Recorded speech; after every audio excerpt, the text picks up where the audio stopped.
Zeus Esports. Welcome, Tingus, Ziol, Abilene, and Godless. The team that really shined the most for me, Zeus Esports. Wow, representing Mongolia. That was a phenomenal run coming in from them here. They managed to wow the world and actually make it into the top 3 here. Introducing Zeus Esports.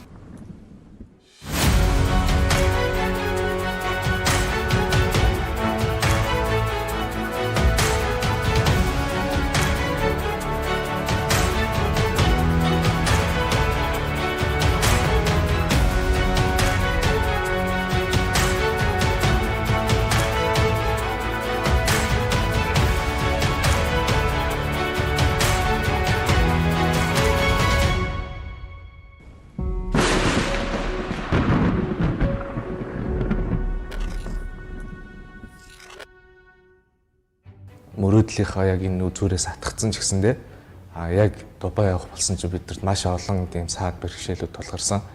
Онгоцны нислэгээс ахуулаад яг энэ улсын онцгой комисстэй тэр бүх газруудад бид нар яг өөрсдийнхөө хүсэлтийг тавиад бас Монгол улсын засгийн газраас ч гэсэндээ биднийг дэмжиж тухайн үед яг энэ жудо бүхийн тамирч тэмцээнтэй байж таарад бид нар тэр онгоцонд нь багтах тийм боломжтой болсон. Юу гэдэг кино зохиолч гэл юм болсон л да. Тий. Яг нөгөө цар тахлын үегээд нөгөө ковидын пандемикийн одоо нөгөө хатуу хөл хориотой үе байсан. За тэгээд багийн дүүнер багийн хүмүүс маань амжилтаа аваад ингээд дэлхийн шилдэг 16-таа ороод ингээд Дубай хот руу явахаар боллоо. Тэндээ ингээд явлаа гэд. Тэгэхэд бол үнэхээр бид нар бол одоо юу гэдэг тухайн мөчт момент бол хагартлаа баярлж ирсэн. Энэ бол бас л нөгөө PUBG MOBILE буюу энэ Монгол тоглож байгаа бүх залуучуудын бас л хүсэл мөрөөдөл байсан. Дэлхийн аврагт оролцсон гэдэг маань бол өөрөө асар том амжилт тий. Асар том юм гэдгээрээ бид нэр байжсан. За тэгэхээр энэ одоо атгаад авсан боломжоо бид нэр цааш нь алдахгүй тулд чадхаасаа чадахгүй хүртэл ингээл бид нэр явж исэн том проблемууд байж байгаа. Одоо жишээ нь юу гэдэг тийшээ Дубай руу хүрэх онгоц маань яг үлээ те олон улсын нислэг цуцлагдсан үе байсан, хил хориотой байсан үе байсан те. Энэ үед бид нэр яаж шийдэж болох вэ гээл тэр арга сүм бүх юмнуудыг ингээл эрэлхийлээл ингээл бид нэр бас хүн амтантай уулзаал те дэмжлэг тусалцаа гуугаал ингээл явсан л та. Ямар ч тач тухайн үед жуудогийн баг хүннүү эрийн нислэгээр Катар руу Ази аваад явах гэсэн мэдээлэл аваад за ер нь энэ онгоцонд л суухгүй бол манай баг бол тэгээд явахгүй мэн гэсэн л ер нь бол бодлол орж ирсэн. Болгоё бүтий гэсэн те сэтгэл зүрх тэгээд энэ баг дүүнрийн бас олсон амжилтыг бас цааш нь ингээд атгаад аваад явъя гэхэд бол бас юм ингээл яг л бүтгэл юм байлээ л дээ. Тулцсан байгаа ханны цаана юу байгаа бол гэдэг айдас ихтэй байсан, эрсдэл өндөртэй байсан. Ялангуяа энэ организач хариуцсан бидний хувьд бол энэ хүүхдийн эрүүл аюулгүй байдал. За тэндээ очивол бид нар бол аюу том эрсдлийн өдөөсөл тэр ханыг цөм зохиол гарсан л да. Онгоцороо нисгтээ one way ticket-ийг аваад буцах өдрөнд тодорхойгүйгээр бид нар явж исэн. 17 6-тай насан туршаагүй тамирчид маань тэнд очиод ямар байр байдалтай байх бол хизээ буцаж ирэх бол магадгүй 1-2 сар боллоо дараа нь яах вэ гэдэг асуудлууд тулгарсан тийм. Миний хувьд бол тийм амар том эрсдэл гарсан. Тэгээд мэдээж энэ дэлхийн аврагт орж ийн энэ спортоор амжилт гаргах хэрэгтэй. Тэгээд бас энэ хойштой бид нарыг дагж яваад хүүхэд залуучууд байгаа, бидний фэнүүд байгаа, биднийг үлгэрлэнд уурайж байгаа олон залуучууд байж байгаа. Эднэртэй бас нэг ингэж болдсон байх шүү гэдэг энэ боломж тэр төсөөллийг бид нэр эвдлэхийн тулд асар их хэмжээний зориг зүрх гаргаж явсан л та. Тэгээд тэрэндээ ч өнөөдөр бид нар амжилтаа гаргаад бас энэнийхээ ард гараад ингээд эргээд дүгнээд харахад бол яа айгүй юм бас л зоригтой шийдвэрүүд гаргаж шүү. Санаа яваа харах юм тий. Скейт үгүй. Зөөл хондог авч зайгэн чинь.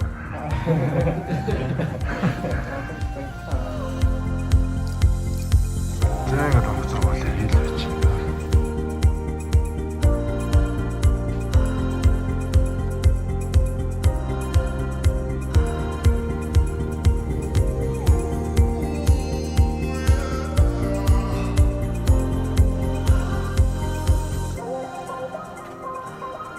Дубайд очиод бид нар яг тэр дэлхийн хэмжээний багуудтай тоглоход бол эхний удаад маш их айцтай байсан. Ягаад тэгэхээр тэр багууд ч болохоор дэлхийд айгүй өндөр үзүүлэлттэй маш олон фэнтэй тийм мундаг багууд байсан. Манай багийн хувьд дэлхийд дахинд бол хүмүүсийн хүлээлт нь бол тийм ч сайн баг биш те. wild card гэдэг бүснээс гарч ирсэн. Одоо энэ нь бол зөвхөн нэг слот л одоо бүглэж орж ирж байгаа баг гэдэг дэлхийд дахин тийм хүлээлттэй байсан. Тэгвэл бид нэр энийг өндөр тактик, бэлтгэл, сэтгэл зүйдээр өөрсдөө дэлхийд илүү харуулж чадсан.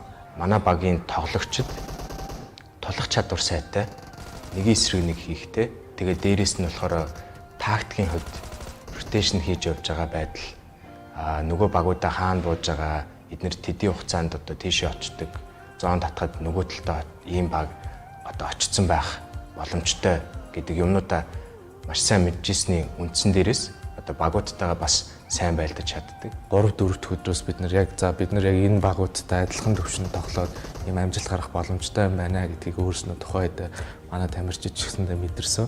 Одоо манай багийнхан Dark Horse гэж нэрлэгдэж одоо хинээж төсөөлөгөөс амжилтыг гаргаж дэлхийд PMGC дэлхийн аврагт 3 дугаараар эзэлж байсан байгаа.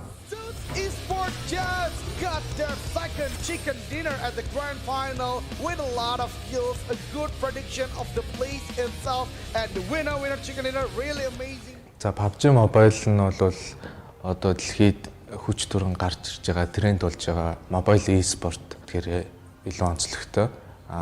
Mobile e-sport гэдэг нь болохоор хүн өөрт байгаа ямар ч девайсыг ашиглан ажил дээрээ ч байна уу, гэртээ ч байна уу, одоо гадаа гудамж талбай дээр ч байна уу, бүх хүнд бол нээлттэй байдаг. Маш өндөр түвшинд хөгжих бүрэн боломжтой яг юм mobile e-sport-ийн төрөл одоо PUBG Mobile юм аа. Бас ахаад нэг хамгийн том давуу тал гэх юм бол PUBG Mobile гарч ирснээр энэ mobile төрлийн одоо e-sport гэдэг нь хөгжих шатанда хамгийн их одоо түлхэц үзүүлсэн гэж би болоод одоо хувьдаа боддог. За PUBG Mobile маань бол Монгол улсад бол миний хувьд бол үнэлэхдээ яг 0 цаг дээрээс дэлхийд дахинтай цуг зэрэгцэж эхэлсэн гэж ойлгодог. Яагаад гэхээр энэ mobile төрөл маань бол яг цэвэр гар утсан дээр явдаг. Одоо юу гэдэг e-sport төрлүүд дотроос шал тустай юм скиллээр хөгжиж эхэлсэн юм спорт. Дэлхийд яг нээлттэй хийхэд л яг зэрэгцээл энд байсан болохоор бид нар бол одоо юу гэдгийг дэлхийдээ хөл нийцүүлэн бас дэлхийн тэр олон улсын төвшөнд ингээд өрсөлд төц потенциал юмнууд нь бүрэлдсэн гэж бид нар үздэг. Нийгмийн хүрээнд бол e-спортыг ойлгох нь бол айгүй муу байдаг. Харин эсвэргээрээ чадварлаг, скил сайтай, багаар хамтрах чадвартай тийм тамирчид, баг тамирчид бол Монголд харин зөндөө байдаг. E-спорт альч төрөлд бол дэлхийн хэмжээний баг бүрдэх тийм бүрэн боломжтой байдаг. Тамирчдын хувьд бол маш чадварлаг тийм л тоглогчид байдаг. E-спортын тамирчин болоход ер нь бол эхлээд сонирхогч байх уу эсвэл яг энэ тоглоом маань цаашаа хөөгд явах уу гэдгээ тодорхойлох хэрэгтэй. Мэргэжлийн түвшин тоглоно гэдэг нь бол өөрийгөө сарж үзэж гин, баг хамт олонтой нэг баг болж тоглож гин, өөрийгөө хөгжүүлж гин, бусадтай ойлголцож мэдээлэлээ дамжуулж тийм түвшин тоглол хүн мэдээж бас хурдтай сайжрахын нэг хэлбэр байдаг. Мэргэжлийн тамирчин энгийн тамирчнаас илүү хариуцлагатай, улс их орон бага дэлхийд өргөх зорилготой тийм их хариуцлага үлээдэг. Сэтгэл зүй болон одоо ухаан, реакшн хэрэгтэй гэж бодож байна. Учир нь энэ спортод яг энэ зүйлүүдээр даван умгааснаар бусад тоглогчдоос илүү гарч чадна. Шатар шиг, шатартай адилхан оюун ухаанаар тоглодог спорт. Тэгээд ер нь би одоо PUBG бол IQ өндөртэй хүмүүс илүү сайн тоглодог гэж боддог. Мөн гэр бүлийн дэмжлэг хэрэгтэй. Анх тоглож эхлэхэд ер нь гэр бүл нэг амар дэмждэг байсан. Тэгэл за хичээлээ хий. Тэгэл одоо унт ямар олон цагаар тоглолт юм бэ? Буудантайгаа наалдлаа. Өөрөө бас тэр тоглоомыг би өөрөөсөө ойлгохгүй учраас тэрийг ер нь бол хүлээж зөвшөөрдөг л байсан л да. Тэр чи эхлээл бид нар чинь орой бит хоёрыг унтуулчаал тоглолчихно. Тэгэл тоглоол эхлэн бид нэр 2 цагт босоход манай хүүхд тоглож ил байна. Тэгэл ердөөсөө л эхлээл энэ гар утасны нөгөө нэг донтно гэдгээр ойлгол. За одоо хүүхд минь болж үз. Одоо болсон шүү гэл те. Хичээлээ хийж гин үү гэл те ингээл одоо хичээлээ одоо болоо гэл. Анх бол тэргүй гэр бүлийн хооронд тийм зөрчилдөөн гарчлаа байсан. Манай ах л намайг нь дэмждэг байсан. Аав ээж болохоор донтлоо гэд. Тэгж жагаад ах зөвшөөрөөд ээж дагаад зөвшөөрөөд тэгээд одоо намайг ингээ зээрс тоглолт гэдгийг мэддэг болохоор ер нь гэр бүлээрээс ширдэг дөө. Хамгийн анх нэг Монгол зохиогдсон NPC лигийн season 1 явагдсан. Яг тэрэн дээр яг тэргүүн барья гэжлээд 1 сая төгрөгийн шагналыг хийсэн болоод тэгэхэд л угаас ингэж болд юм уу гээл. Тэгэл яг тэндээс л яг дэмжиж хэлсэн байх гэж боддоо ш. Одоо бол амар сайн дэмждэг. Найзууд, эцэг их ах их ч гэл. Одоо сүүлдээ багш нар хүртэл дэмжиж байгаа ш. Сүүлдээ Дубай явах болол тэмцээнд явна гэл. Тэгэл эн чи юу болж байна? Дэлхийн аварга руу явах гэж байгаа шийдвэр нь гараад тэр үед мэрэгжлийн тамирчин ер нь болох гэж байгаа дэлхийд данстай болж байгаа юм байна гэдгийг л ойлгож ирсэн дээ. Нэг мэдсэн чил ээж ингээ хүн Дубай явахаар болчлаа. Зэвс гээд багийнхантайгаа ингээд явах боллоо гэд ингээ хэлжсэн. Дэлхийн аваргын тэмцээнд явах гэж байгаа юм хүмүүс бүтдэг юм уу да? Виз мэдсэн ягаал нэг өдөр ажлаас ирсэн чинь бүр орон дээр уруугаа хараад гівтсэн байсан. Яасан юу болсон гэсэн чинь манайх одоо жоохон саад бэрхшээл их гарч ирээд бараг явахгүй ч юм шиг байна гэл нэг тэгсэн. Тэгчээл санаа алдаал харна. За болох байлгүй дээ миний хүн гэл бас дэмжижлээс. Тэргийг хараад бас нөгөө өөрийнхөө хүссэн зорьсон юмда тэмүүлээд явахаар саад бэрхшээл бас байна шүү дээ. Тэгэл тийм юмнаас бас жоохон шантраал байж байгааг хараад болно миний хүн гэл явна шүү дээ гэл бас зоригжуулаад хэлжлээс. Тэгэл дараа нэг ирсэн чинь бас айгүй цоглогдоо юм аялал нөгөөч. Яас эсгэж явахаар болсон. Юм хүм бүтсэн гэл. Бид хэд одоо явна штэ ээж минь одоо удахгүй ингээл дэлхийн аврагт явна. Тэгэл өстө дэлхийн авраг болчоод ирнэ гэл ингээд ам нь өөрөө айгүй сайхан. Дандаа амиг тийм гэхэл гоёор харж ярьдаг болохоор тэрэнд нь их баярлж өөр бахтай. Мэдээж бахархалгүй яах вэ? Ямар үеэс энэ оргилд дэлхийд 3-т орохын төлөө эднэр энэ баг тэр чигээрээ яаж хичээсэн? Энийг бол бид нар яг хажууд нь байж байгаа эцэг эхийн хувьд нүдэрээ харсан. Юу тэр явсных нь өдрөөс эхлээл бид нэр өрөөсөө ингээл нэг гэр бүл болж байгаа юм байна, болсон юм байна гэдгийг маш их мэдэрсэн. Нийт хүүхдүүдтэй би бүгдээрэнд нь хайртай. Бүгд л яг л миний хүүхдүүд. Бүр ингээл тэмцээн болгоныг нь хараад бүр ингээд бүр догтлол огшоол ингээд үзэх их дуртай. Манайхан тэнд бүгдээрээ үзчихсэн. Бүгд оролдоод тэрвэрлдээд хашгиралдаад гэх юмсэн л дээ. Тэстэ та нар мундаг тоглолоо шүү. Миний хөө амжилт энэ хэрчээрээ яваараа гэлтгсэн. Сүүлийн өдрийн тоглолтын дээр ээж минь амжилттай хүн цомоо аваад ирнэ гэл тэгжсэн. Тэрэндээс түнхээр бахархажсэн. Одоо эцэг эхчүүд биднээс гадна манай Монголын ард түмэн маань хүртэл маш их одоо амгшиж хүлээж авсан. Тэгээ энд нь бол хүүхдүүдээрээ маш их бахархаад тэгээд одоо энэ ийм тэмцээнээр одоо ингэж амжилт олж одоо үзүүлж болдгийм байна гэдгийг бол мэдээч одоо авсан байгаа. Энд чинь бас ингээд хүн харахад тоглоод байгаа ч гэсэн цаагаар оюуны хүч хөдөлмөр маш их байдаг юм байна гэдгийг хүмүүст ойлгуулж бас Монголынхаа нэрийг бас дэлхийн давцанд гаргаад ирсэн болохоор одоо энэ хүмүүсийн хандлага бас их өөрчлөгдсөн. За энэ багийн хүүхдүүдэд маш том ирээдүй цаана байгаа гэж би итгэдэг. Тэрнийхэн төлөө урагшаа зүтгэрэй гэж хүсэж байна да. Тэгээд хүүхдүүдэд хандаад хэлэхэд та нар нэг хүн болцсон шүү. Бүгд зэрэг хөдөлж одоо зорилготой хүрнэ. 2021 оны дэлхийн аваргад боллоороо л гэж хэлээ.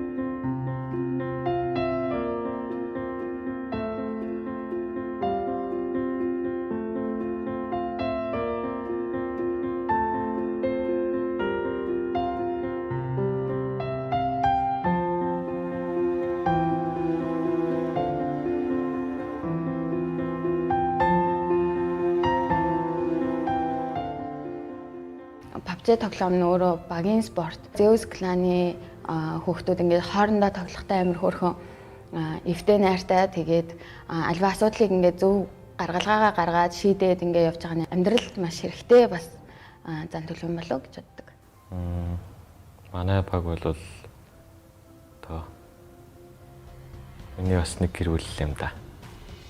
Би ер нь бол багтаа хамгийн бага нь тэгээд хамгийн бага нь болохоор тэгэл манай багийнх надад тусалж дэмжих үе бас байгаа. Манайгийн зэалал их тайван бодлос тийм бууж өгөх дургу APES явах болохоор тийм тууштай, явах болохоор тийм шартай иймэрхүү миний бодлоор бол би өөр баг тоглож явах үед Zeus багийг яг юу гэж боддог гэсэн байх юм бол IC Zeol Gods гэдэг энэ гурав баг Монголын топ 3 тоглогч ярьдаг юм. Тийм болохоор Zeus багтай нэг юм тоглохыг хүсэхгүй шүү дээ. Ямар ч баг. Тийм болохоор ер нь жоохон айдастай байдаг гэсэн. Тэгээд одоо байгаа яг Zeus-т ингээд тоглож байгаа маань нэр хүндийн хэрэг. Учир нь би яг одоо ингээд өөрийнхөөс те бас нэг цагтаа шүтэж явдаг хүмүүстэй нэг багт тоглоод одоо ингээд өөрийнхөө мөрөөдлөгөөс биелүүлээд явж байна. Тэгээд ер нь бол хоорондоо халаалтаа ихт бол илүү ер нь бол өрсөлдөөнтэй байж чаддаг гэж боддог. Бэлтгэл би бинийгаа тэгэл шоглол гэдэг шүү дээ. Тэгэл тоглолтын дундуур чинь тэгэл би бинийгаа хөөргөж зоригж болдог. Цагийг ингээ хоорондоо гоё хөвчлөлтөө өнгөрөхгөөл тэгэл энийгээл маазраал тэгэл хоол ундаа хамтдаа нийлж хийгээл хөвчлөлтөө найл болох хөвчлөлтөө байдлаар цаг өнгөрөөдөг. Манай хөвчлөлтөө хамт байсан хөвчлөлтөө мөчүүд гэвэл манай Лиа ер нь хоолыг дутуу байдаг. Удаа агшаасан ч дутуу байна. Цав байсан ч довонгийн дутуу болгоно. Тийм. Төмсгэн ч дутуу болгоно. Хоол дутуу байдаг.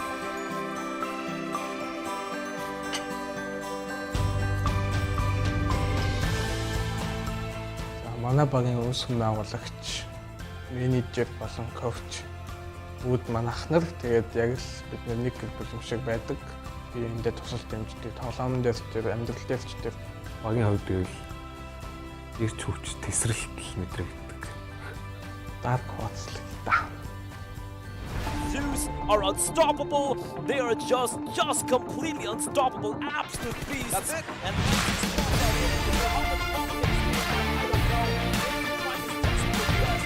Zeus Esports, ladies and gentlemen. Zeus bloody Esports. What a team. I do see high fives going around. Zeus Esport баг маань те Монголын e-спортэд бас шинэ хуудсыг нээж өгсөн болов. Дараагийн хойч үеийн хойч үедэд нь те ингээд том тэмцээнд оролт нь илүү том алхмыг нь нээж өгсөн болов гэж би боддгийг. Ийм том гавьяаг байгуулсан Zeus Esport кланда маш их баярлалаа гэж олон мянган фэнүүд их өмнөөс хэлээ та нартай хайртай шүү. I did not expect that here, but now after seeing Zeus playing today, you gotta be dumb not to be a fan of them right now, Chu. Zeus just got a new fan. That's me. Хамгийн анх гадаад пассвортын дээрээ ерөөсөө 90 л гарч исэн. Тийм л штамптайсэн. Тэгээ өөр юм гадагшаа гарч үзег байсан. Тэгээ ер нь Дубай явна гэл амар гоё санагдал өөртөө итгэж өгөхгүй. За одоо яг хүрэх газараа хүрчээд бүтэн амьсгаа авъя. Тэгээд очичоод тэмцээндээс л сайн оролцъё гэж бодвол яг тэгжил явсан да. Дубайг ер нь бол дандаа ингээл нэг YouTube, Facebook-аас харж ирсэн. Амар гоё хот ингээл санагдчихсан гоё хот юм да. Тэгээд яг өөрийн биеийг очиж үзэхэд маш гоё.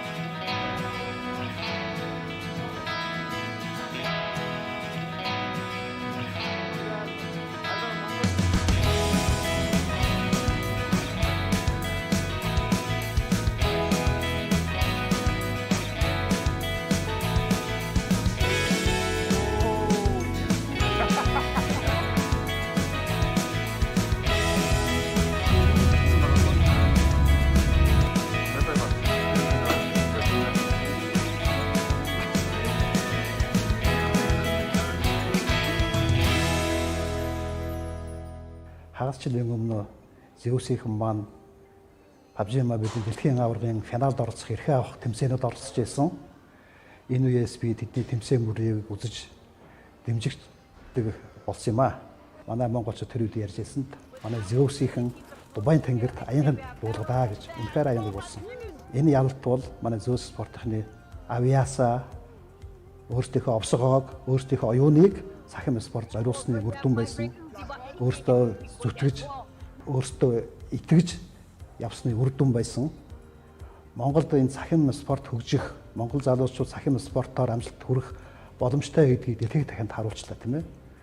Монголын сахим спортын түвшин өндөр байгааг дэлхийд дахинд харуулчлаа. Энэ бол зүгээр нэг тоглоом биш юм байна. Энэ бол спорт юм байна. PUBG MOBILE гэхдээ анх үүснээс 3 жил болж байгаа ч гэсэн монголчуудын дунд бас энэ дэлхийн зиндааны тэмцээнд оролцох хэмжээнд энэ спорт хөгжиж байгаа юм байна гэдгийг харуулчлаа шүү дээ. Тийм болохоор залуучууд маань энэ цахим спортод дуртай байгаас тийм ээ энэ спортоор дамжиж технологитой танилцаас технологиор дамжаад хөгжлийн замд хүрээсээ энд бол Монголын бас хөгжлийн ирээдүй байна гэж би харж байгаамаа. Zeus Esport багийн тамирчидаа спортын улам өндөр амжилт хүсье. Дэлхийн авраг болоорой гэж итгэж хүлээж байгаа шүү. Eventually, Ryzen and Liquid is going to be the only one left alive here, but Zeus not giving them the easiest time here. Ryzen's going to be the last after the soul. Zeus, they're on form. The Mongolian team here, they got 10 kills. They are on fire. They're looking to destroy them. Oh, Zeus. My goodness, you touched on the right as well. He swapped out the right one, and now he's breaking the fire on. Zeus getting them so finally the first chicken dinner for them. They've been wanting this. They've been craving for this, and they got it. Юуны өмнө Zeus багийнхандаа дэлхийн авраг шалгалт тэмцээнээс гол медаль хүртсэнд нь Месагийн зүгээс халуун баяр хүргэе гэж бодож байна.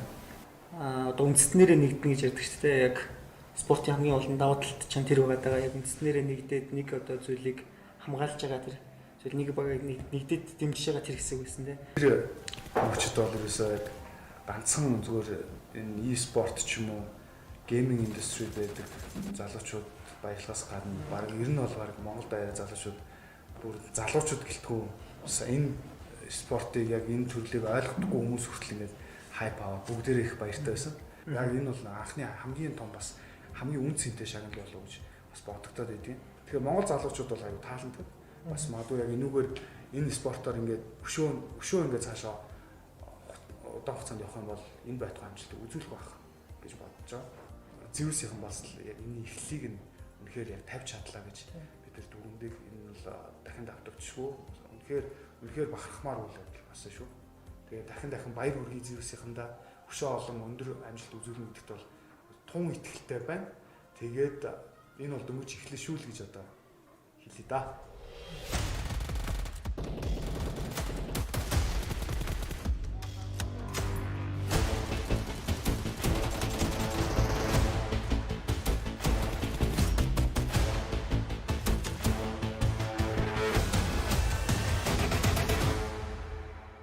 Зорилгын хувьд бол e-sport-аараа цаашаа том тамирчин болохыг мөрөөддөг.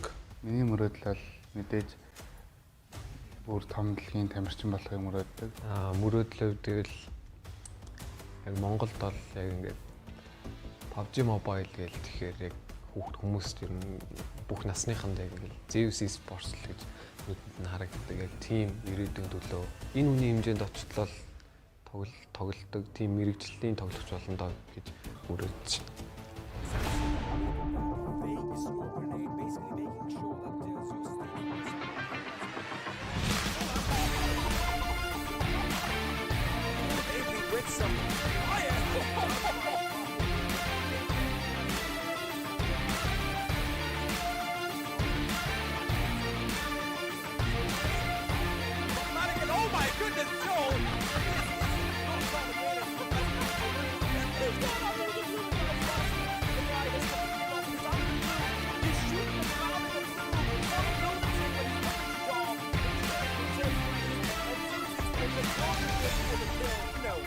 Chicken dinner on the final day.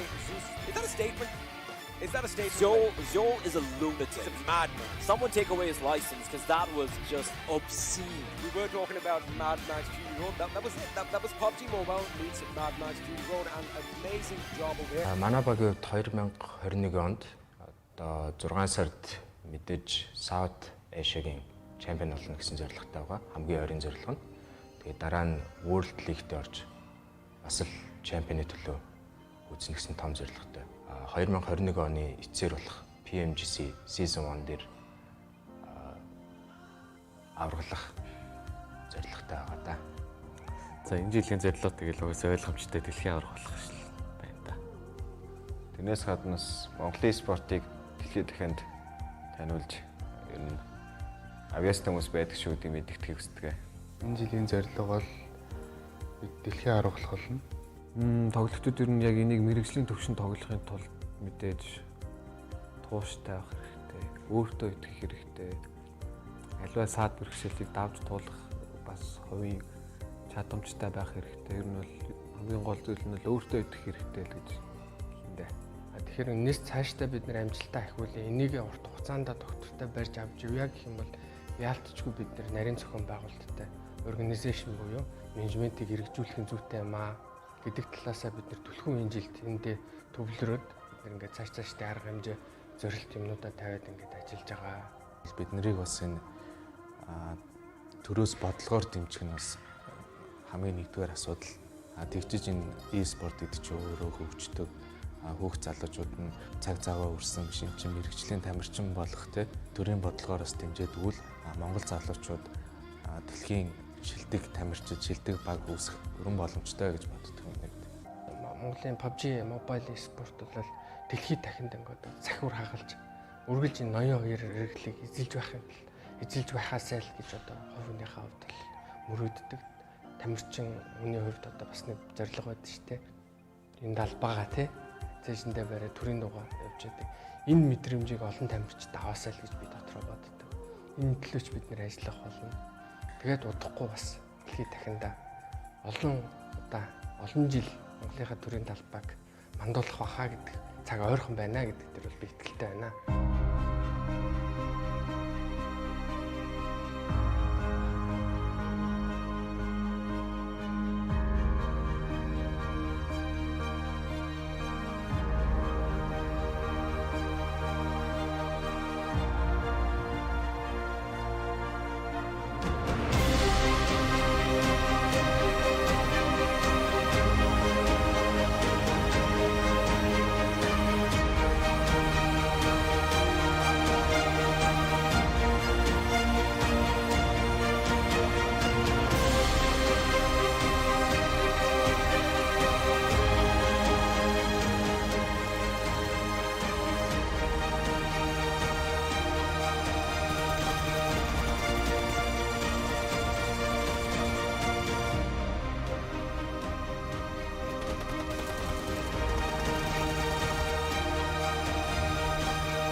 After the match,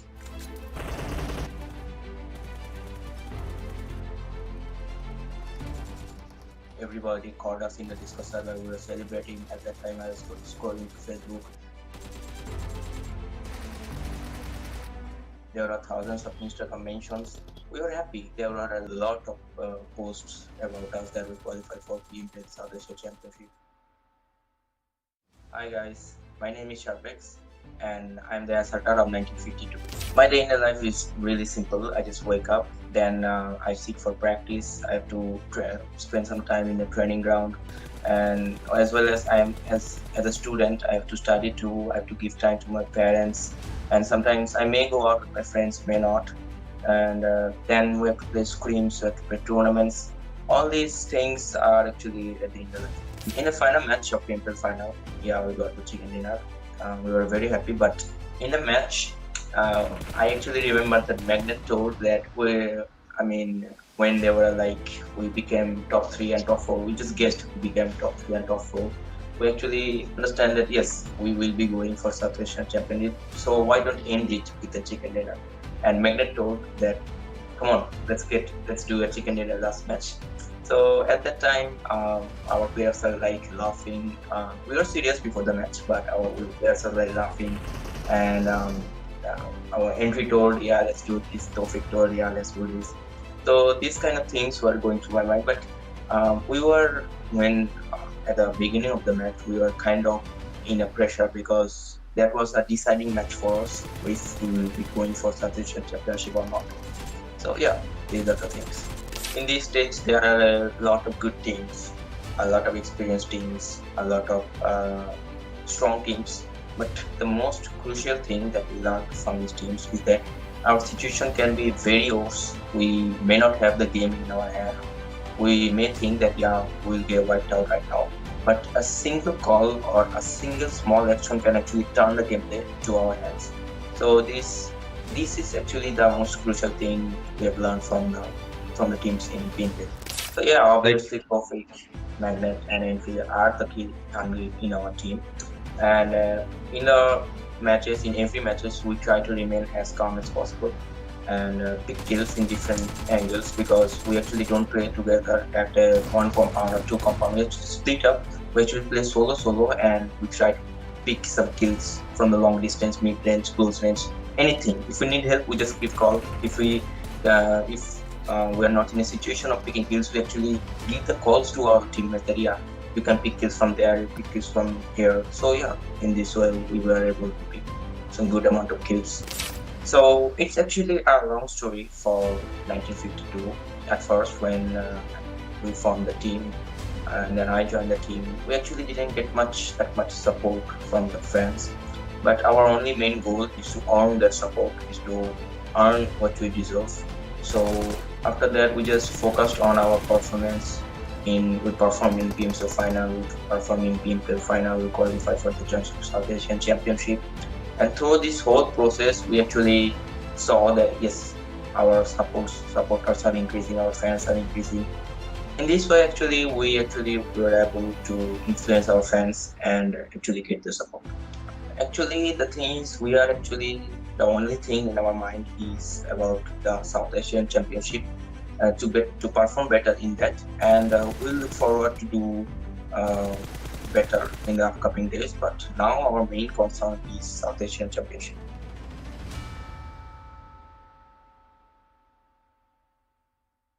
last गेमको कुरा गर्नुपर्दा चाहिँ त्यसमा चाहिँ धेरै नै pressure थियो हामीलाई, किनभने जिउसले पछाडिबाट हामीलाई पेलिरहेको थियो, पोइन्ट्सको त्यस्तो धेरै डिफरेन्स थिएन के। त्यही भएर अब हाम्रो मेन टार्गेट रहेको थियो कि हामीले जसरी हुन्छ उनीहरूभन्दा पछि मर्ने थियो कि हाम्रो टार्गेट चाहिँ। अनि प्लेसमेन्टको लागि चाहिँ हामी दौडिरहेको थियो, मनमा धेरै कुराहरू खेलिरहेको थियो, किनकि हामी 3 जना मरिसकेको थियो, 1 जना मात्र बाँकी थियो। एकजनाले चाहिँ हामीलाई हिजोस् प्लेसमेन्ट पोइन्ट दिलायो, अनि त्यही नै हो हाम्रो मेन टार्गेट चाहिँ हिजोस् लङ टाइमसम्म सर्भाइभ गर्ने अनि पोइन्ट्स निकाल्ने। अनि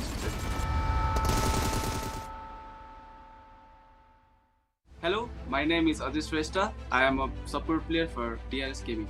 सो पहिलोचोटि यस्तो भएको थियो कि कुनै टुर्नामेन्टमा 0 किल्स थियो, अनि प्लस विदाउट चिकन डिनर चाहिँ हामीले जितेको थियो एउटा फुल टुर्नामेन्ट नै। त्यो चाहिँ हामी रहेको थियो होइन DEADEYES गेमिङ, त कोही बेला थाहा होइन, त्यसलाई भन्न चाहन्छु। अनि कुरा गर्नुपर्दाखेरि बिफोर द म्याच चाहिँ हाम्रो मनमा के कुरा खेलिरहेको थियो भन्दाखेरि चाहिँ जिउस र हाम्रो पोइन्ट्स चाहिँ धेरै डिफ्रेन्स छैन नि त। त्यही कारणले गर्दा चाहिँ हामी उनीहरूभन्दा पहिला मर्नु हुन्थेन भन्ने हामीले सोच लिएको थियो कि दिमागमा। अनि त्यही कारणले गर्दा नै प्लस गेमको बिचमा पनि जिउसको र एसजीको परिरहेको थियो। अनि यता के अरे जिउसको 2 प्लेयर्स नकडाउनबाट फिनिस भएको थियो, अनि त्यो कुरा चाहिँ हामी एकदम ढुक्क भएको थियो। अनि प्लस तर हामीलाई के कुराको गाह्रो थियो भन्दाखेरि चाहिँ ब्रिज पारी थियो कि झन् चाहिँ ब्रिज पारीको कारणले गर्दाखेरि अब ब्रिजमा क्याम्प थियो, अब ब्रिजबाट जाने कुरै भएन होइन। अनि त्यही कारणले हामी पानीबाट यताउति गरेर 0 किल्सबाट। सो तपाईँले भन्नुभयो जस्तो कन्सिस्टेन्सीको कुरा गर्नुपर्दाखेरि पहिलाको सिजन र अहिले सिजनको, पहिलाको सिजन चाहिँ हाम्रो मेन टार्गेट रहेको थियो कि हामी PMPL सिजन 2 को विनर रहोस् होइन, किनकि हामी PMC को अलरेडी विनर रहिसकेको थियो। त्यही कारणले गर्दा अब हामीले चोक गऱ्यो लास्ट फाइनल्समा गएर त्यो भयो त्यो सिजनमा चाहिँ। अनि अब पिएमजिसीमा गएर हामी एकदम नराम्रोसँग चोक खायो क्या हामी। लास्ट पोजिसन जस्तै भयो होइन। त्यो कुराले गर्दा चाहिँ हाम्रो मनमा धेरै नै नराम्रो कुरा इफेक्टहरू आयो होइन। अनि त्यही कारणले गर्दा हामीले यो सिजनमा चाहिँ पिएमपिएल विनरै बनेर देखाउने हो भनेर हामीले त्यही अनुसारको मेहनत गरेर नि हामीले कन्सिस्टेन्स पर्फर्मेन्स गरेको जस्तो लाग्छ मलाई चाहिँ। सो ज्युस र हाम्रो दुश्मनी चाहिँ बिरालो र कुकुर जस्तै हो भनौँ एक तरिकाले। किनभने जुन हामी फर्स्ट छ भने सेकेन्ड हुन्छ, उनीहरू फर्स्ट छ भने हामी सेकेन्ड हुन्छ होइन, त्यस्तो भइरहेको छ। उनीहरूको कम्पिटिसन चाहिँ हाम्रो साउथ एसिया लेभलमा चाहिँ एकदमै टफ छ होइन। जुन टिमले नि त्यो कुराहरू चाहिँ फेस गरिरहेको जस्तो लाग्छ मलाई चाहिँ। अब आउने रिजनल फाइनल्सको कुरा गर्नुपर्दा ज्युसको चाहिँ एकदमै हामीसँग एकदमै कडा मुकाबला हुनेवाला छ जस्तो लाग्छ। अनि त्यही नै हो, उनीहरूलाई अल द बेस्ट भन्न चाहन्छु रिजनल फाइनल्सको लागि। सो एग्रेसिभनेसको कुरा गर्नुपर्दाखेरि चाहिँ अब हाम्रो स्क्वाडमा सबैजना एग्रेसिभ नै छ होइन गेमले चाहिँ। तर हामी एग्रेसिभ हुनु कारण चाहिँ हामी जुन पोजिसनमा छ त्यसको चाहिँ एकदम म्याटर गर्छ होइन। हामी जुन सिचुएसनमा छ, हामी जुन सर्कलको कता छ त्यो हेरेर चाहिँ हामी एग्रेसिभ हुन्छ होइन। अनि अर्को भनेको चाहिँ हामीसँग अब 3-4 किल अलरेडी छ, अगाडि निक्लेको छ भने होइन, अब त्यतिकै नै हाम्रो कन्फिडेन्स बुस्ट हुन्छ। अनि त्यही कारणले गर्दा नै हामीले गेम प्लेमा चाहिँ हुन्छ नि किल्सहरू धेरै गर्ने भएको हो। अनि तर बेसिकली हाम्रो मेन टार्गेट चाहिँ हाम्रो प्लेसमेन्ट नै गर्छ। हामीले प्लेस जुन ठाउँ रोज्छ नि त्यसमै नै हामीले मेन फोकस चाहिँ त्यसमा गर्छ किल्स भन्दा चाहिँ। सो यो पिएमपिएल जितेपछि चाहिँ मेरो लाइफमा चाहिँ धेरै नै चेन्जेस आयो भनौँ।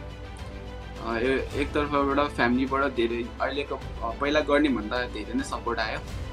प्लस हाम्रो फ्यान्सहरू हुन्छ, फ्यान्सहरूको क्रेज हुन्छ नि त्यो अहिलेको भन्दा धेरै नै बढ्यो। अनि आफूलाई मेहनत गर्न अझै बढी मेहनत गर्न मन लाग्यो।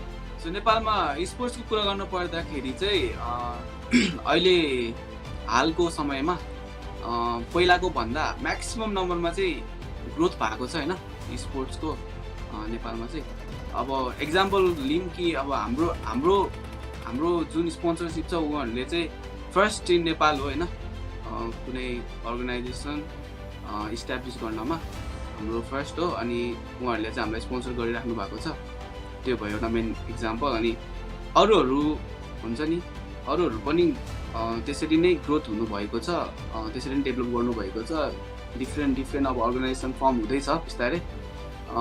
अनि अब कुरा गर्नुपर्दाखेरि चाहिँ पब्लिकको उनीहरूको पनि धेरै नै ग्रोथ भएको छ पब्जीमा अहिले चाहिँ। अनि अब यही हिसाबले जाओस् भन्ने मेरो चाहना छ। अनि स्पोर्ट्स चाहिँ नेपालमा एकदमै अरूहरू देशमा जस्तो राम्रो होस् भन्ने मेरो चाहना छ।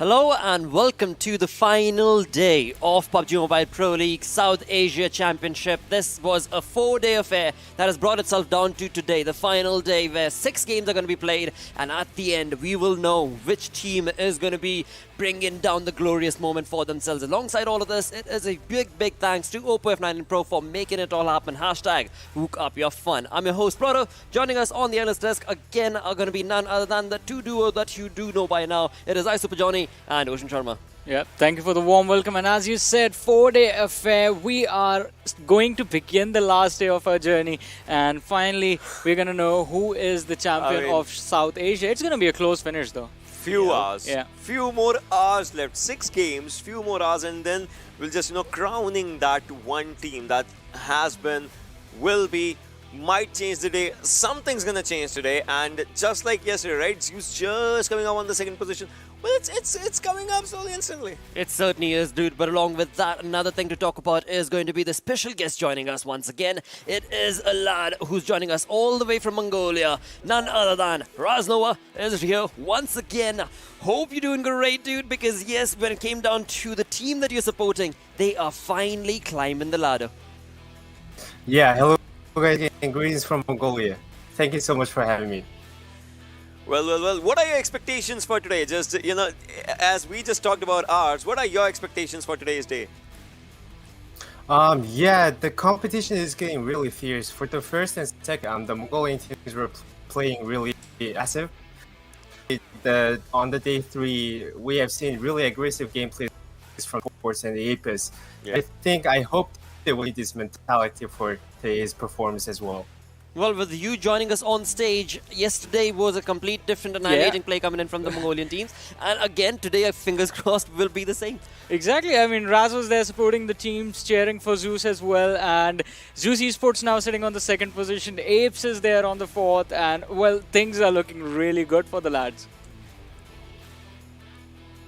Yeah, definitely. Especially Godless played godly. Especially, I have to mention his Erangel performance on the last circle. 7C and APES, beautifully executed by him, especially using his smoke grenades and utilities. Absolutely, along with Godless was Icy, who's climbing the ladder as well when it comes to the MVP ranking, right? But that also brings down the conversation towards the prize pool. $150,000 on the line, and one of these teams is going to be walking away with that crown. Yeah, exactly. With the trophy, you get $40,000. 2nd position, you get $28,000. On the 3rd, you get $18,000. So the prize money is dropping, but there's that one special thing for that one special player in this tournament. As you mentioned, Blotter, the MVP rankings. The MVP of the tournament will be walking away with $2,000 for that one individual, which, I mean, is actually pretty good. Oh yes, and again, I mean, when it comes down to day number 1 itself, right, let's get a bit nostalgic here. You bring it down to the man who is leading that chart. It is Action with those jumping shots that he brought in. I mean, just since day 1. Play. Since day 1, yes. Since day 1, we'll remember that. We'll remember that, to be honest. We know that, right? But obviously, we'll be talking about this more when the MVP ranking come up, because I know it's a close affair. There are a few players, maybe 1 or 2, who have a higher damage number, but kill points is where, he's exceeding for sure. Well, he's the lad, he's the gem that this team needed. It is, of course, Raz, I'm talking about you, that you joining in from day 3 has certainly shifted and morale boost has been sort of created, right? So it is just phenomenal turn of events indeed. But with that, when we do talk about all this money being circulated, it is going to be bringing the conversation to the points themselves, because that is the most crucial thing. Yeah, 1 kill, 1 point. Well, there have been teams getting, 10 kills as well. There have been teams getting 2-3 kills. It just gets down to your placement points as well. So it kind of just, goes hand in hand where your placement is and where your kill points are. If you have a balance of both, obviously that's consistency in a nutshell.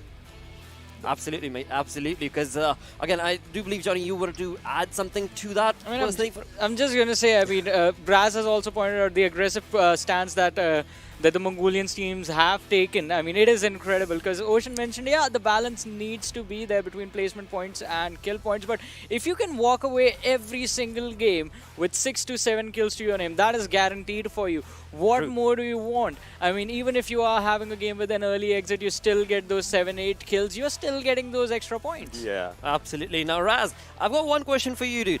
This is, of course, day number 4, the final day. Yesterday, when we asked you the question, which team are you going to be rooting for? You said Zeus Esports, because you love Godless and his gameplay. But along with that, if I were to bring the conversation towards this final moment that you have to ask, are you still going to stick with Zeus Esports, or do you think you want to move the conversation towards Astra Academy? Well, that is really a good question. Of course, I'm going to stick with Zeus Esports. Personally, I believe on this final day, Zeus has a high chance to grab the sweet number 1 place from Astra Academy.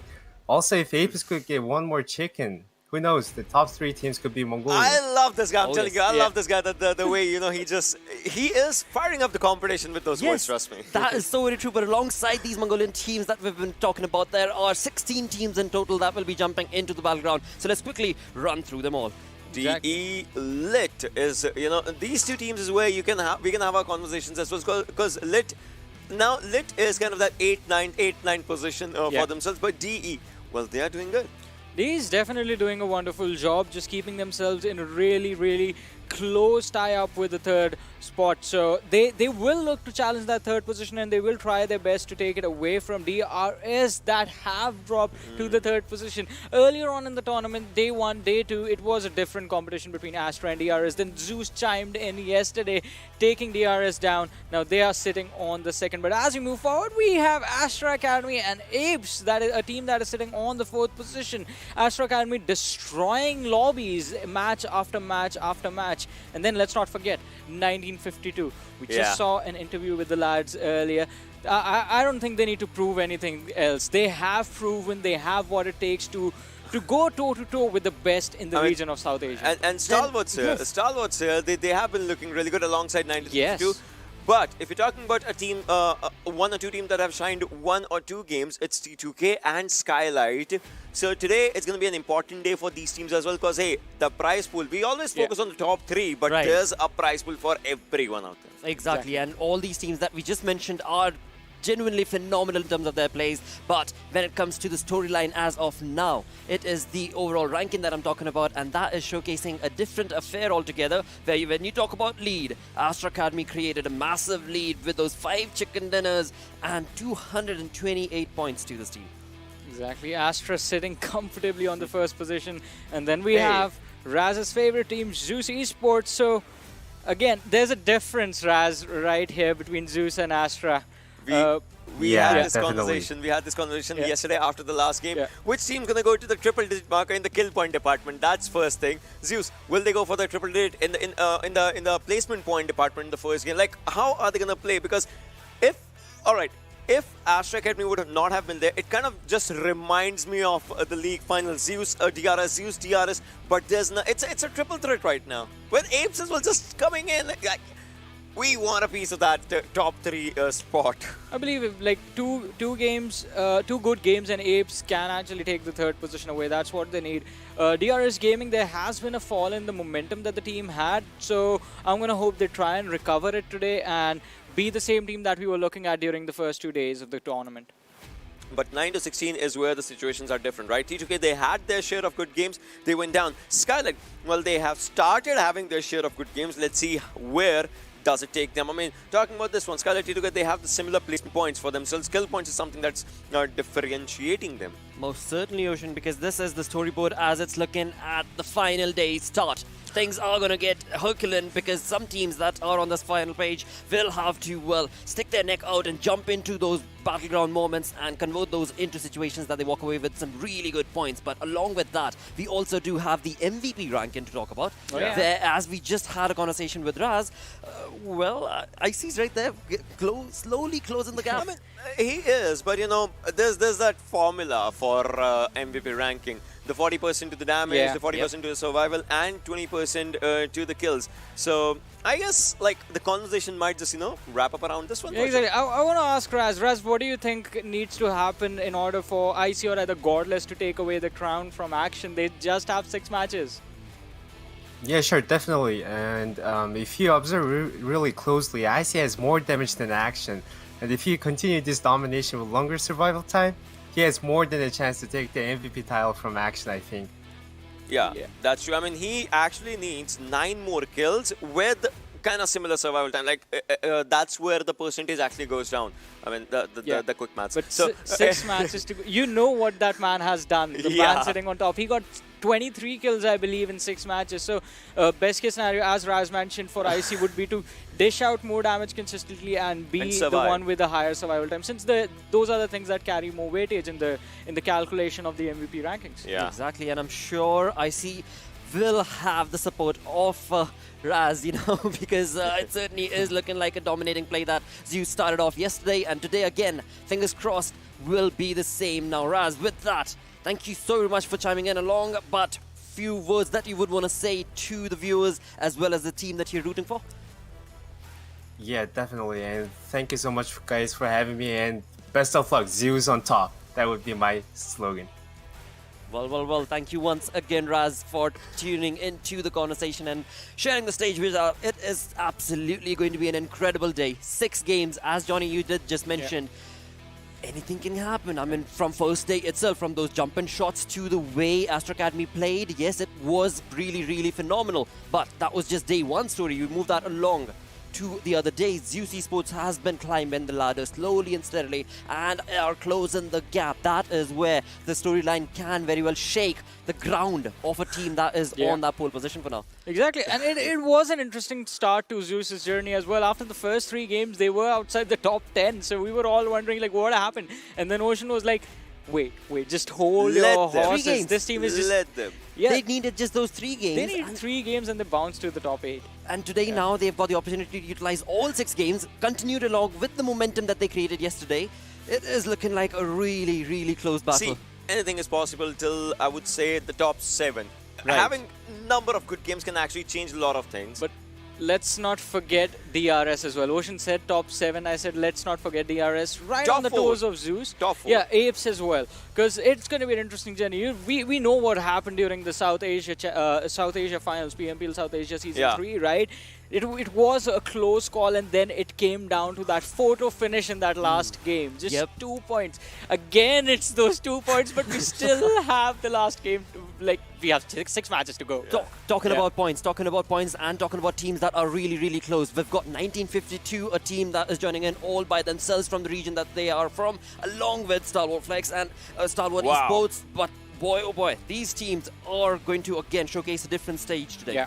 These teams have accomplished quite a lot being on this stage. The only teams from their countries to be a part of this tournament, and they have done a phenomenal job holding on to that pride and fighting for the title. They are still in the contestation for the title, I believe. Yeah, you cannot have the conversation about damage given, damage taken, because both have kind of equivalent ratios against each other.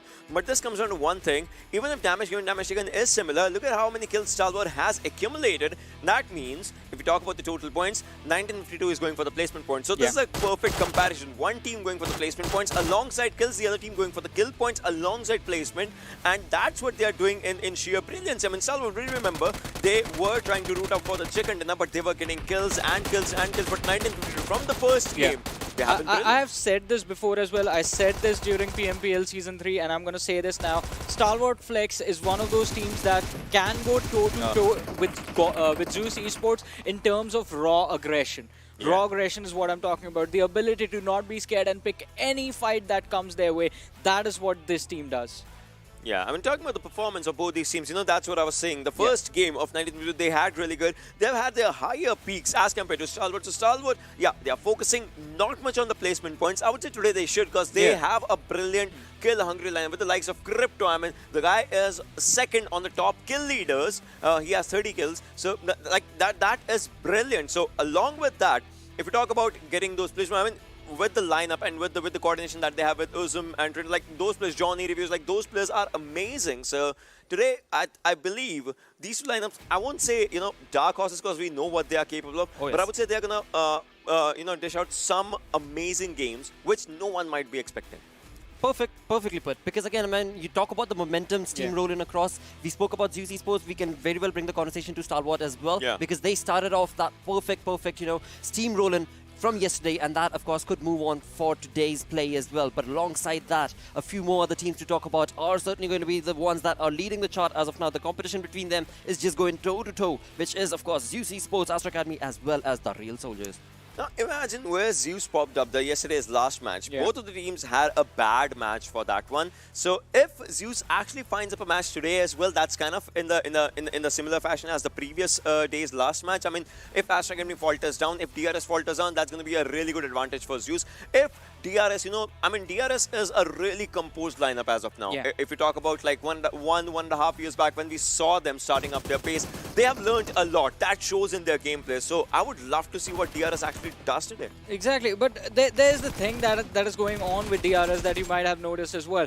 Day one, as I said, one of the most consistent and amazing performances I have seen throughout my career, wherein a team refused to fall out of the top 4 in the matches that they have played an entire day. Amazing performance. Day 2, they start bringing in the aggression, and that is where things start going wrong on day 3, because the teams realize this team is playing outside of their comfort zone, and they started capitalizing on that situation. That was day 3 DRS. We did see in the performance graph that there was a bit of a fall off, but now DRS, they need to get back to the same performance that they brought in during day 1. If they can do that and sort of just get a few more kills, that should get them close to Astra Academy, and then it's up to them. Either they can take the risk, go all into those matches and try and take the first position away from Astra Academy, or just play it safe and then just hope it works out. I mean, those things do happen a lot, like if you just talk about it, but it just comes down to one thing, and that is none of these teams, you cannot rule them out till the final game. Yep. They can, even if they are on second or third, they might just, change that second and third for their favor. A team at third can go to second position in the final game. A team at first might falter on, depends on how these two teams just, go all together. But I believe yesterday, the thing that we say, day 3 always is a day of change. Yeah. And it was. It certainly was, because you bring the conversation towards, of course, just specifically Zeus Esports and DRS. We saw a climb from Zeus, whereas a bit of falling down from the Real Soldiers. Exactly. I mean, look at this. 28 points, and this is just day 3's performance. Yes. 28 points in a single day for DRS Gaming, and on the other side we have Zeus Esports with 70 points secured in that same day. It was an incredible run that Zeus Esports made yesterday, and the fight was tough as well, considering how close the top 8 is right now. But DRS, again, we need the same team that we saw on day 1. I want to see that consistent top 4 finishes from these guys in those in the next 6 matches that they have played. They have shown that they are capable of doing it, so why not just bring your A game and take away the trophy? Well, they most certainly are going to be. They're not going to be running away from bringing that A-game performance into the lobby. With that, let's get our day started. Let's move on to the schedule. As we did say, 6 games. Only 6 games separate from us knowing who will be the champion of South Asia Championship. I'm pretty sure one of our co-casters is going to be really happy when I say, I want a water circle. We have seen this thing happening in some other PMPLs that we were casting, so I'll be pretty happy if we see, because that just throws up a curveball, a water circle. Just think about it. We saw these things happening around the sides of Lipovka and all, and the circle just moves up forward. Just think about that. 8 teams or 7 teams surviving, they don't know what to do. It's just a curveball, and it's the final day. We need those curveballs. We need those mind-boggling plays to come up. Well, if we are going to be asking for curveballs, I hope we have a northwestern circle in Erangel. That's going to be super fun to watch. Because once you start moving towards the side of North Georgia, Georgia Pole area, it gets tricky to get inside the circle. Most certainly, and when you've got teams like Zeus Esports as well as 1952 and whatnot that do take up that spot, that makes it that much more of a tremendous effort that other teams in the lobby will have to showcase. And that's what we are here for. That's what you guys are here for as well, to get into that exciting plays. And for that, we do need to go over to our casters who are going to be taking us through this first game of the day. It is none other than Panda Bros. Of course, that is Necro and Pain Fixes. Thank you so much, Desk. Today, we are here for a mission. We're going to be repping the Panda Secret Service, and here we are to find out the teams that are going to be targeting the other teams from the upper echelon. And, well, what are we going to do about it? Nothing. Literally nothing we can do about it. But also, we're here to find that one alpha team that is going to make all the other teams look like beta. Maybe, because today it's going to be the decider, right? A month-long journey. We've seen the PMPLs, we've seen the finals today, the South Asian Championship finals coming up. And today it's like the last hurrah, the last ride where we get to crown who conquers the South Asian region. Now, getting back to the first game that we have in hand for us, that's going to be in Erangel. Now, we have that rivalry back again, DRS and Zeus. Now, my friend, if I have to now ask you to choose between one of them, who are you rooting for on this one? Look, if I don't really want to sound biased here, but I'm always with Zeus. Come on, we all have choices, and yes, he's gone for Zeus. I want that to be equalized. I'm gonna go for DRS. So we've got a bit of a partition going on now over rivalry here. Between us. Yeah, two Banda brothers are gonna be separated soon. Yeah, I mean, that would be a bad thing, but either ways, getting back to the match. So I'm also in pursuit of the day where I see Stalwart and APES getting their own chickens. I mean, it's been a while that they've been so close but haven't really made it to the pole position. Exactly. I mean, look, APES is one of those teams that is like one of the most... I feel like they are pretty consistent. Yeah. You can quote me if I'm wrong, of course.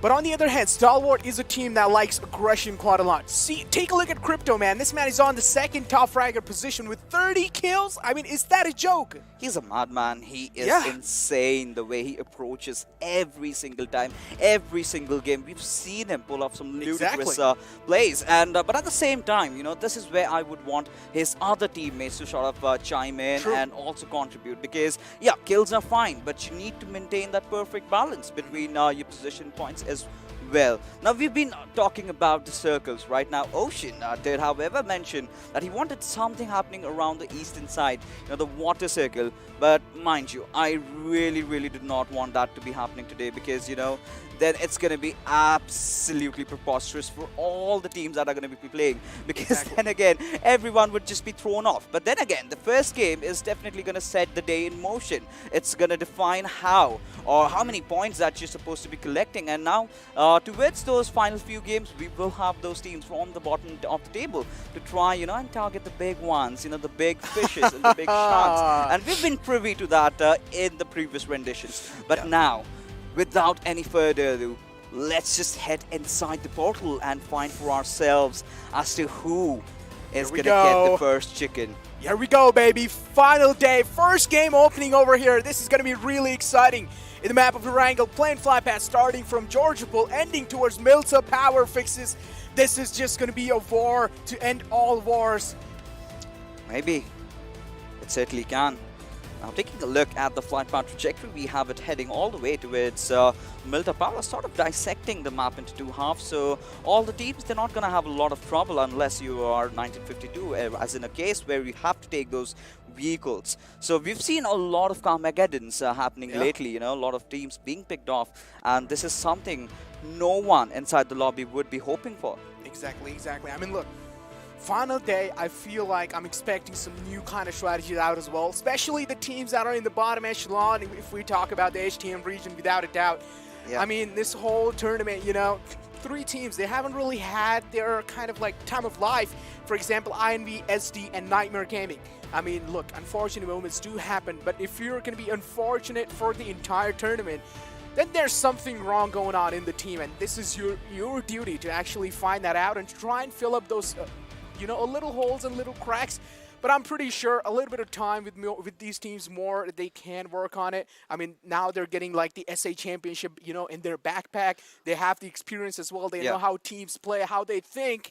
This is going to be helping them out quite a lot in the future. You know, that's the very reason they were considered as the dark horses, but we'll get back to that. But take a look at the circle over here. I mean, a quarry circle is what I am really looking at, but, you know, the observatory tower, that is also in contention. Now, teams like Skylightz might just capitalize on the situation, but look at AJ. He might just be in a whole world of trouble. DRS cannot really afford this to happen right from the very start. No, Sincere, however, minding his own business. I think he's searching for a gun, maybe something, but AJ, he needs to make a run for his life. Oh no, this is really bad. I mean, if you have seen, you know, since the past 3 days, we've always been seeing such kind of engagements happening. And here we go. This man has a shotgun. He's missing quite a lot of shots. He only connected one. What is going on? Oh my god, finally connected it. That was kind of embarrassing there. Let's be honest, Sancher. Maybe a little bit of aim target practice can help that out. I mean, AJ, if this man could have just, you know, gotten away with it, that could have been that would have been the most sick play of this tournament. I mean, nothing about that. Of course, we've seen the boys from Zeus, you know, pulling off the shenanigans, but then again, this would be on a whole different level. But either way, getting back to the game, DRS having a nightmare sort of start right from the get-go. And this is something that they would have never thought in the wildest of their dreams. Their highest top fragger being taken down from the early game. I mean, look. That means the team that I voted for is probably a better choice. I went with Zeus. Up till now, Zeus have been doing pretty great in the game. No casualties in the George Pool area. Have the whole containers and overall the houses for themselves as well. What else do you need, man? You're going to be securing so much loot with yourself. On the other hand as well, look, DRS's teams are kind of, separated away from each other. Now they're in Yasnaya Polnaya. LIT has the half part of it. DRS has the half part of it. So I feel like fights might happen there. But since the past we've been seeing, those teams haven't really been engaging. Right now, considering that we're talking about DRS, now we already do know for a fact that that is not the kind of a start that they had hoped for. Yeah. But either ways, they might just lock horns with LIT. It can happen. The final day, you are subjected to a lot of things that you would have never even imagined for. We've not seen that skirmish breakdown in Yasnaya at least, but today it is a possibility. But then again, coming down below towards the southern side, we did not see the players of Stalwart really going for the military base. Rather, they've gone in for those early rotations. I think they are going to be just taking that center, which 7C are also trying to contest for. 3 teams right next to each other. Actually 4. 2 members of SDGaming right next to the lads of Stalwart Esports. And then we have 7C in the clotheslines. And then we have Skylightz Gaming right above them. This is going to be kind of like an absolute massacre if these teams just spot each other out. And we do know, once one team just shoots at someone, the sound cues are given away, all the bees will be attracted to the suite. I mean, yeah, that is definitely a possibility. But then again, what I'm speculating is fights starting off a bit late, because all these teams, they do understand the value of today's first game. Because if they sort of mess this one up, I mean, that's going to be a huge detrimental factor, and that's going to just lower the morale, which we certainly do not want. Now, we've been talking a lot about the top 3 teams, right? Let's talk about DEADEYES and Stalwart for a second, because now they're also very close to each other. One good chicken might just get them in the race of the top 3. Definitely can't. But up till now, only one lad out the game. Of course, the man from DRS, unfortunate moment there. I mean, they're not going to be happy for that one. But I also want to point one more thing out. 1952 only have 3 of their members in the lobby. Ouch. Now, already being handicapped, at least DRS must be feeling good that there's other team with 3 members only. I mean, DRS, they've got bigger problems than being concerned about 1952 right now. True. They've got to deal with the likes of Zeus and, well, Astra Academy. Apparently, talking about Astra Academy, they haven't really started with the rotation yet. So we're going to see that late rotation coming in. But what I'm really worried about is, again, are they going to be stubborn? Because they have been doing that. They have been sticking towards that same game plan. They send one of the boys to scout on from the Nova Bridge, and eventually he ends up getting taken out. So right now for Astra Academy, what would be really crucial right now is to have all their 4 players alive till those final circles. And if they manage to do that, I'm pretty sure the boys might just get another one, get the 6th chicken dinner. For sure. For now, all the teams kind of traversing in the circle with their vehicles. We do see that on the map. Zeus, though, still having a great time in the same city. I mean, they don't really need to move in unless they want to aim for that center of the circle. Since the past, we've been seeing, Zeus kind of doing that. But seems like this time they're kind of going to be holding their horses in the same place, which is fine. This is what we kind of expected, strategy change coming in from their side. And probably most of the teams as well. I'm also seeing some, teams kind of taking different rotation routes, especially with LIT as well. Sometimes they used to go from the bottom side near Roshawk, and now preferring that over top outskirts, which is understandable. But PN Crew is the team that is right next to them. And if they clash against each other, I mean, I feel like it's going to be pretty much detrimental for both these teams. It is going to be devastating, but PN Crew, having started this tournament in a really good fashion, have somehow fizzled out. But Otzi, he's under heavy fire, and DEADEYES apparently in pursuit with those cars heading in. And Otzi, can he make it into safe cover at the right time? And indeed, he succeeds. But barely though. Take a look at his HP, such down low. A sigh of relief. pretty lucky to be there, Yeah. You can tell that, when he actually made it back to his teammate, the comfort level just increased. He started moving his fingers a little slow before he was just like, oh, hell no, what exactly is happening here? But now, on the other hand, Astra Academy, as always, taking that late game rotation. I mean, hey, look, if it's working out, so you might as well do it.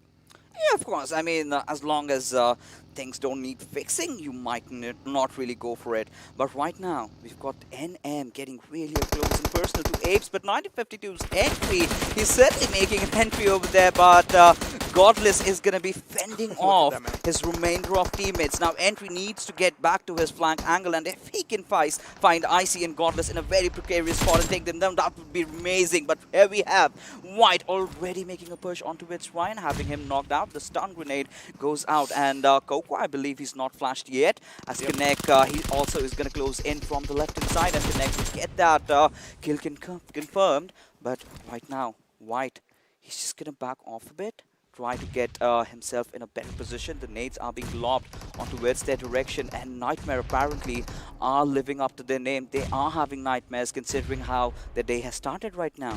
Nightmare Gaming pretty unsettled for now. Things are looking pretty bad on their side, but luckily Rosie and Coco made that situation out alive. I don't really know AK success is the way. I have seen people use it, but I feel like it's kind of like unstable. No, I mean, come on.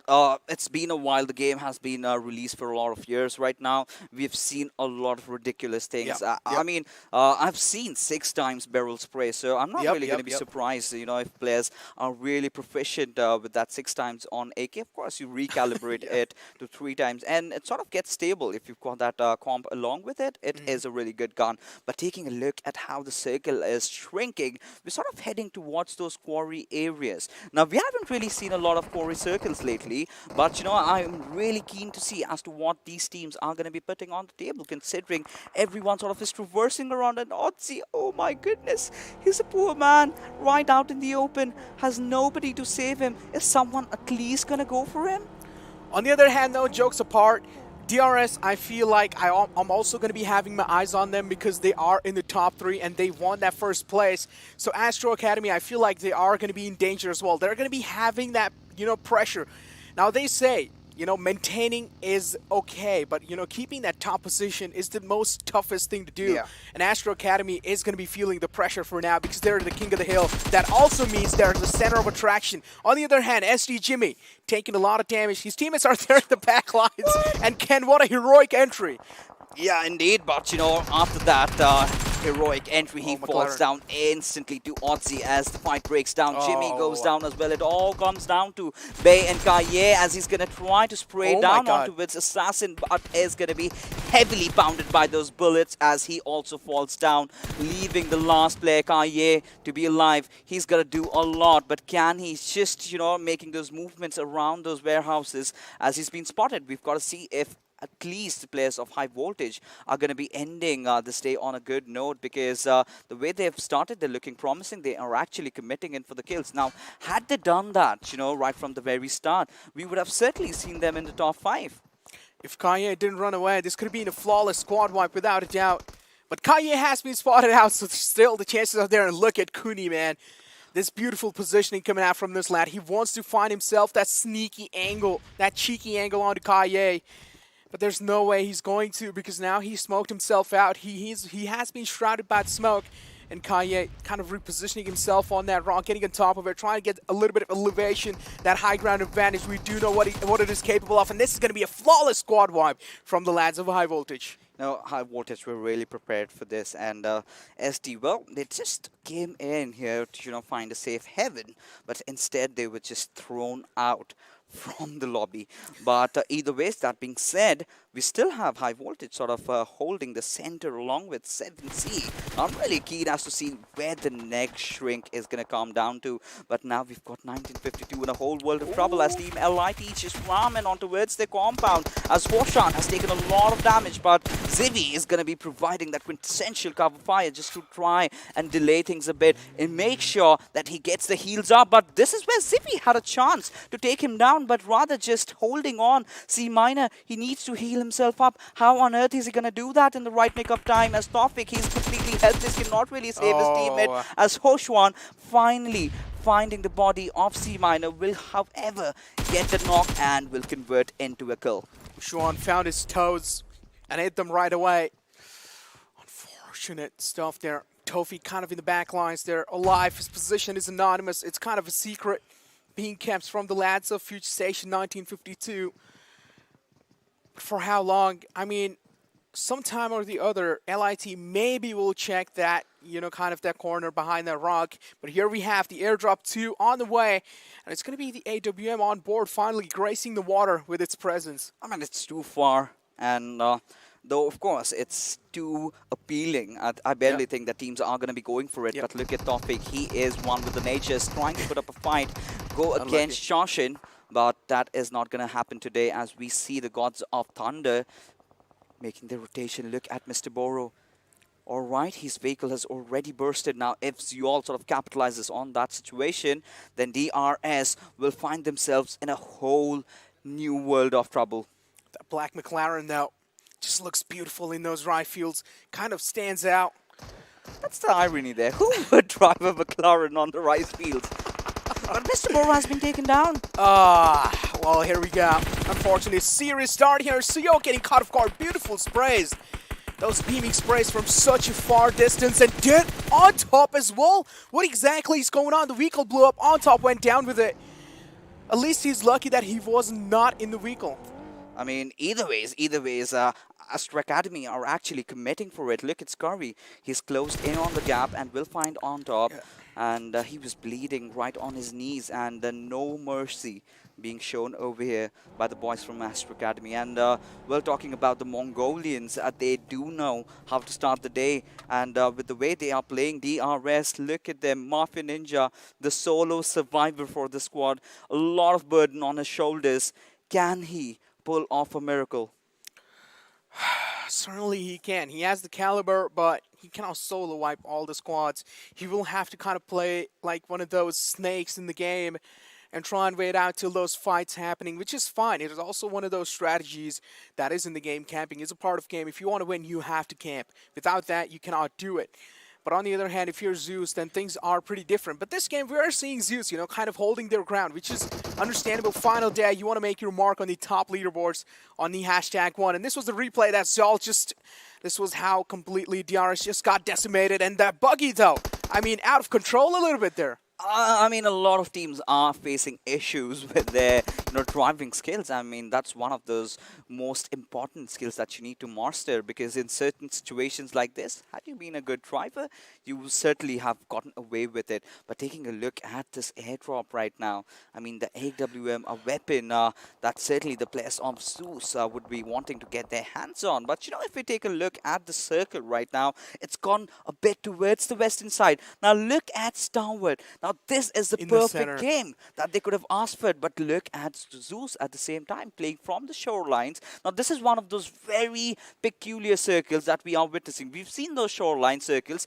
but usually it's a bit towards the northern side. Now, coming down towards the southern side, it's going to be really interesting as to what the teams are going to be putting on the table over here. And look at Fear, though, went down instantly within a blink of an eye. On the other hand, Stalwart Esports going head-to-head against the Lads of Nightmare Gaming. Up till now, they haven't really had the time of their life. TDK got their first chicken dinner yesterday. Are they going to be able to repeat it today? I mean, if TDK gets I don't know, even if 3 or 4 chicken dinners back-to-back, maybe that can put them up back on the top leaderboards. It's almost next to impossible, though, because teams that are playing in the game, they're not going to let that happen that easily. As soon as they see a team, just pull off back-to-back chicken dinners, they are probably going to get targeted. I mean, considering how Stalwart have positioned themselves, I would have really loved if one of those players were in the visit tower, so as to speak, because it gives you that area, it gives you that extra bit of an angle, and he can provide that cover fire from around there. Now, they've got all their players in those 2 compounds. Now, that might be a little bit dicey for them, but look at Icy. I think he smelt where DRS is, and Mafia Ninja is nothing but a fish right now. A fish in the water, fishermen's are too many, though.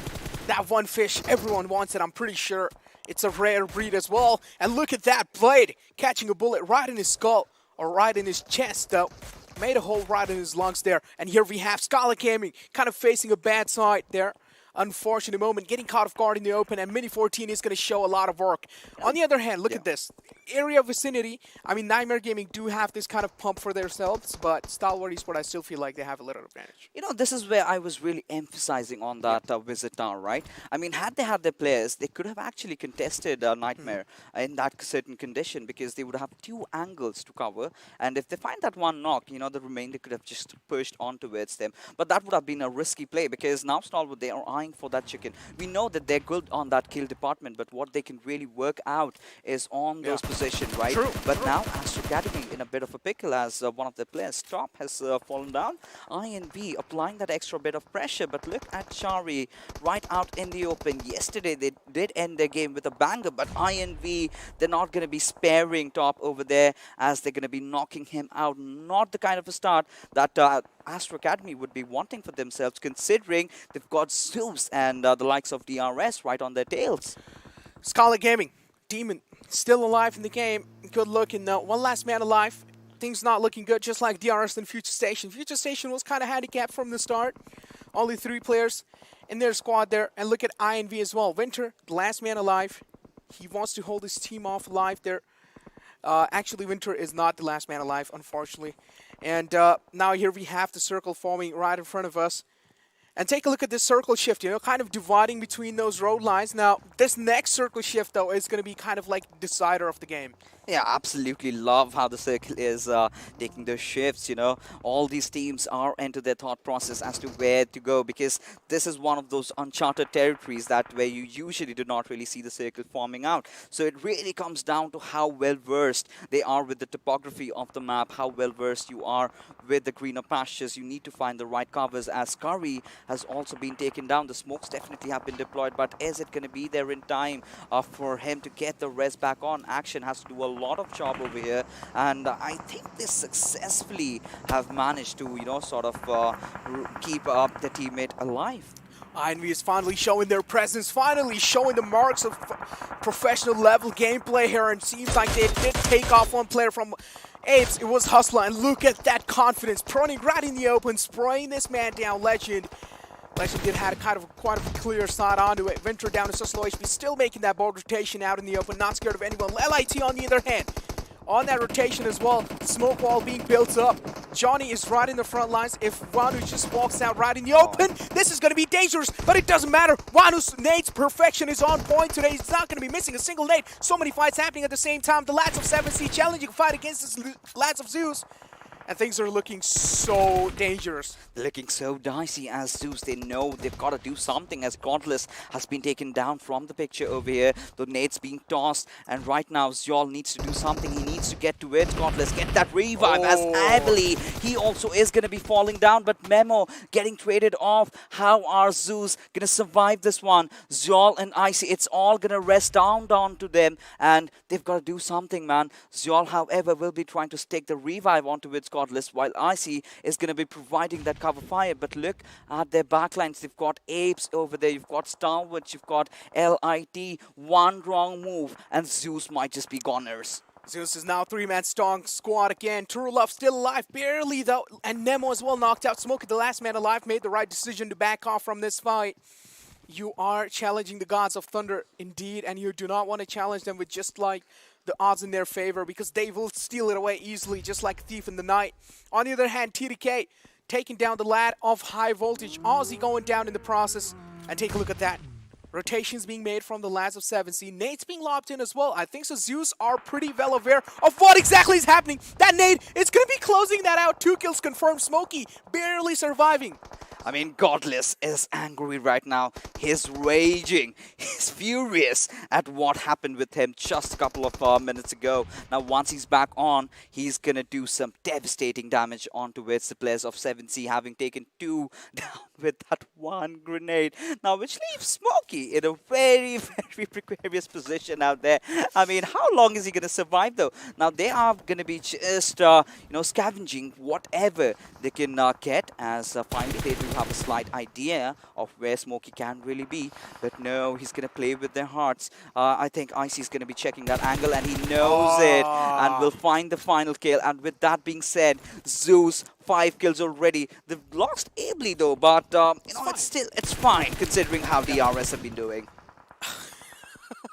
I mean, hey, look, there's still a 3-man squad, you know, looking good. Zeus has been pretty phenomenal throughout this tournament, and now as well, did take quite of a long time to wake up there, but now they have woken up. The beasts have woken up. The gods of thunder are finally back in the game, and Zeus is going to be putting on a show anytime soon. That nade is right on Uzum's face, catches him. Crypto lays down in the open.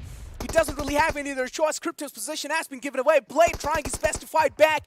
Make sure Crypto is staying as safe as possible. But look at Godless. This man is solo challenging a fight against 1-on-2. I mean, he's inhuman in here, but right now we've got to see as to the players of Nightmare. They are also gonna be taking a lot of shots on towards the players of LIT, but how on earth is Stalwart gonna enter inside the circle? It's gonna be a godless show yet again as he manages to knock down 2 this time. Crypto being the last surviving member, but how long can he hold on? And Crypto being taken down. This is Stalwart. The Pakistani dreams being shattered around again by the gods of thunder. Dreams have been shattered by the lads of Zeus, and it seems like they are here to cause destruction in the entire lobby. They seem pretty unsettled as well because they want to find a lot of kills for themselves. Godless, on the other hand, is more like God himself. Here we have Icy as well, picking a lot of kills for himself. And this seems like Zeus are just the farmers, and they are looking for those kills to farm. I mean, the Zeus right now, they are a force to be reckoned with. I mean, they're looking in phase. They have 3 players, but that really does not deter them from going for those pushes out there. But Roshi, how long is he going to survive that? One more nade goes on towards the direction, right out in the open. But the kill has been taken. Now Icy, he's going to be mad. How on earth could LIT commit such an offense out there? And another nade might just go anytime soon. Right now, just peppering down those bullets, rather rattling them down with it. But Zeus, how are they going to do it? Oh, Godless might just be in a whole world of trouble. He's been taking some massive damage, but has to heal himself up. And right now, he's picked all those grenades. Now he's going to lob it into the direction of LIT, which is going to connect. Almost. Zeus is making those flawless executions one after the other. It seems like they're not putting any effort. Vehicle blown away. Zol went down in that process. Godless still alive, though. He can get the res onto him. Icy down to such low HP. Deciding to back off, a good decision there, but maybe should not expose his body a little too much in positions like these. Opting out to heal himself first, which is a good choice. But now Zeus also has to kind of cross the road to make this, and this is where things will not really be on the side of Zeus's lads because they will be out in the open. Indeed. Now, considering the fact that you've got Sjol and Godless kind of bleeding over there, Icy has to do everything solo. But I really have to commend the boys from DEADEYES, considering the kind of a start that they had. They have also recovered pretty well. But Wanu, he spotted Icy. He's going to take those shots. And with that, the knock is going to come. But no, Godless... he's been taken down, but it was Jol who's still keeping his team alive in contention for that chicken dinner. But look at Astra Academy. They're still alive, but the numbers on T2K is just too much. But we have seen them crumble. And is that going to be a same affair for them today? Or are they going to take the dinner, take the crown, take the glory? What's going to happen as just 5 teams are remaining? We have seen TDK kind of choke these kind of situations out in the past, and anything can happen though. They have also won that chicken dinner yesterday, so they might be feeling themselves up this game. Godless wants to get the res onto him. Godless res is there now. Zeus might just be back on their feet again. All 3 players back on track, healing themselves up. This might just be a massive competition, and TDK should be as careful as possible. You know, I really love how, Team Zeus goes in for those revives in those clutch situations. Yeah. Because these are the times that you really cannot afford to do that. But look at those nade barrage coming in from the side of T2K. But apart from that, look at Icy. He looks completely unfazed. But the nade coming in onto Jol will, of course, take him down. And down go the gods of thunder. That's Team Zeus. But T2K, they've taken a lot of damage. Already 2 players knocked out. But look at Sandesh. Oh, my goodness. He has somehow taken his team to the 3rd position. Now, we've been really critical about the players of PN Crew starting off really well, then sort of fizzling out. But here they are, back to the grind. Between this whole thing was happening, Astra Academy is still alive, staying kind of silent the whole game, and now finding the right moment to strike. Action down to such low HP. Here comes the seamless aggression from the lads of TDK. Action getting spotted out, but he does have the airdrop for the cover. He certainly does, as Frankie will be lobbing that grenade into thin air onto with Speaker. If he finds that knock, this is a corner for them, and T2K might just have their second chicken dinner coming in. But right now we can see Rated. Alright, he's trying to just boost himself up, and there is the opening. Frankie does find it, and now action, it all comes down onto him, and does not really have that perfect HP, and it's just a matter of seconds before which T2K will be committing in for the push. Rather, he's just going to burn himself down, does not want to give the kill. A really smart decision, and T2K getting the second one in the bag. Exactly. I mean, what a way to close that game out, isn't it? I mean, T2K, well-deserved and needed chicken dinner. You guys needed this for sure. More, 2 or 3 more chicken dinners, and then maybe you guys will be on the top 3 or top 4 or top 5. I don't know. Probably you guys will be. I'm really bad at math, so I'm not going to be calculating those I mean, we both are, right? Yeah, we certainly do accept and agree on that. But either ways, I mean, well, T2K, the boys did say they're going to get all the chicken dinners, but they've started one, and maybe the 5 more remaining games, they might just pull it off. Come on, we are dreamers. But right now, what we are going to be doing is take a quick breather, because the analyst desk is coming right after this to break all the fights down.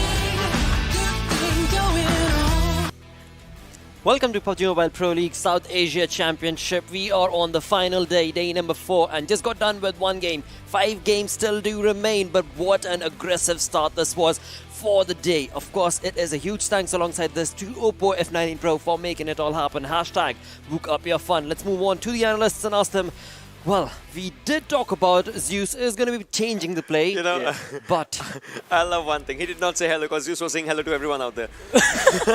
Zeus was basically like hello from the other side, like just destroying him all across. Last day, 5 games remaining now. And what is with this team and the players from this team just running into situation and then realizing, oh, we are outgunned. They have more players, and then just running back. Hey guys, we'll deal with you later. 6 kills from Zul, 894 damage, 0 assist, almost 26 minutes of survival time, 136 healing done. Well, no assist, I get it. Yeah. He was taking kills for himself at that moment. He was giving the perfect covers. He was actually the one, the throwables that was being used by Zeus as well. Oh, yeah. Amazing. Incredible performance, I mean. And as we were talking about it, I mean, them running into situations, we're going to have a look at it. We're going to have a look at those moments, but we have a while before we do that, right? Absolutely. Right now, let's have a look at the top players coming in from this game, and it is Zeus dominating, along with, of course, T2K, G.I. Jane, as you call him. He is, the team is back, T2K. Exactly, the team is back, and if we're going to talk about the players from Zeus, we have to talk about the man who was there to stop them in their tracks.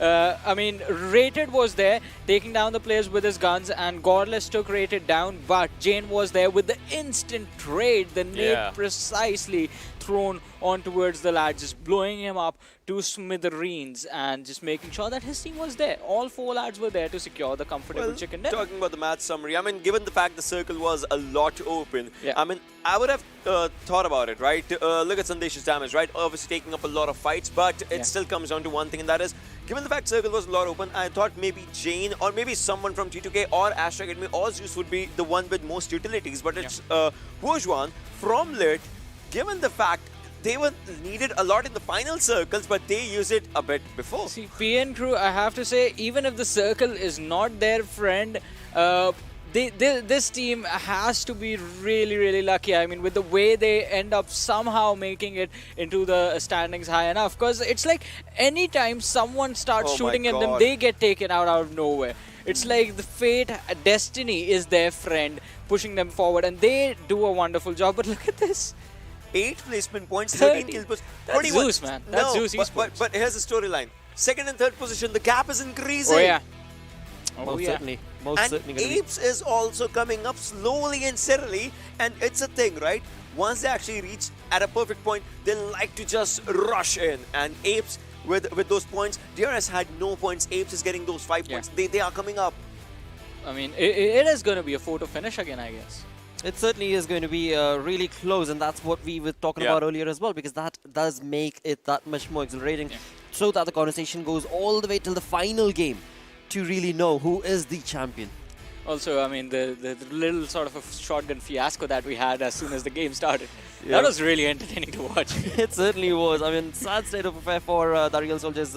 Rotation not working out, and the drop itself not really being on point. But boy, it does happen. It's absolutely fine. Let's move on along, because there are still 5 more games remaining. Let's have a look at the zone analysis. I mean, Circle did have water, but not a lot though. But right, talk about DRS. This time the Circle kind of did not favor them. So, you know, going for those late rotations, because look at this. They were still in the blue zone, and the Circle shifted away from them. That means they had to move inside. But look at how many teams had the cluster around them, and even if they moved inside the zone, they did not have a comfortable position, because there were still a lot of teams around them. Hence, they had to just, you know, rush into vertical fights. And this is where Zeus, this is where PN Crew, and you know, like, these teams had a really good advantage. PN Crew, they had a lot of, like, the whole shoreline for themselves. But I have to talk about the winners of the game. That was a 200 IQ rotation that they put up from the 3rd circle to the 4th circle rotation. As we do notice them towards the southwestern side of the circle, before this, they were the team outside the circle. They were nowhere near these positions, and they were actually, it looked like they were going to head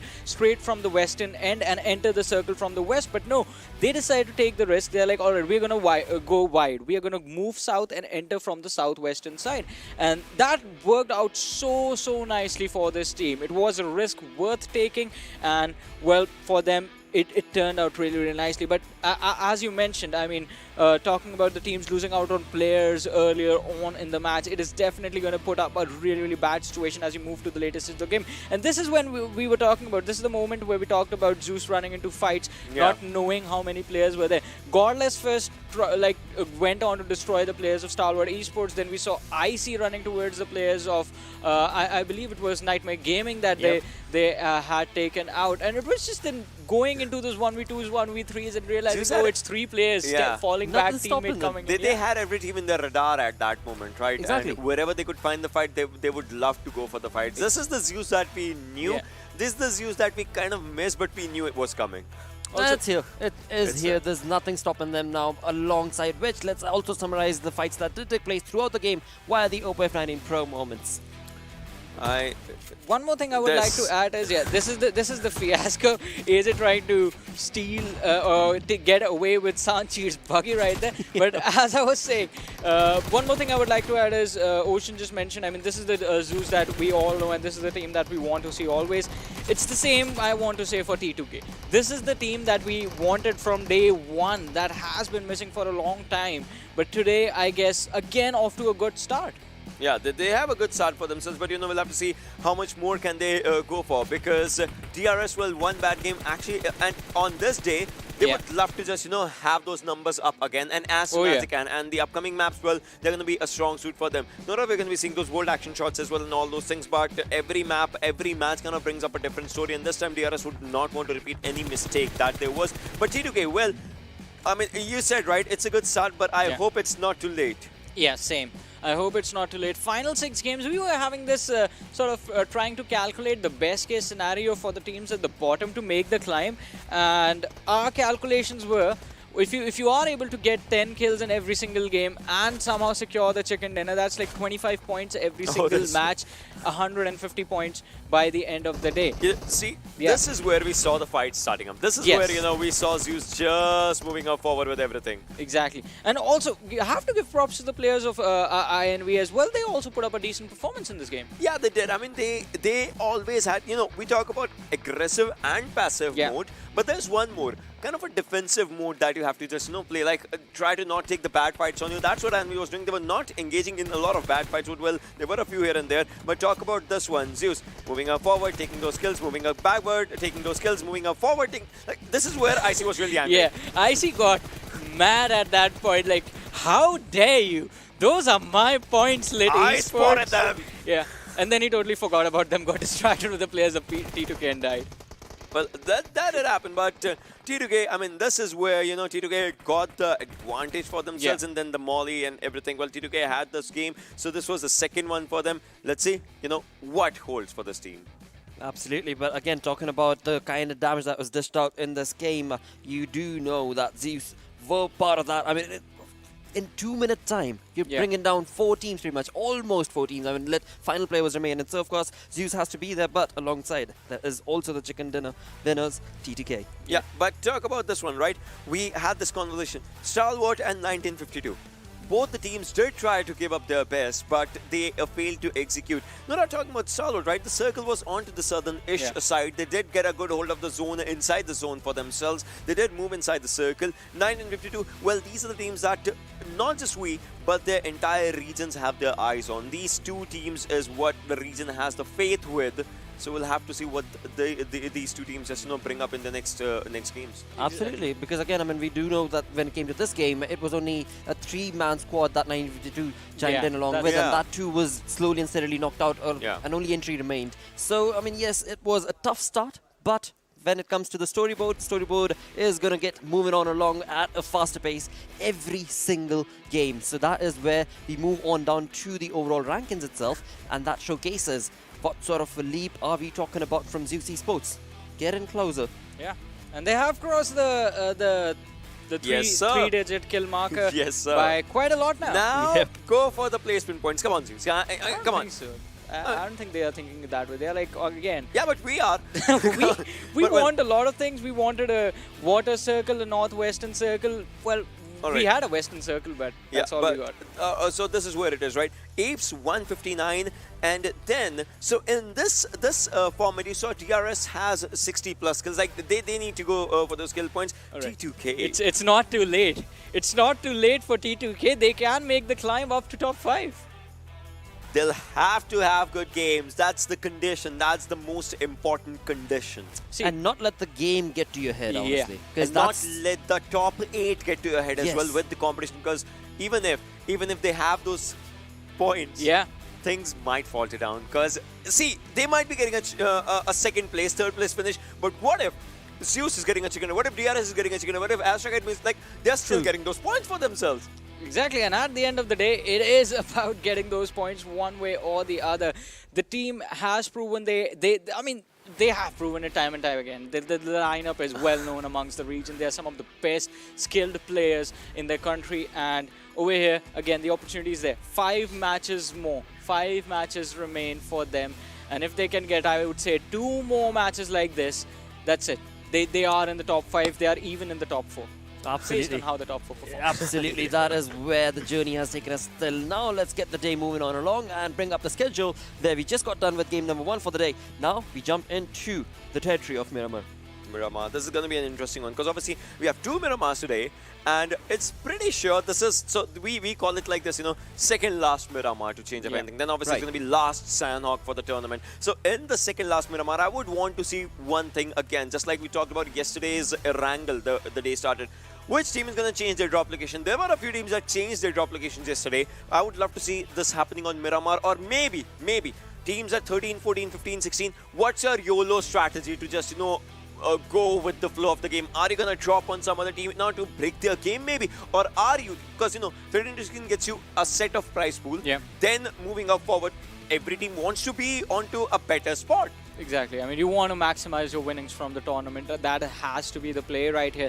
And as Ocean was mentioning the YOLO strategy, we did sort of see a glimpse from Nightmare and INV in the last match. And SDGaming did not even get an opportunity as they were absolutely destroyed in Erangel. So this is going to be their opportunity to showcase alright, this is what happens when we let ourselves lose.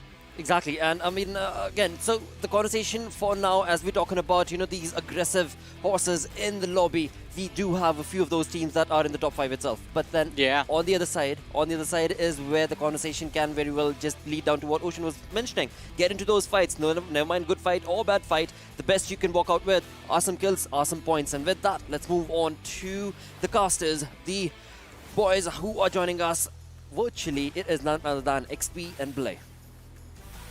Well, thank you very much for that. Oh, this is a new transition, cutting like in this. with a wipe effect and everything. But thank you for that, Blotter, and of course the other two good-looking, wonderful gentlemen on the desk, of course, Johnny and Ocean as well.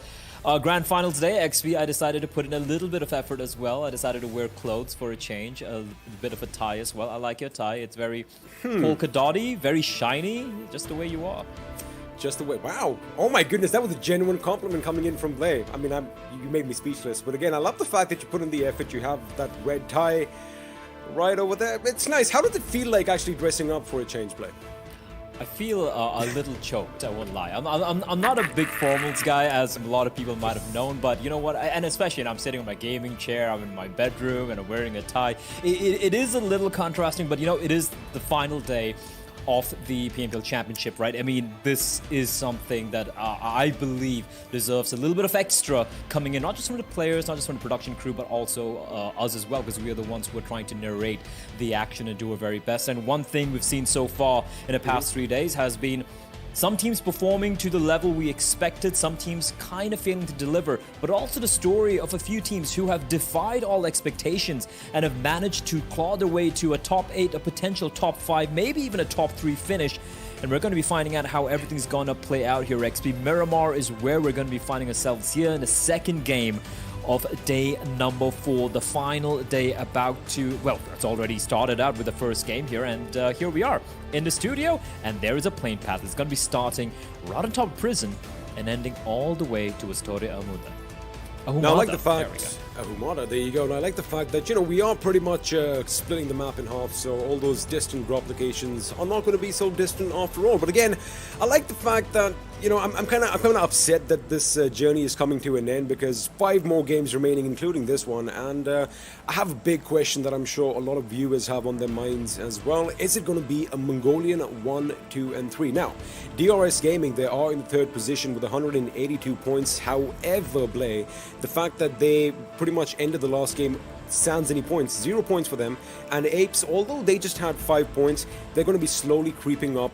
towards that number 3 position. And well, we don't need to talk about Zeus, because these guys went all out as expected, getting a massive 13 kills for them, although they did finish 5th, if I'm not wrong, but 2nd in the overall rankings as far as that game goes. So again, I love the fact, Blay, I love the fact that the competition is razor thin. Now, you might assume that 2A, they have that good lead up top. They've got 245 points, but we keep saying one good game can change it all. One bad game can change their fortunes as well.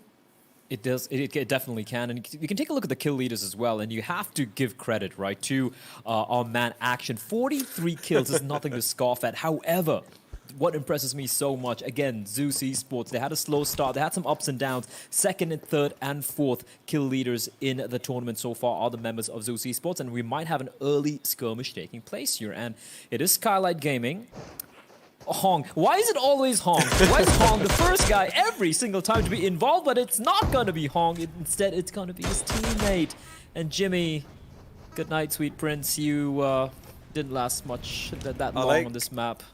I like the fact that although we did see a Mini 14 in action, it was a shotgun from that distance that actually got the job done. But right now it looks like SG are going to be moving in on Hong's position. Now, Nightmares, they've got to act quick. Coco is coming in for a little bit of respite, but the fact that all members, 3 members of SG are going to be pushing in, this could be a little problematic unless he drops down, jumps down. Wait a second, he doesn't need to do that because he has that shotgun in that little confined space, and he is using it beautifully, but finally gets taken down. Yeah, these are the fights that you really need to win. But Joker from above delivering death. They're pushing up though. They know Leon is down. They're going to find Chari, and suddenly XP, this is not looking good for either teams. Joker versus Coco. It's a 1v1, and Joker is going to come out on top with a huge clutch there. That got very scary for Skylightz Gaming. And even though they had another player alive downstairs, if Joker got taken down, it would still been a 1v1. So Skylightz Gaming surviving a bit of a scare there, but unfortunately for Nightmare, it's a waking nightmare. Their woes continue. They're still going to be languishing at the bottom of the table.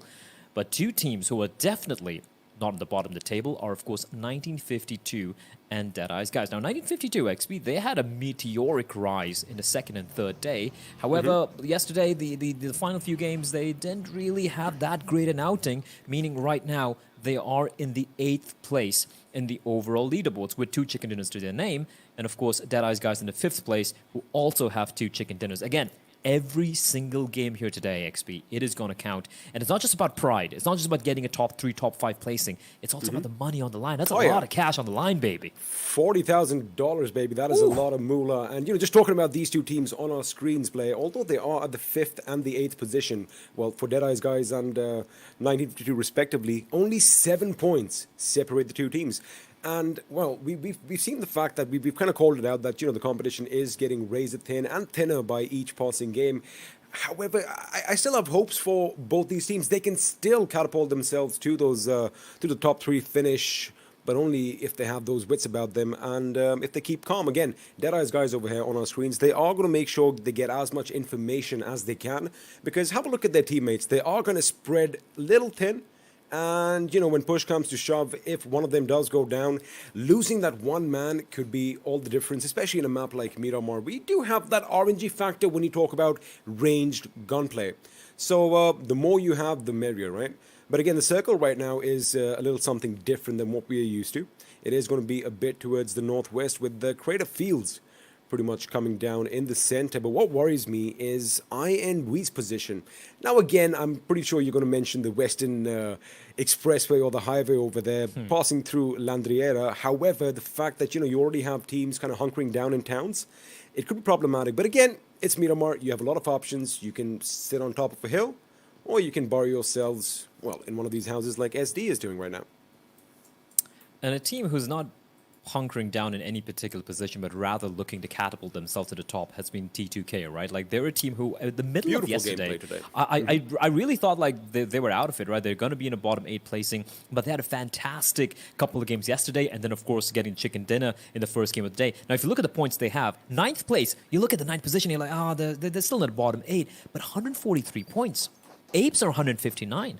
That's 16 points difference between the 4th place and 9th place. One more good game here from T2K, and suddenly they're competing with the top dog. So you can never count anyone out in T2K. I don't know where they got the second win from, XP, but it does really get me excited. What is getting me excited as well is this very tantalizing fight which might break out between DEADEYES guys in 1952. Now, Magnet is by his lonesome, although if you look at the minimap, his teammate has arrived to help him out in a vehicle that is going to be entry. So Magnet entry, holding on to that abandoned, uncompleted building, and we have his other 2 teammates joining the fray as well. And this could be an interesting fight. Shifu, that is a bit of a mistake from Shifu, in my opinion, XP. He spotted the vehicle coming in, he rattled off shots, but he was out in the open, exposed to the bullets from Magnet, and he's going to be taken down. Totally exposed. The fact that he was pretty much in that doorway and his entire body was on display was a little bit of a blunder. But of course, that car banging into that rock might have been a little bit of cause. Ooh, that grenade almost finding its mark had it been inside. But now DEADEYES guys are going to be on the defensive. That one just bounces inside and it does tremendous damage as Shifu is obliterated and Suyo goes down. That means Hungry Rocks is now going to take the fight up against Entry. Entry trying to enter from the left side, but gets taken down in a flurry of bullets. And have a look at what I see on the tippity top of the mountain behind them. It's the boys from Zeus. They can smell the blood particles in the air. They can hear the commotion, and Icy's going to join the fray. Hungrybox doing a great job getting not just 2 knocks XP, but 2 confirmed kills as well. Right now, he's got time to go for the rest onto his teammates. So, despite the fact that DEADEYES guys, they lost a member, they had another player knocked down. For a moment there, it was a 4v2, but Hungrybox flipping the script. Now, On Top still alive. He is going to be kind of like the, I wouldn't call him the recon guy, but kind of like the contingency plan for DEADEYES guys, right? Because no one knows he's there right now. So if Zeus get a little too over-aggressive and push on downhill trying to finish off the job, they could be facing a barrage of bullets coming in from On Top. So they need to be wary. And right now, looking at the position on top of the mountain, XP, I don't really expect them to push on down any further. They're right now very comfortably in the 2nd spot. And why do you need to push it unless they have to take the fight to Apes? Well, it looks like the Apes are bringing all the action at their doorstep as Godless has been taken down. And White is, in fact, being a bit optimistic as he moves in closer. Elsewhere, Senchir is going to get an amazing headshot. on one of the members from Zeus Esports. Now, DEADEYES, guys, you did kind of mention the fact that, On Top's position was not really revealed. We're going to hold on to that thought right now because it looks like White might just cook the perfect grenade a bit to the right, but it's definitely going to funnel them towards that smoke. The question is he going to go in alone or is he going to wait for backup? Because, mind you, they still are about 50, maybe 60 meters out. Well, the backup is doing what they do best as Sanchir takes out a member from DEADEYES, guys. Now, Zeus, they do seem to be in a world of trouble, but as soon as IC is going to be picked up, I'm pretty sure they can work things around. As have a look at that, they've already started on the flank. Now you see that little cliff right in front of you on your screens. That is where they're going to pop off. But at the same time, Ably and IC need to make their move as well. Bear in mind, all these teams are situated well within the play zone, so they don't really need to fully commit to these fights. But APES XP, right now 4th position, trailing quite substantially behind their Mongolian counterparts on DRS Gaming, so they're just pushing ahead. They want to take this fight, they want to win this duel. Fortunately for the side of Zeus, the reses have taken place. And Sanchir, mind you, he's on the back lines, but he's been hitting some nutty shots with that Car 98 of his, so he could be quite dangerous indeed. Nade, again, cooked, a jump, and a toss, and it's gonna find Godless. That is just pristine. Reply nade from Zeus deals a bit of damage, but it's not gonna be too much. Hustler's gonna fall down. That is unfortunate. And now APES, despite getting the initial knock, will have to regroup and try and protect Hustler while they try and get the res as well. That's gonna give a little bit of time for Zeus to kind of work their way. Then Molotov could have ruined everything though, XP. Had that been a grenade, it would have rolled down. Oh, actually, you know what? They're on the other side of that rock, so I think it wouldn't have done any damage. I wonder if you noticed something, Blay. It was DEADEYES guys who stole Goddess's kill, basically taking 1 kill point away from APES, which is going to kind of hurt them later on. But have a look at Hustler. He has been picked up, and this gave Zeus the opportune moment to make their escape. And there you have it. They're all in the vehicle. And these guys are riding into the sunset. They're like, you know what, we lost a member. We're going to recuperate a little bit. We're going to get some higher ground. We're going to use our Mini 14s to good use. And we'll see you when we see you. But again, I've got a question. I've got a question for you, Blake. It's going to be about the fight that we witnessed a little bit earlier between DEADEYES guys and 1952. Entry, the moment he took his Mirado and kind of tried to ram DEADEYES guys' position, why did his teammates not follow through? Because he was the only one who was going to set up the flank. I mean, I'm sure a little trade could have come off. It was a little silly that they did not anticipate anyone behind. Anyone behind that wall. I mean, come on, whenever I see some bold action, you know me, I'm going to lose my chain of thought. But anyway, it could have been a slightly better coordinated, is all I'm going to say. I'm going to get back to... I agree with you. Firstly, I feel like he wanted to neutralize a threat immediately, but I felt like he got a little too overeager there. And right now, this battle between 7C and DRS, both of them on top of these 2 peaks, a battle of the twin peaks, if I might say it myself. I like that. Now Fear is bleeding out, but then so is Nima. At least the res has taken place. And as long as they don't really peek each other, it could be kind of a truce because it's too far away for the utility for the nade to do much damage here. So it's kind of like a forced stalemate, so to speak, right? DRS like, all right, you guys have that peak, fine, fair enough. We're going to be watching the other side of our peak, and you guys can do the same. So I feel like they will still keep an eye out on each other, but I feel like it's a fight which neither teams can win, right? It's going to be very hard to confirm kills here because if you head on down these peaks, you're just going to be a sitting duck for your opposition. Also, you got to keep one thing in mind, especially for a team like DRS, right at this very moment, that mental pressure is going to be building up because they are in the 3rd position and starting your day off with 0 points is not the most helpful. But what is helpful is the fact that they are pretty much in the center of the circle on those high peaks, the twin peaks, as we just mentioned, just southeast of that massive crater in the desert over there. But now the circle is going to shift a bit towards the southwest and, well, lo and behold, their position is still intact. But this is what I'm going to say.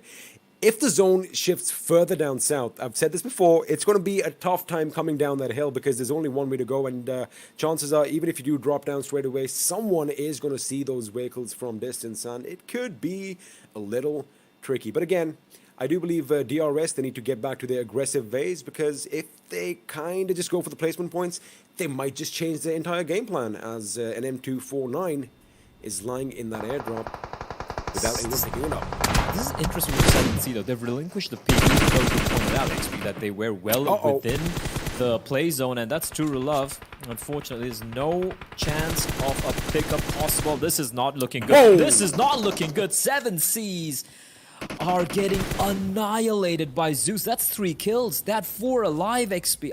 Okay, I can see why they wanted to rotate, because their position there was known on the peak, because DRS obviously knew where they were, but rotating via vehicle, especially when a circle is kind of this small, the third zone's in place, and there's still like 15 teams alive, the risk analysis there seems to have failed a bit for 7C. That's just unfortunate. But I also feel like a decision which was... I don't think the benefit was really worth it.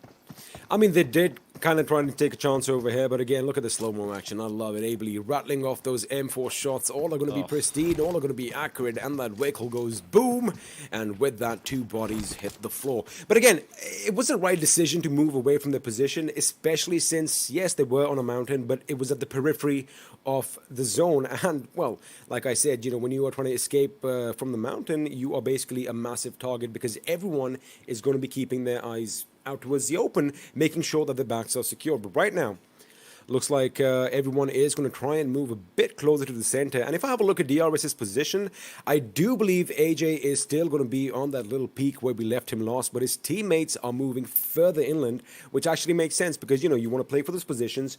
And if they do manage to scrape a few points, their number 3 spot on the leaderboard is going to be intact, as Kaye is going to find Magnet from White. I love that name, Kaye. I love it.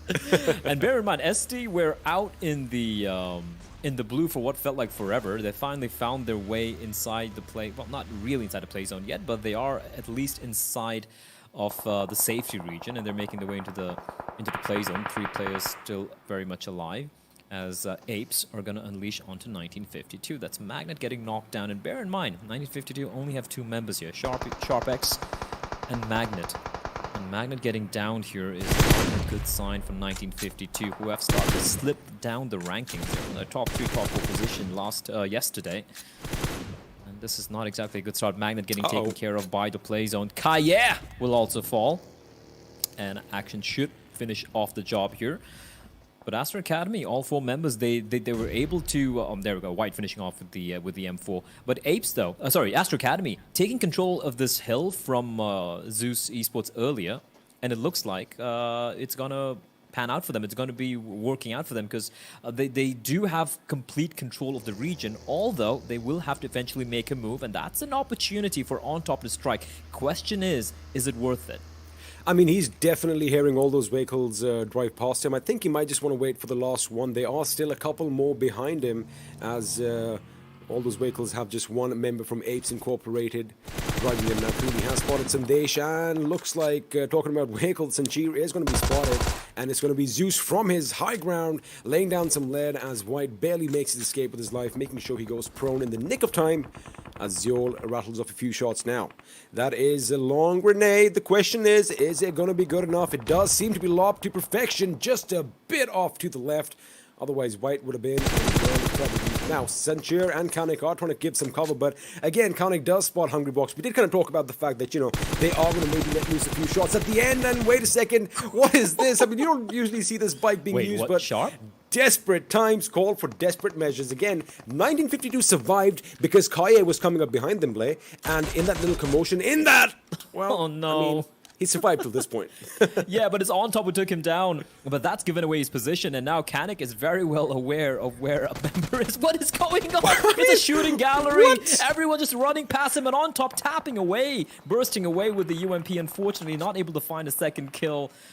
Bay, in the meantime, getting finished off. Your teams are dropping. Nightmare SD in 1952 will fall, and Zeol spots out White, and that is going to be some tasty revenge here. Because bear in mind, Zeus did lose a member early on. Sky has been dropped. Scry has been dropped as well by Sanchir with that Con 88. And I beg your pardon, it's not APES they faced off earlier. It was Zeus Esports, but the Mongolians taking the fight to Astra Academy, and things are not looking good for Astra Academy at the moment. Everyone seems to be knocked down. Hika managing to heal himself up, but he might be the last member standing. And even though Apes are just a two-man squad right now, the nade could finish off the job. Nade is going to be sailing on in, forcing Pika to make a move. The nade won't find him, but it looks like Sanchu swapping his bullets, swapping his rifle, and he just no-scoped Pika. Oh my lord, Sanchu doesn't need a scope. He's just going to 360 no-scope all the fools in the server.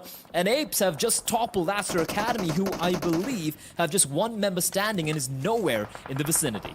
The last time we saw the last member from Astra Academy was pretty much near their fallen comrade. Scry is definitely going to be bleeding out, but what a quick shot that was. Yes, it was the no-scope, but the speed is what really fascinated me. The fact that Skylightz ran out of ammunition, that quick switch comes in and that's it. That's the end. That's all she wrote. But right now it looks like Zeus is taking the fight to DEADEYES, guys, as on top is going to burn to a crisp. But now, Sanchir, they can deploy those smoke grenades and get some much-needed loot. Again, a two-man squad, but a force to be reckoned with. However, Kanik is going to be on his knees, and looks like he is going to be finished. Sanchir is going to be trapped between a rock and a hard place, because you have Zeus at one end, and looks like LIT and DRS are going to be coming in for some fun at the other. Well, that zone is kind of brutal. No one there. And it is a bit of a valley, right? A bit of a highway. Bifurcating the final play zone. High voltage, quite a number of members alive. It has been a quiet game for them. But as long as they have the numbers advantage, it can definitely be used for them. You cannot count on LIT as well, man. They've got the couple of chicken dinners on their belt as well. And right now, this battle. Now, 1-0 is uphill, a little further away from the rest of his teammates. In DRS, with just the two members alive, Mr. Boro and AJ, it has been a very quiet game. It has been a very quiet past few games for DRS, which, unfortunately meant that they have slipped down the rankings a little bit. They were the #1 team at the end of day one. Right now, they placed third, and Wanua with a perfect angle here. As long as it doesn't get spotted out by anyone else, it's going to be great. But look at Sanchir pushing in. Another team has joined the fray, and suddenly this is looking very, very exciting indeed. Jackson pushing in with the back dead, and somehow Sanchir has escaped unscathed on a sliver of HP. The last man from Apes Incorporated driving, and well, lucky man to be alive right now. But now Zip is going to get taken down. Jack Sheen comes in with that trade as Mr. Boro has been put in the ground as well. Now, I was kind of worried for LIT. I'm going to hold on to my thought, as it does look like DRS have been decimated in the blink of an eye. But now INV are going to take the fight to Zeus Esports. You know, we were talking about that position. I was just worried that maybe if Icy spots them from that little hill that he was on just moments ago, it could have been troublesome for LIT. Oh, that's a good grenade. However, does seem like Abely is going to be behind a little bit of cover. Zeus is Icy. He is going to try and snake his way as far right as he is allowed to do so. Hopefully making it to that shack from where he can basically flank INV and give them a taste of their own medicine. Zeus looking good so far. 7 kills. XP is looking like one of those games. And they do only have 3 members, but that should be more than enough for these Mongolians. Now, a bit of exchange of nades. No need to overcommit yet. INV with the 2 members alive, very well aware of the fact that the team right next to them is someone that is not going to be easy to take care of. Now, Legend is alive. He is also the final man left standing for PN Crew, but we also know, XP, that that particular person has been able to pull off some miraculous rounds. Winter over-facing, and Abel's going to punish him, peering around the edge of the smoke, and that is not a good start here for this battle. Winter getting taken down, Chad getting knocked down, and INV now, it's literally only quite an XPZ left alive, but now the nade is good, but it won't really find its mark. And Zeus having to take multiple fights here. Now they're going to be taking the fight against Warzone. Look at Icy just pushing up from above, but he's taking fire from his teammates, and the nade's going to find its mark. Zuan, however, getting knocked on down. The finish won't be coming in from Icy because there is a teammate pushing up, but Icy is dealing death and destruction, but he will finally fall. The res needs to take place right now, or Zeus's hopes are going to dissipate in a matter of a few seconds. Jackson pushing in, but a nade getting tossed in, and that's a perfect nade. And Zeus down to 1 member. That is Zol. He needs to take the fight here, and he's not going to find anything. INV getting helped out Lit getting helped out by INV, but INV again unleashing a hail of bullets into the members of LIT, leaving 2 members still standing in INV. It's now a 2v2 XP. There's a real chance INV might be able to just basically clutch this one out. They're pushing in, they're flanking, they know the 2 members should be, at least 1 member should be in the smoke. If they can isolate V, it would be fantastic, but one more is going to get the knock through the smoke, leaving XPZ alone in a 1v2. The res is taking place as well. And now Wanuo pushing him back with the Molotov. They've spotted him out in the smoke. Quiet is quietly going to go to his grave, and there's nothing that can be done about him. His teammate has to run away. And LIT, that was a hectic fight, XP, but they come out on top. I just want to say, well, all is fair in love and war, because they did kind of inadvertently help them out moments ago, but they did try to snuff their lives out as well, although that did not work in their favor. 7C Esports are going to be eliminated in the 5th position. I want to point one thing out. Leon was in a good position as well earlier when he did take down Chad from INVEsports and, you know, got those few kill points for his team. Skylightz Gaming exiting the gameplay with 9 kills, which is phenomenal, but now XPZ has spotted the enemy as Hoshuan is trying to go up from the right, but he gets taken down in a flurry of bullets. Of course, that higher rate of fire is what is going to help him out, but have a look at that position from Zil on the other side. Ziv, I beg your pardon. He could be detrimental right now to XPZ's assault. Now, he is one man standing. He knows that Uzi is going to come in handy, but looks like we have help from afar in the form of Oi Oi Oi. It is going to be Aussie putting him down on the ground, which means, wait a second, is he still alive? Is INV still in it? No, they do get taken out. They do get taken out in that confusion. We're down to the final 2 teams as APES Incorporated are going to be taken out as well, and I like it. It's been a while, Blade. We haven't seen an even-Steven matchup right at the end. Now, this is going to be brains over brawn, but it looks like Cooney is going to be happy with the brawn part. Wait, what? Oh, Cooney, that is just pristine rifling action from him. Jackson does reply back, finding Aussie. So at least that's 1 knock going the way of LIT. Now, the res for Wanuo is looking unlikely. Now, Jackson's going to heal himself up, so at least have 2 alive and kicking. V has a little bit of time to patch himself as well. That is good. The Molotov could be perfect. It's going to be tossed in deep. It is a little too deep. Unfortunately, Assassin trying to cover his teammates. He's going to get finished off. And now the res, it does take place, but he needs to heal himself. And Extreme out in the open caught. Aussie's very low as well. Is all it is. Wait a second. But Aussie's going to clutch it out for his team. And High Voltage, that got really scary. But they pulled it off, XP.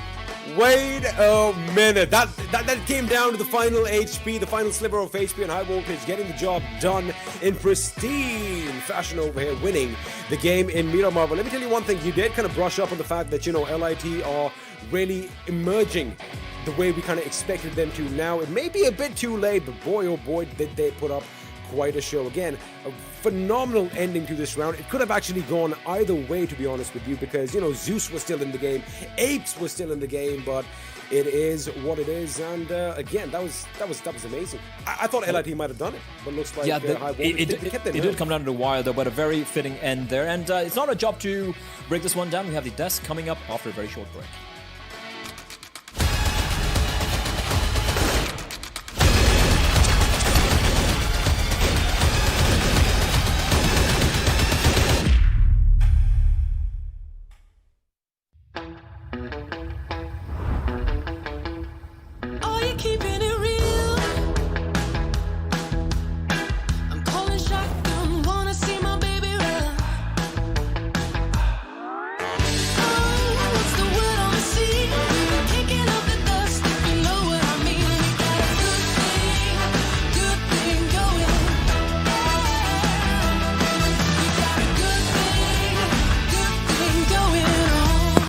Boy, oh boy, what a final day this is turning out to be right here at PMPL South Asia Championship. Incredible synergy being played across the board from so many of these teams, and it is all thanks to OPPO F19 Pro for making it all happen. Hashtag Vook up your fun. Let's quickly move on to, of course, Ocean and Isopajani. Lads, did you guys anticipate that, by the way? Well, not really. They did not. Yeah. But that's the surprises that the final day can actually bring. True, exactly. I mean, we were having this conversation while watching the game, and I was like having my mind blown, and Ocean just said, today is going to be crazy. And it is crazy indeed. Yep, with that, we've got the MVP coming up on our screens. And again, I'm in Jason from Lit Esports with 5 kills. Wow. Lit Esports, the way they've got day number 3 in their favor with day number 4, honestly. I mean, every day they have last few games in their favor. Yeah. Today they have the second game in their favor. I would love to see what happens when the momentum actually continues for them. But well, High Voltage as well doing really good. But talk about this lad. 5 kills, 766 damage. Today, 2 MVPs, no assist done by either of them. 235 healing done. But talking about, the top players, that's where Skylightz Gaming's Leon is. Abely and Sanchir from Zeus and APES. Zeus this time were sort of put in a tricky position where Godless, one of the star players for the team, was taken down earlier on in the game, and so the other lad stepped up and they still managed to get those kills. What did I say? For them, it's like kills in a match are guaranteed to come. Even in this game, had Lit not been there, they would have been in a really interesting fight against it. It was an interesting fight going on against the players of INV, and as we talk about Skylightz Gaming, good early and mid game, I have to say. They weren't able to make it to the late game stages, but still they managed to make sure that they were securing those points in mid game. Definitely. Talking about the match summary, right? 5 kills, that was the highest number, but talking about the most utilities in that too, in Miramar, only 12? Oh, that's You have to be kidding me. Yeah. This match was all about those gunfights. It was, but you know, talking about the covers, talking about the circles Yeah. and everything, like sometimes players need to use it, but still 12? Well, it is turning into, like you guys just said, an exhilarating day indeed. With that, when you talk about this match, let's move on to the match ranking. And it was High Voltage bringing in that active play with chicken dinner and 9 kills. That leads them to 24 points. Also, have to talk about that final charge from DEADEYES towards the players of High Voltage. The lad had any HP left on him, and he still managed to make sure that DEADEYES weren't the ones walking away with the chicken dinner in this game. Good performance put on display by the players of High Voltage. And as we were talking about performances, we were talking about this during the match itself as well. The situation that's there between Astra Academy, DRS, Zeus Esports, and also APES. APES, let's not forget the team sitting on the 4th position. As of now, Zeus is getting points while Astra Academy did not. Previous game DRS did not, this game DRS did not. So all in all, I don't know what I'm expecting by the end of, I don't know, maybe 5th game, what I'm expecting going in the 6th game, because APES, they are, you know, gathering those points. Right now, there are a few other teams as well that are gathering the points for themselves, but like, is it too late? Is it too, you know, like, where are we heading with the games? With the next game, things might just change a lot. Exactly. I would say it's 4 games too early to even predict. Yeah, I mean, you have to probably wait till the final one. The first 2 matches in themselves have been really interesting. Both those matches we have had teams from the 2nd page that have done really well. Yes, and that is again just going to make it that much more of an incredible play. As we move on with the conversation, let's bring up the zone analysis coming in from this game.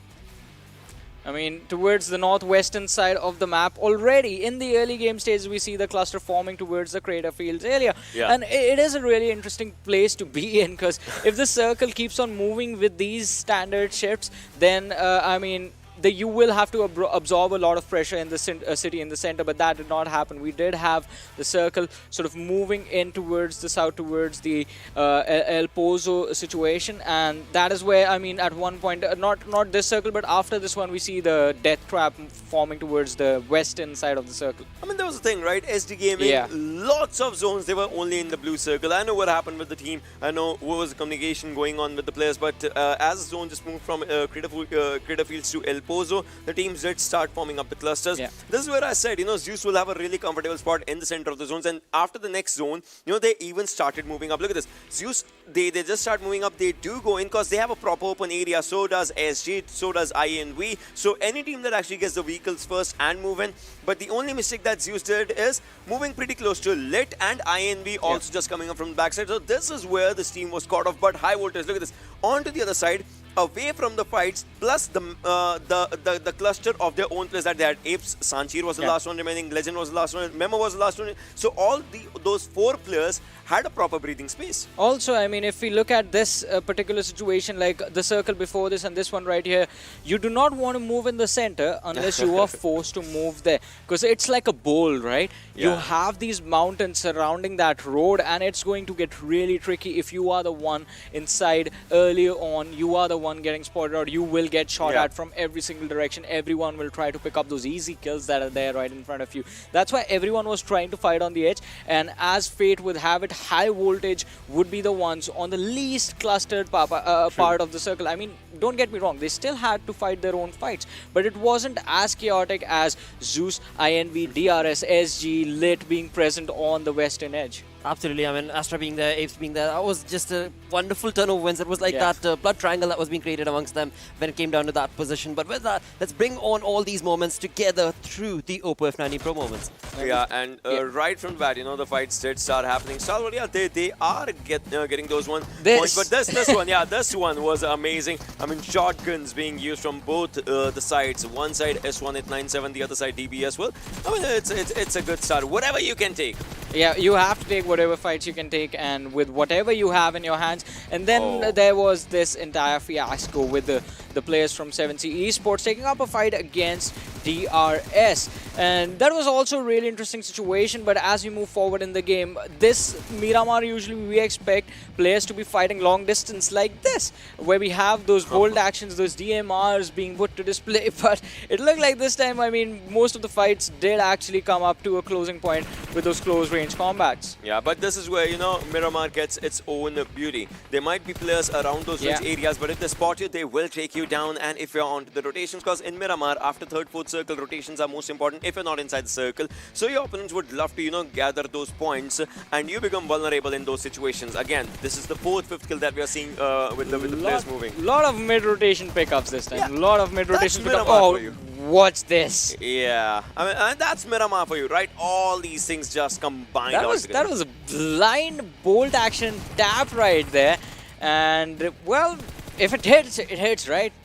Yeah, if it works, right? But moving up forward, after this, Zeus, they did try to, defend the area, but those throwables that were being used, and they were just moving up forward. They had no movement onto the backside. They had just one angle, and that is to take down one team. But after that, slowly and slowly, when we move forward, we'll be seeing those one-inch movements. And this is where the final fight was happening. And still, well, HIGHVOLTAGE did manage up good. Keep watching the HP of Aussie right there. I mean, or the HP that he does not have, because he did not have anything on him, but he still managed to win that fight. And at the end of the day, that is the most important thing. HIGHVOLTAGE walking away with the chicken dinner in this game with those 9 wonderful kills that they were able to pick. I mean, ouch moment right here through the damage graph. For so many teams. And especially for DRS, I would say. They have damage.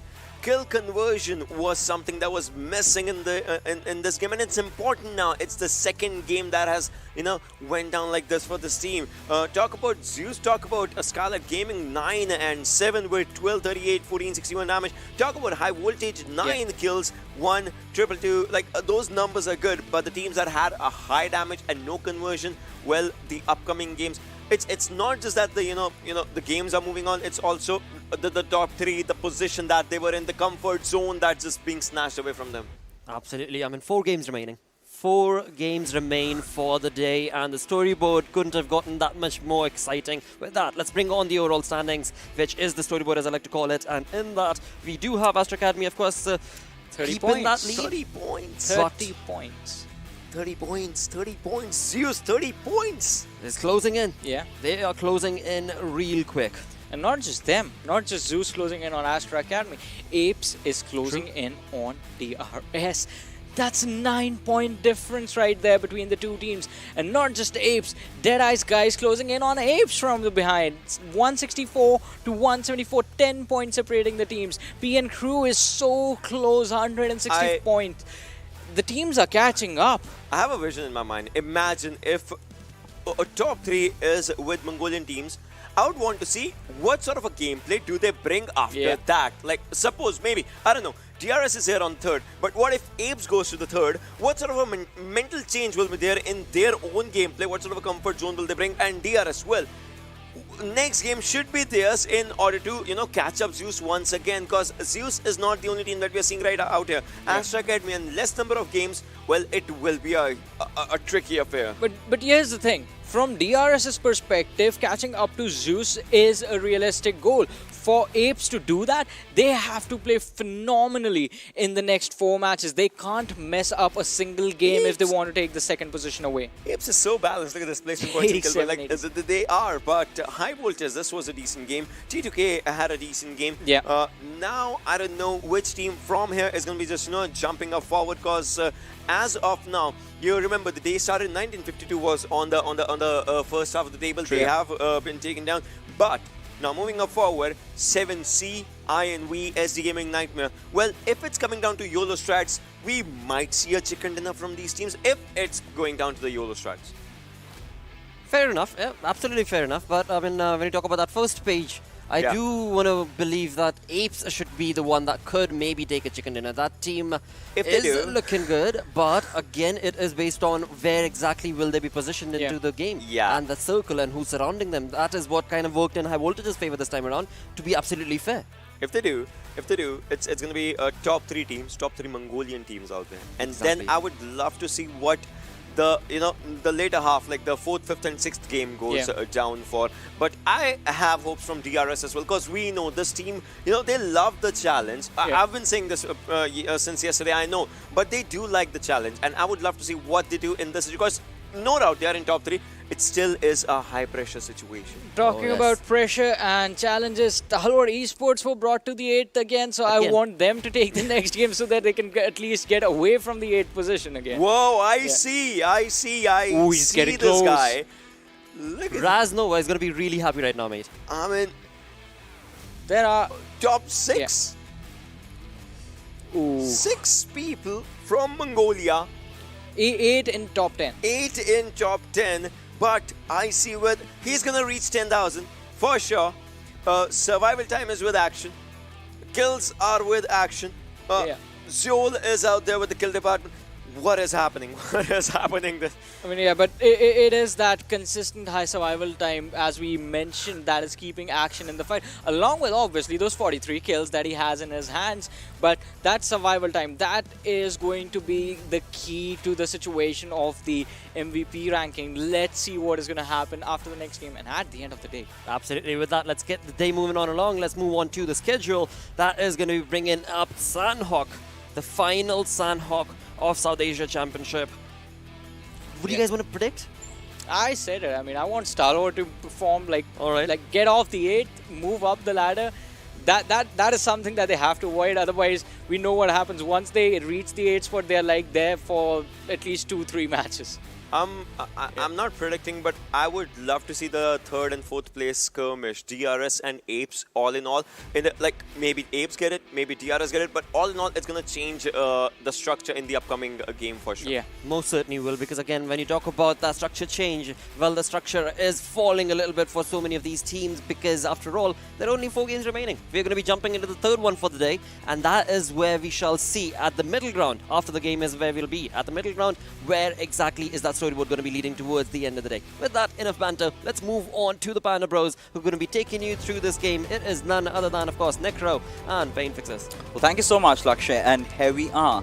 Final Sanhok, and well, what a storyline it has been. I mean, almost Zeus catching up on Astra Academy, just 30 points lacking, and I think that considering the form that they are in, it's pretty much doable. I think it's going down to the final game of the evening, but then again, the miseries of DRS sort of continue, because they haven't really been amassing quite a lot of points right from the very get-go. But now, coming down to Sanhok, we know this is one of those maps where DRS really struggle a lot. So, what do you feel about it? Look, struggle is there, that's for sure, but one more main point over here is that APES is not really far behind DRS. On the 4th position, really much. This game is so important for DRS. This is pretty much a life and death game for them. If they lose this one, they're going to be moved down to 4th position, or 5th maybe. And APES will be moving to 3rd position. That means all the top 3 teams will be the Mongolian teams. Alright, I need to let that sink in for a moment, because the Mongolians coming in, they are conquering it all. And that being said, let's just dive into the rainforest of Sanhok and find for ourselves who's going to take a chicken in this one. And we know for a fact that DEADEYES have almost been one of those strongest competitors, always sort of trying to survive till the very end. We did witness players of 1952 also pull off a really good game. So let's see what happens as we head on towards Sami. But either ways, teams never had that trouble dropping off onto their desired drop locations in Sanhok.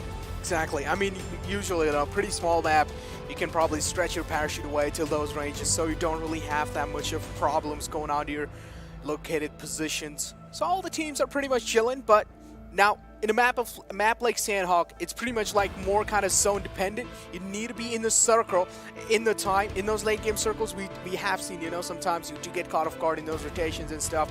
So prioritizing zone more, especially in the map of Sanhok, is really important. If you're not going to be doing that, of course, things won't really be going in your favor. So it doesn't matter if you are able to get on your drop location pretty much easily. What matters is how much time you're wasting off the bat. Yeah, of course. I mean, you have no really time to delay, but here we have Demon almost taken down by Kaye. Does have a weapon of his own, but eventually the results are going to be the same with him faltering down. And right off the bat, Skylightz Gaming, not a kind of a start that they would have anticipated for themselves. But either way, it's SDGaming. Now, we did witness, you know, high voltage getting that chicken dinner in Miramar. And we're sort of privy to all these things happening, right? We sort of are accustomed to the teams that haven't really been getting a lot of chickens, get those in those final few days. Because now they do realize for a fact that they have nothing to lose. Exactly. I mean, now SDGaming took out one lad of Skylightz Gaming. On the other hand, trades happened as well. Bay went down from the lads of SDGaming, but Kaye is a man who actually got the opening for them. You know, the first blood, as we like to call it. Absolutely. I mean, this is what we've been expecting from the HTM region, aren't we? I mean, the dark horses, or that is what they were called for. But, you know, apart from LIT, the remainder have sort of fizzled out through that entirety of the tournament. But now, taking a look at things, we've seen that hybrid circle again, but this time somewhat inclining towards the eastern side. So maybe a circle around the boot camp, or maybe on towards the southern side is where we're going to see things ending at. But 7C, they're in pursuit. They've spotted out the players of Nightmare and got to see if they can actually find a knock. But, well, it's the other way around as Nightmare find an opening on towards 7C. Nightmare. Seems like for now, they are probably the Nightmare. For the first time in this whole tournament, they are proven to be a nightmare to some team, which is a good thing, you know. I mean, better late than never, as we like to call it, but it's a little too late in situations like these. Already third game going on. Only 3 more left in your pocket, Nightmare. That's when you need to prove your mettle and take a look at that seamless aggression being shown from the lads of SD. Joker. He's out in the open, and that was kind of a questionable move from his side. Even though he heard him pushing up, he still stayed on that rooftop, which I don't really get why he did so. I mean, that's a disaster for Joker, considering the moment he lobbed that grenade and it did not fetch him a knock, that's the moment he realized, I'm done for. And he already started calling his prayers over there, but 7C, already having lost out on Smokey, Memo's knocked down as well. It's all come down towards Rick and True Love. But blah, blah, blah. In the meanwhile, finding Leon from afar will, of course, confirm that kill. And T2K are off to a good start. T2K doing fantastic for now. I mean, first game was there, so opening has been pretty much fantastic for them. Maybe this whole day will be good if they just keep on continuing the way they played in the first game. For now, things are looking pretty safe for almost all the other teams other than Skylightz Gaming.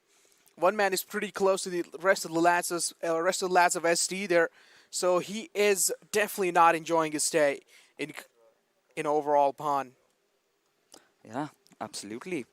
Now it's a certain silence as we have Memo, which is scouring the land, searching for Rosh. Wants his loot though, but in the meanwhile, Chari taking things into his own hands. But, well, to be honest, he does not really have any other options.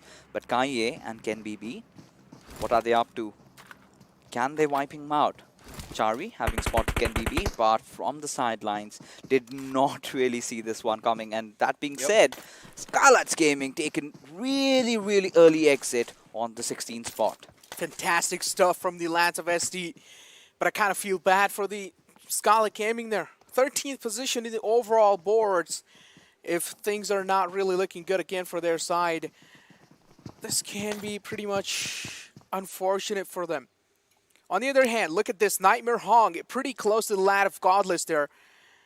And it seems like, well, I mean, he is trying to be as safe as possible, trying to be a silent assassin for now. Not moving an inch, not moving a single muscle. Yep, and I think that's wise. he is trying to go suicidal, considering he's just waiting for Godless. The moment he steps in, that's where he's going to strike. But look at Uzim having spotted out Memo completely, out in the open with just a sliver of HP. And any single moment he might take a few shots. But 7C are the one that are going to be retaliating. Gotta see as to what happens. Stalwart, in the meanwhile, Uzim, Crypto, in just one compound. But right now, they need to get this knock on towards Memo. Memo. His back is pretty much exposed. Thank God there's no one really at his back.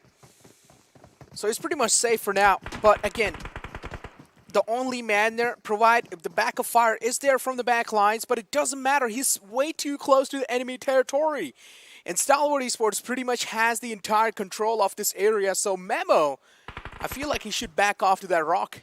Yeah, he certainly has to. But, for that to be done, there has to be a window being created. And I really want to see where the other players of 7C are, considering Memo does have that Tommy gun, 50 bullets. If the players of Stalwart just make those brave and bold moves, they're going to be eaten alive. Now, Crypto has taken some massive damage. Hasn't really gone for the heals, though. Does he have enough first aids? That's a big question. Definitely does. PM Crew do have that kind of heal control in the backlines of Stalwart Esport. I'm pretty sure a little bit of kind of ruckus being caused from the lads of Stalwart will draw their attention to this fight. Crypto is well aware of his backlines, but look at their med situation fixes. Stalwart Esport is not really looking good on meds, and this is where 7C is wasting so much of their time. Yeah, absolutely. Now, somewhere down the line, this battle has sort of turned into a stalemate. But look at all these teams sort of congregating on towards the center. Now, Astra Academy holding the bootcamp area. They do know for a fact that Zeus is on their tails. And the way Zeus is playing, they are here to win. They cannot just settle down again at the second spot. They need that first position.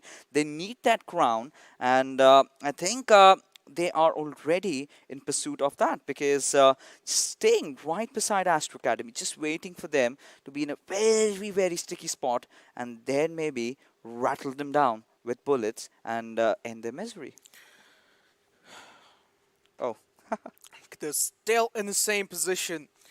It's kind of, it's kind of weird. I find this kind of weird. Like, the map of Erangel is where we see those early actions going on, and the map that you expect those early actions to happen, especially smaller map like Sanhok. This sort of things are taken so slow. I mean, yeah, in the start, there were 2 kills being, flied away. The entire squad of Skylightz Gaming did go down. But after that, not really a lot of engagements happening as I am talking about it. Another man went down from the lad of Stalwart Esport, and it's going to be the big man falling apart. Yeah, it all comes down on towards Crypto, who barely survives with a sliver of HP. Now, does not really have any meds. Has to retreat back towards Johnny. Maybe ask him for a few first aids. But Uzin, I believe he's done for. He's down to such low HP. Memo as well. Pretty critical health for him. Johnny did an incredible job tacking him up by quite a lot. Crossing the roads out in the open. Luckily, no one from the 7C squad is providing that enough cover on the side of Memo. I feel like they need to reposition themselves. The rest will be there from the side of Stalwart Esport. Uzim kind of crossing the way. Memo moved out of that, overall angle at the wrong time. The timing was in the favor of lads of Stalwart Esports for now. Healing himself up, bandaging himself up slowly and steadily. And this is where Memo finds the right moment to back out from this fight. Oh, this is smart. I like this from 7C. He knows that he does not really have a lot to contend with. And either-wise, Johnny will, of course, get that knock. And he's a goner there, isn't he? Because there's no chance on earth that 7C might want to commit in for the revive. Because trying to do that is basically knocking the doors of death. But now, that being said, the circle has taken a shrink. We are seeing again that hybrid circle being formed right in front of our eyes. We for sure do not know where it's going to end. That's for sure. Stalwart Esports, take a look at Uzim down to such low HP. Meds are lacking there. Maybe they should finish Memo there. At least they will find a little bit of meds on it. And they did have a few bandages there. Maybe that would help them out for a while. Turulov spotting out the entire squad of Stalwart Esports. Any more damage can be pretty detrimental for them. And there you go. Memo being taken down. And somewhere down the line, I really thought that maybe PN crew would want a piece of the pie. But eventually, they are heading on towards their own safe heaven. And avoiding those fights, they're playing for the positions. And given the right circumstances, given the right window of opportunity, they might just, come back into this fight and have a piece that's lying around. But now, as things are, we've got Killer spotting out Hoshwan. Now, this knock might just be big, but he said he seems to have escaped. Oh, no! A little too early to make that statement, Fixes, because this aim is on another level. He did find him with that 2x, and now Zevil has his sights locked onto that doorway. He does know someone will make that mistake to peek out of it. The rest should be there from the side of LIT, and shouldn't really be that big of a trouble for them. But it seems like, no, the kill got confirmed instantly. Yeah, I mean, considering the fact that, even Apes are on the back lines, they've taken control over the hills.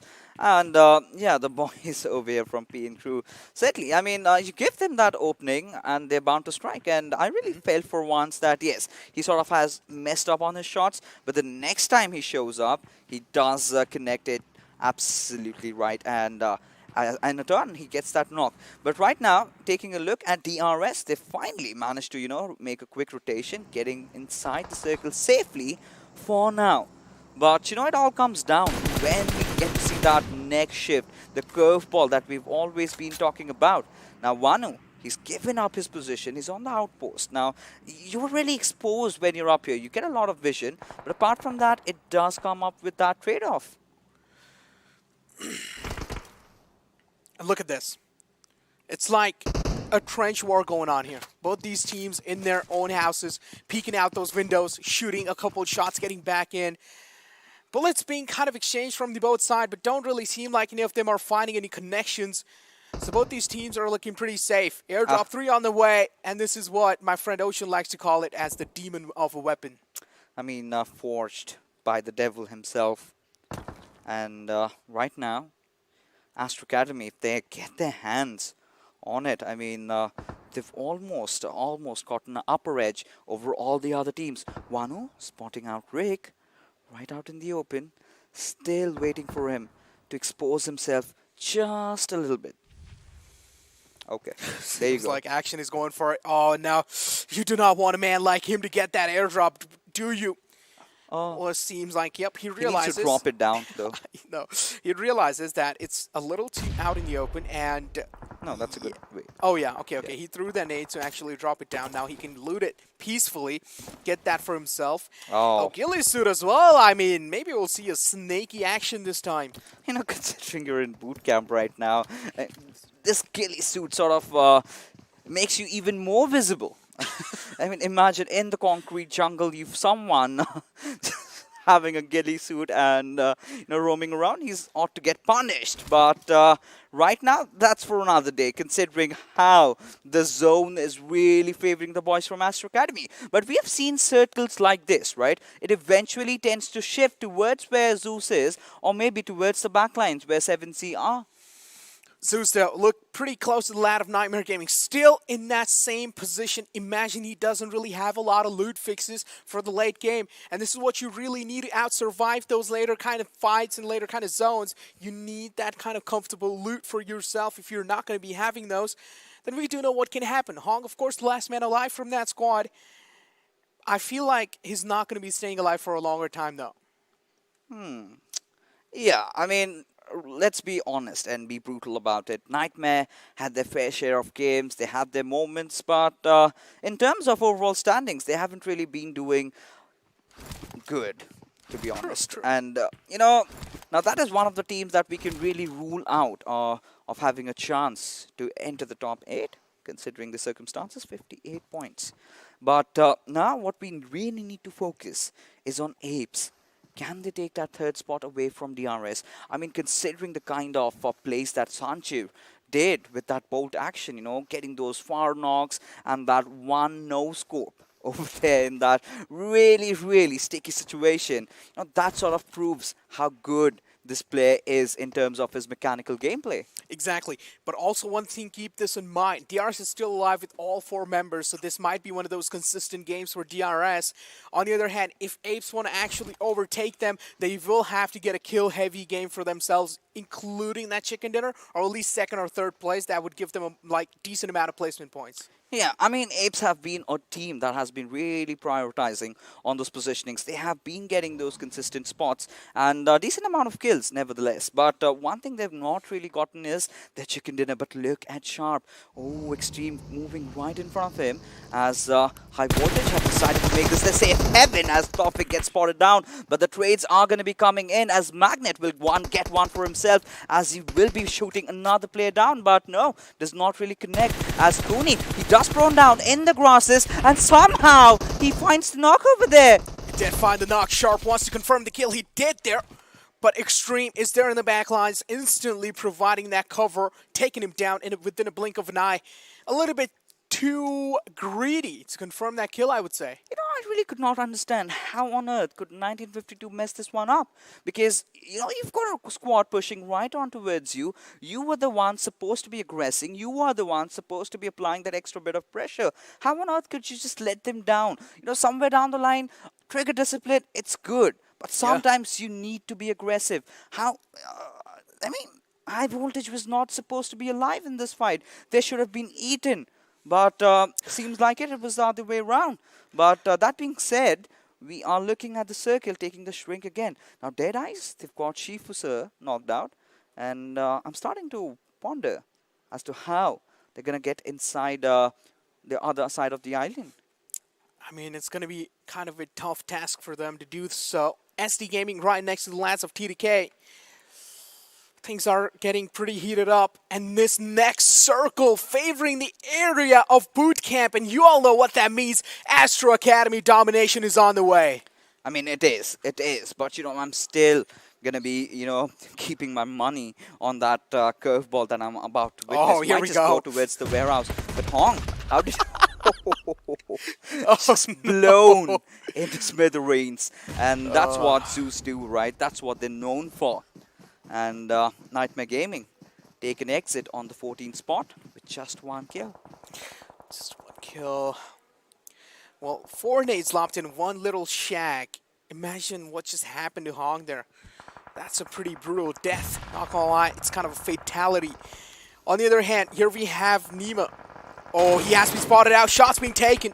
You don't really want to be caught off guard, especially when your opponents have that MK14, and especially if your opponent's action. I mean, look at that. He's done that before, right? He's done that in the past. You know, just lobbing those grenades through those sky holes and getting it connected. But that being said, Godless has been taken down. It's a fight going up against Stalwart and Zeus. They're being hammered. But right now, Top from the boot camp, he's trying to take a few shots here and there. Frankie, having that high ground advantage. Gets a lot of vision, though, inside the circle, waiting for the right opportunistic moment to strike. Zeus, look at them. The position is so bad out in the open. No cover for themselves. Even their backs are exposed to TDK. And here we have, shots being taken. Abley connecting a little shots on the blade. They're getting caught off guard. Almost could have been taken down. A little bit more exposure of his body, and that would have happened. Here we have a beautiful spot out coming out from the lad of Johnny. He has got some eagle eyes there, but now seems like Stalwart Esports are not going to be stopping anytime soon. Zeus are getting shattered one after the other. They're getting absolutely decimated, just like they were doing in the first game. You know, this is one good thing I like about Zeus, and simultaneously it's one of the bad things as well. You know, always going in for those revives. Now, this was not a situation where Abley could have really gotten that revive and gotten out alive, considering how Stalwart would have completely pincered them down. And yes, now Stalwart wiping out Zeus. Now this changes things completely. Yep. This is where DRS need to cover up. This is where DRS need to get this chicken dinner, get themselves back in the race for the crown. Very well said. This is the DRS's right moment. This is where you need to cover your points up. This is the only moment you're going to be finding in the entire tournament. But Stalwart, though, hats off, wiping out a big mammoth-like squad like Zeus there. Well played. This proves this team's capability and this shows their caliber as well. I mean, we already do know, man, you're having those lads like Crypto and Johnny in your squad, but hold on. I'm going to hold on to my word for now. As Zevil spotting out the lad Sandesh on the top ground, but he does have the high ground, so I feel like Zevil should watch out his peaks. Gotta see what he's up to right now. Does not really have a very good advantage though, but look at the circle shifting. I told you! I'm gonna back my money on that, and I hit the golden spot. And, you know, Still in the circle though, hold on. They're still in the circle, but how on earth are they going to cross that trench, that dip over there? Smoke. Are INV really going to let them? No, I mean, you do not really have a lot of smokes when you drop off. True. And that's one of those beautiful things about Sanhok. Now, considering you've got APES also coming in, right on the sidelines, White is going to commit for the push, but how on earth could he be oblivious about the fact that Astra Academy loved their bootcamp? Pika on a sliver of HP, but still surviving. He'll definitely get that first aid up for himself. He will. White gets taken down. Pika, beautiful job there. But the nades lopped in from the side of APES. I feel like Pika should have repositioned himself instead of healing first. The Rez will be stuck from the side of top, but he does hear footsteps coming in, so backs off.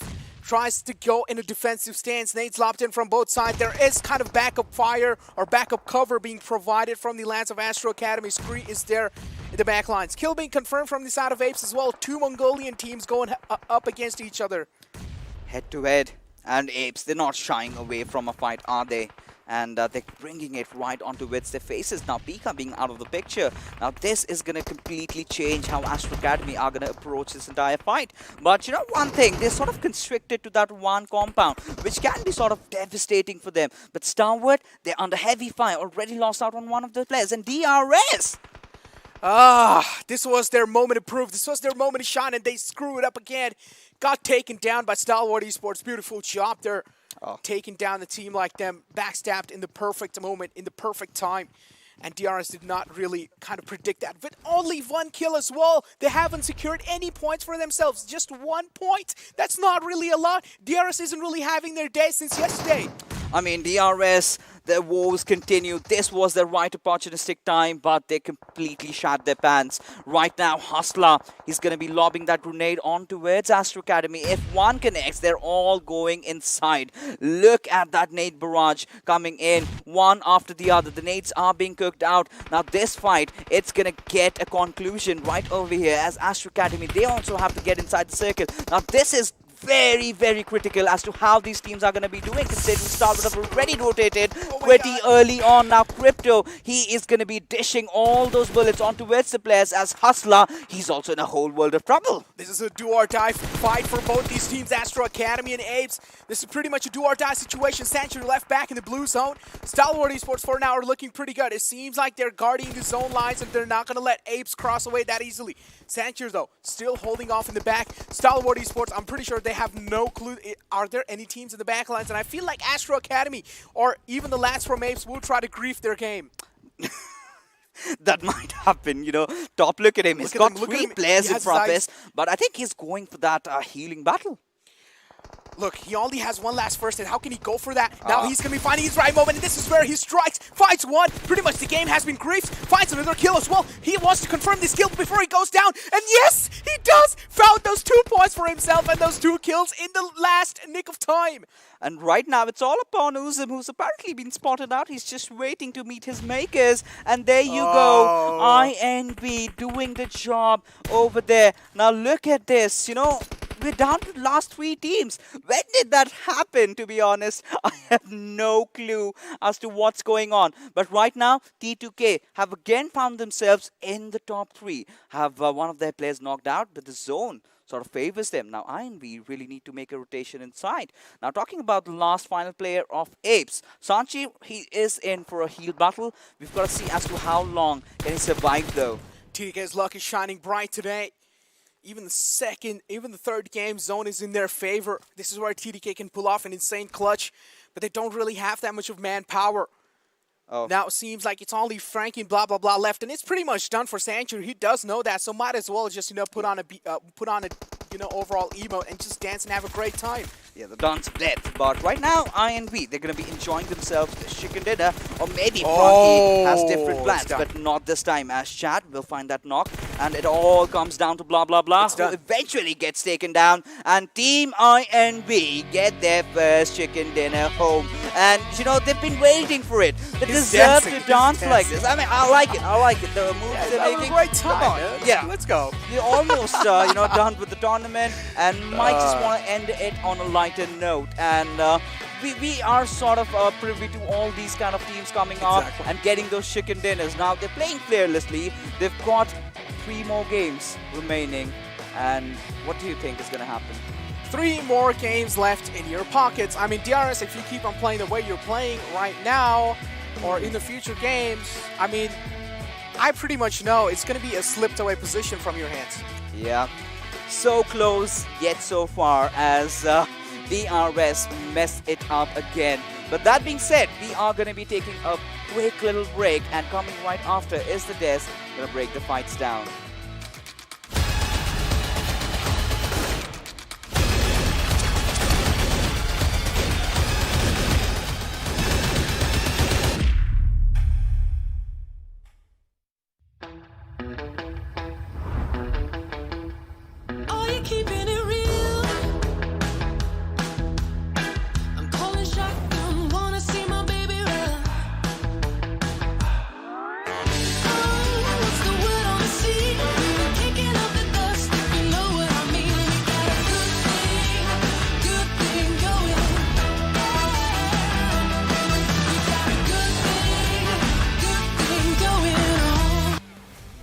Welcome to PUBG Mobile Pro League South Asia Championship. That is where we're at for today. We've got 3 games done, 3 more remain.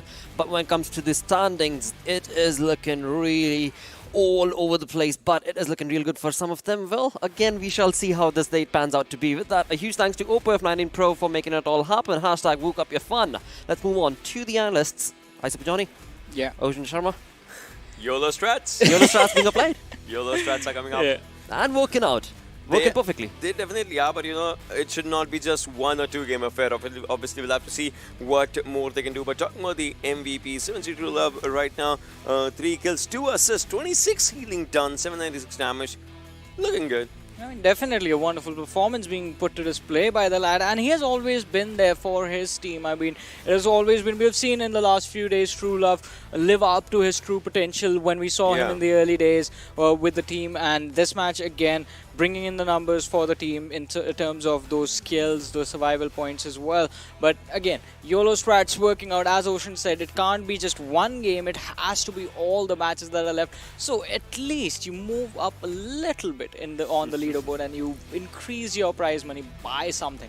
True, that is so very true, but not an easy task to achieve when you know the entire lobby is gunning for the same. But talk about this one, right? Blade is out here with 3 kills of his own, blah blah blah with 4, and Astra Academy's top coming up right now with 2 kills though, but still looking really good. But on this conversation, right, top players, it's kind of a different story as compared to what we have been looking forward. We have been seeing, maybe Godless, maybe IC, maybe DRS's players, maybe Action. But this time we are seeing a different variety of players, and that too a good one to start up with. Exactly, and Top has to make it in this list of top players because of what he actually did. Stalwart Esports has so good momentum. True. Moving to the closing stage of the match, they had 3 players alive, they had those 11 kills in the bag, and then there was this man. Is sitting in a compound in the back lines, just healing up, sees those 3 players. He's like, alright, last first aid is done.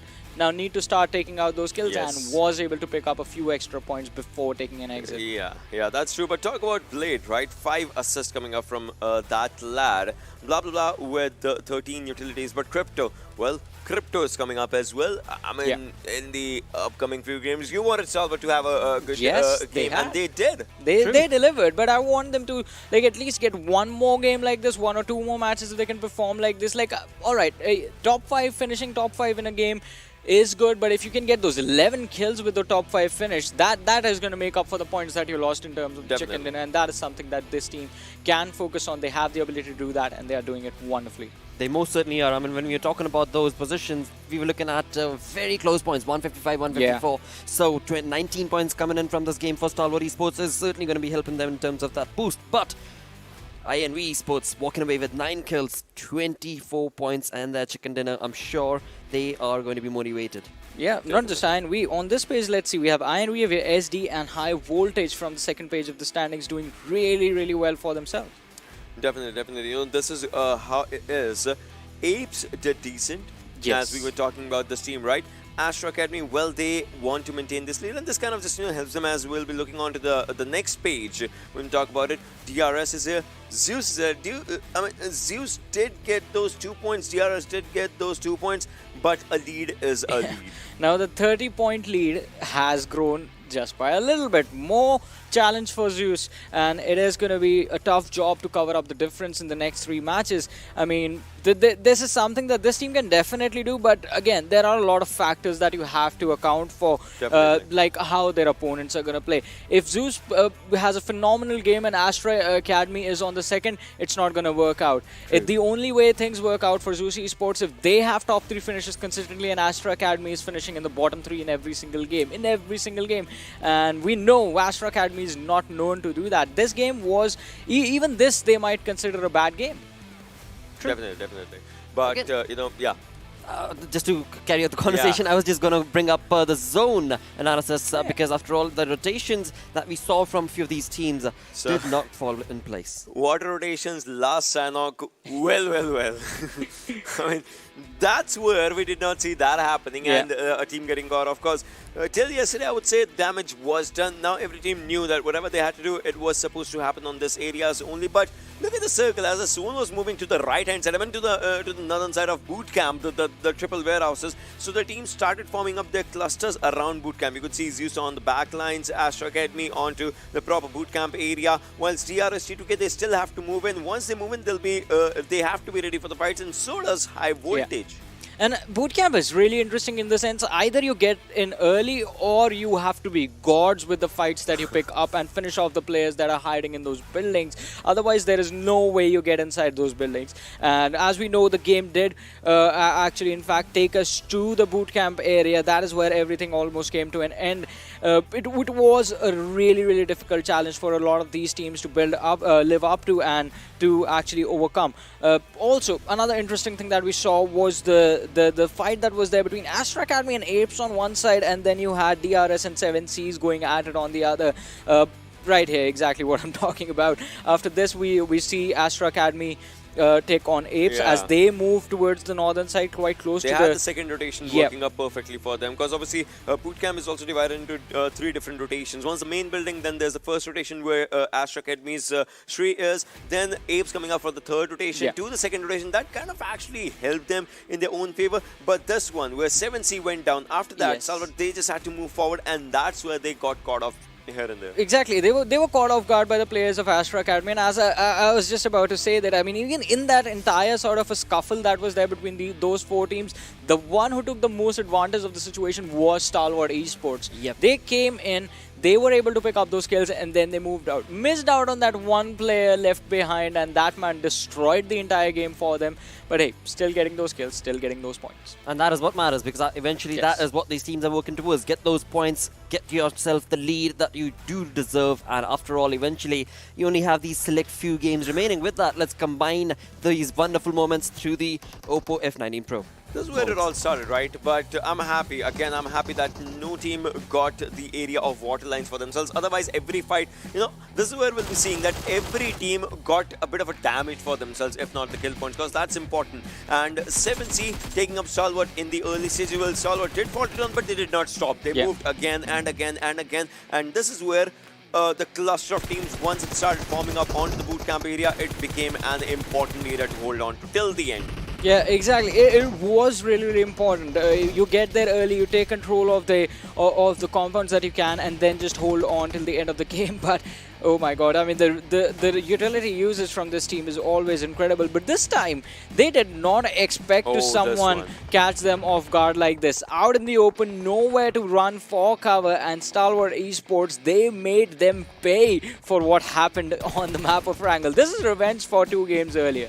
Yeah, definitely. But Blade getting, most out of those kill points, that was amazing. But well, Blade, he did not stop. He was just moving up forward with his own teammates. But this is where, the things just started faltering down as Astra Academy stop takes down one. He knows his HP bar is just moving around, but he still, does not even stop to shoot. He takes down another one, gets those two crucial kills. But INV, well, I would love to see that dance. Yeah, there it is. There it is. There it is. Nice one. Good celebrations.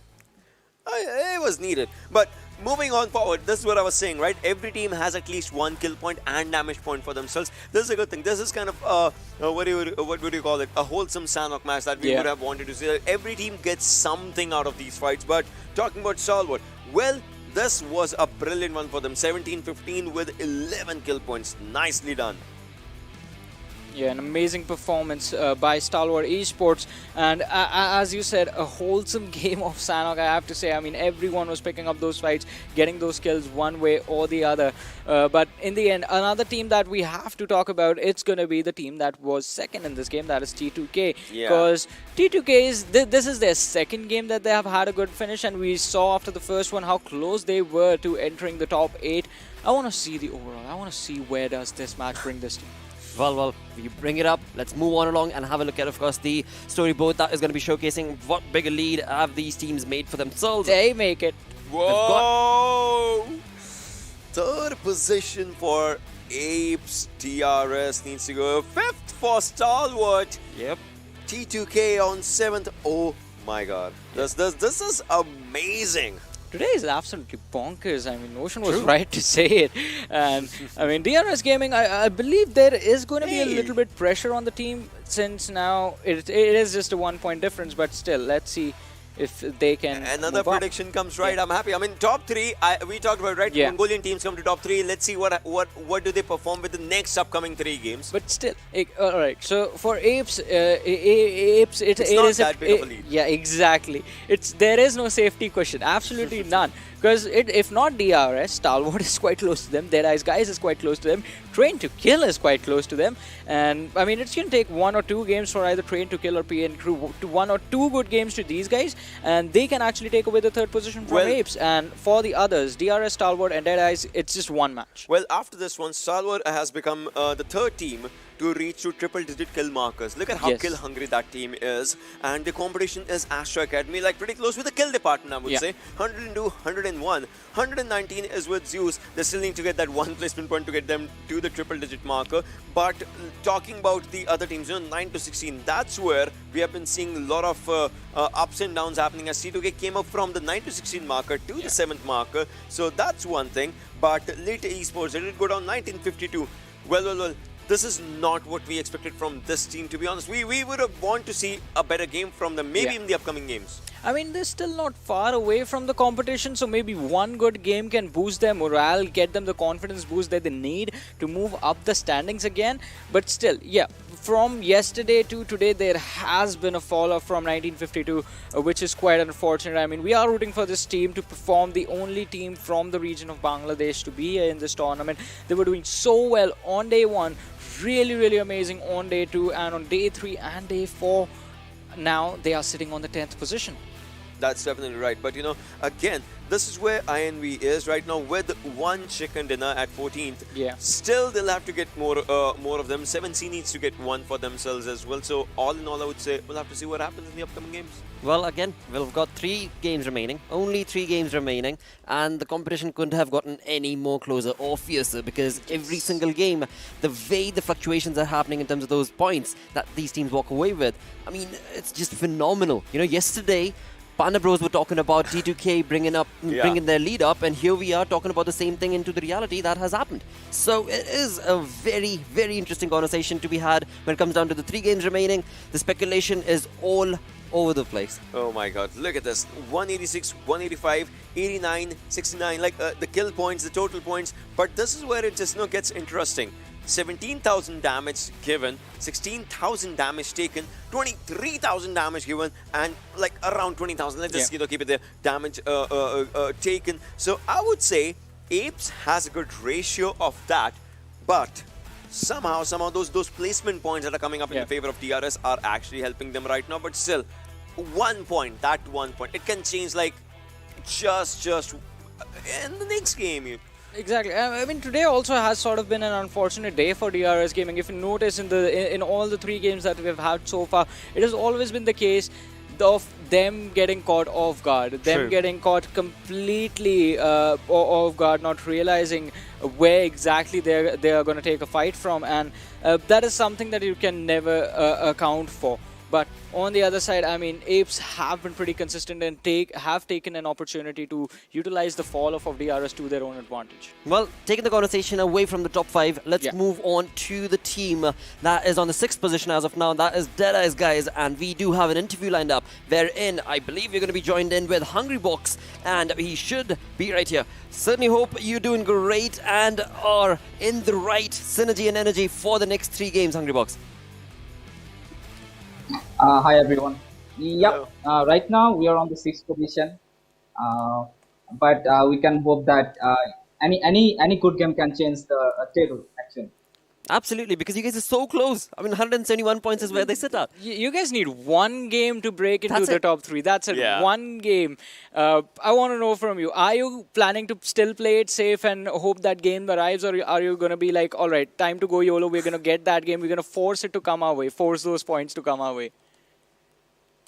If I talk about the strategy, in the first 2 days, we were playing really safe, and from the day 3, we started stepping up our kill numbers, and in the day 4, the things are not really going into our favor till now, but we still have 3 matches. We will work on the strategies in the match, and maybe out of these 3 matches, we can have 2 good matches and we can make it to the top 3.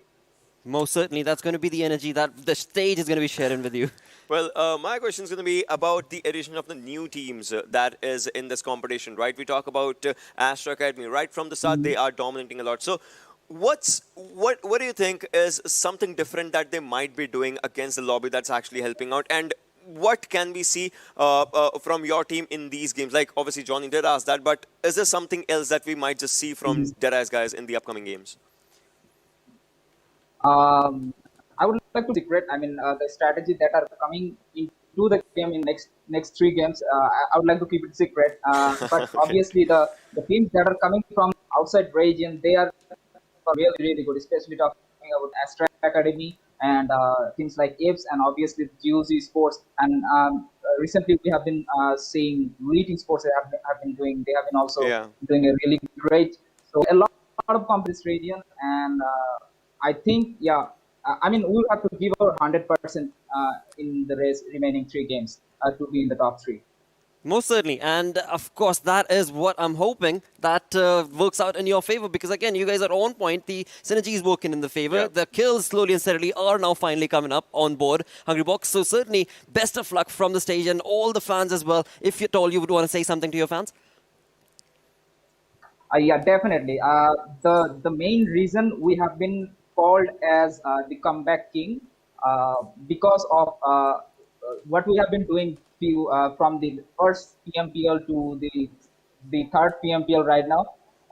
D has been known as the comeback king. I mean, we always come back in the last day or the 2nd day, and that's what our fans, our supporters, our family loves about it. So I would like to request all the fans out there, all the supporters, all the families out there, just keep supporting us. The amount of efforts that you guys are doing, that is, I cannot thank you guys enough, because whenever I check my DMs or any other social media platform, I see, I mean, they still believe that we can be the champion, which is not really possible, but they still believe that we can be the champion. That is a huge, what should I say? Now, that is a huge, statement for the team. So I would really like to thank the fans out there, and keep supporting the DEADEYES guys. Well, thank you so much once again for taking out the time, HungryBox. And of course, best of luck for the upcoming 3 games. And of course, fans, you heard it. You heard it. Support the team. Support the team that you love. Go on. Showcase all the love that you possibly can, because this is the time that you need to do so that much more aggressively. 3 games remain. Let's jump right into it. Let's bring on the schedule. Where now we're going to be taking things back on to Erangel. Second last Erangel for the day. After that, obviously, it's going to be last matches, last Miramar, last Erangel. But this time, I would say this is going to be an important one for, obviously, just like, we talked about top 6 teams. It can fluctuate. Obviously, Right. Astra Academy is there, Zeus is there, but after that, it can fluctuate heavily. And then 3 good games for a team can actually get them to a really good placement. Exactly. They might be able to take second away from APES in just this one match if things go right, as Hungrybox himself mentioned. And it sort of brings this vision to mind of this lad standing in front of a door and forcing it open. That's DEADEYES guys right now just breaking into that top 3 position. Let's see how things are going to go. I mean, lads have been, like, there are a lot of teams that have been quite unfortunate. I mentioned DRS in the matches, DEADEYES guys as well, getting caught off guard, zone really not playing into their favor. And with every single Erangel that comes, this has been the tournament where there is no meta with the circle. Things are changing every single game, so you never know. Maybe this time it's going to be theirs. The zone has its own game plan, right? The zone has its own way to understand what it is doing with the players, and it's playing mind games. And I would say it's not like the players are taking it as a challenge. The players are loving it. Yes. Exactly, because the way they're jumping into the fights, as you so perfectly mentioned, Super Johnny, that at moments, of course, teams like DRS are not able to, and there are other teams as well who are not able to, get the best of that advantage. Definitely. But eventually, it is going to be a conversation that only time can answer. For now, to get that time shortened up, let's jump right into the game. And to take us through this, we've got Blay and XP joining us virtually on the stage. Thank you again for that, Blotter, as usual. Wonderful gentleman on the desk over there. And XP, it looks like something which all of us kind of, I wouldn't say predicted, but envisioned could happen, has taken place. With 3 games remaining in the championships, the top 3 teams are all from Mongolia. That's, wow, I think 14% of the players playing this tournament are Mongolians. 14%, 14 to 17%, something minuscule, right? There are 12 players out of 64, and all 12 of them are in the top 3. That is something.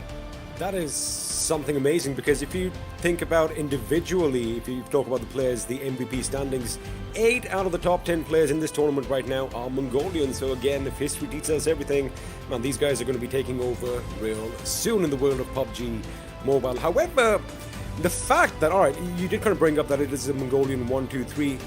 DRS Gaming, Blade, they haven't had the best of days, and in fact the last 5 games they've been sliding down. If my math is correct, 6 points in the last 5 games is... Oh. How? That's abysmal. And this is a team... Yeah, go on.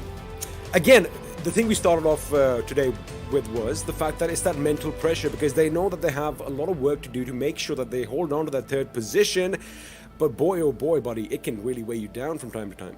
Yeah, it can, right? And it feels like, I don't know if it's a pressure getting to them, maybe they're playing a little too passively. It's like DRS are right now playing not to lose, right? Rather than playing to win.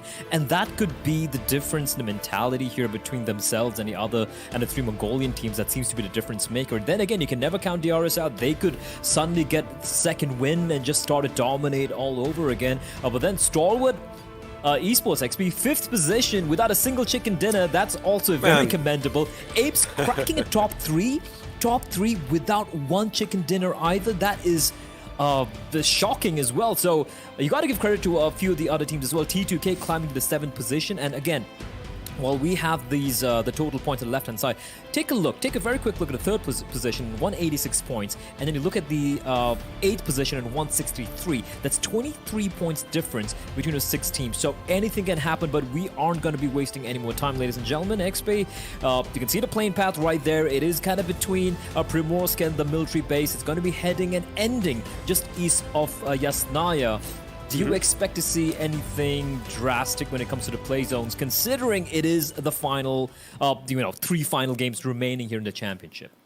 I mean, anything can happen, but I'm kind of expecting the first circle to kind of form around pretty much the center of the map. I think School and Pochinki are going to be at the epicenter. I call military base. Base. He calls military base. Let's see if anything is, I guess you can just take a seat back down. What's that? You know what?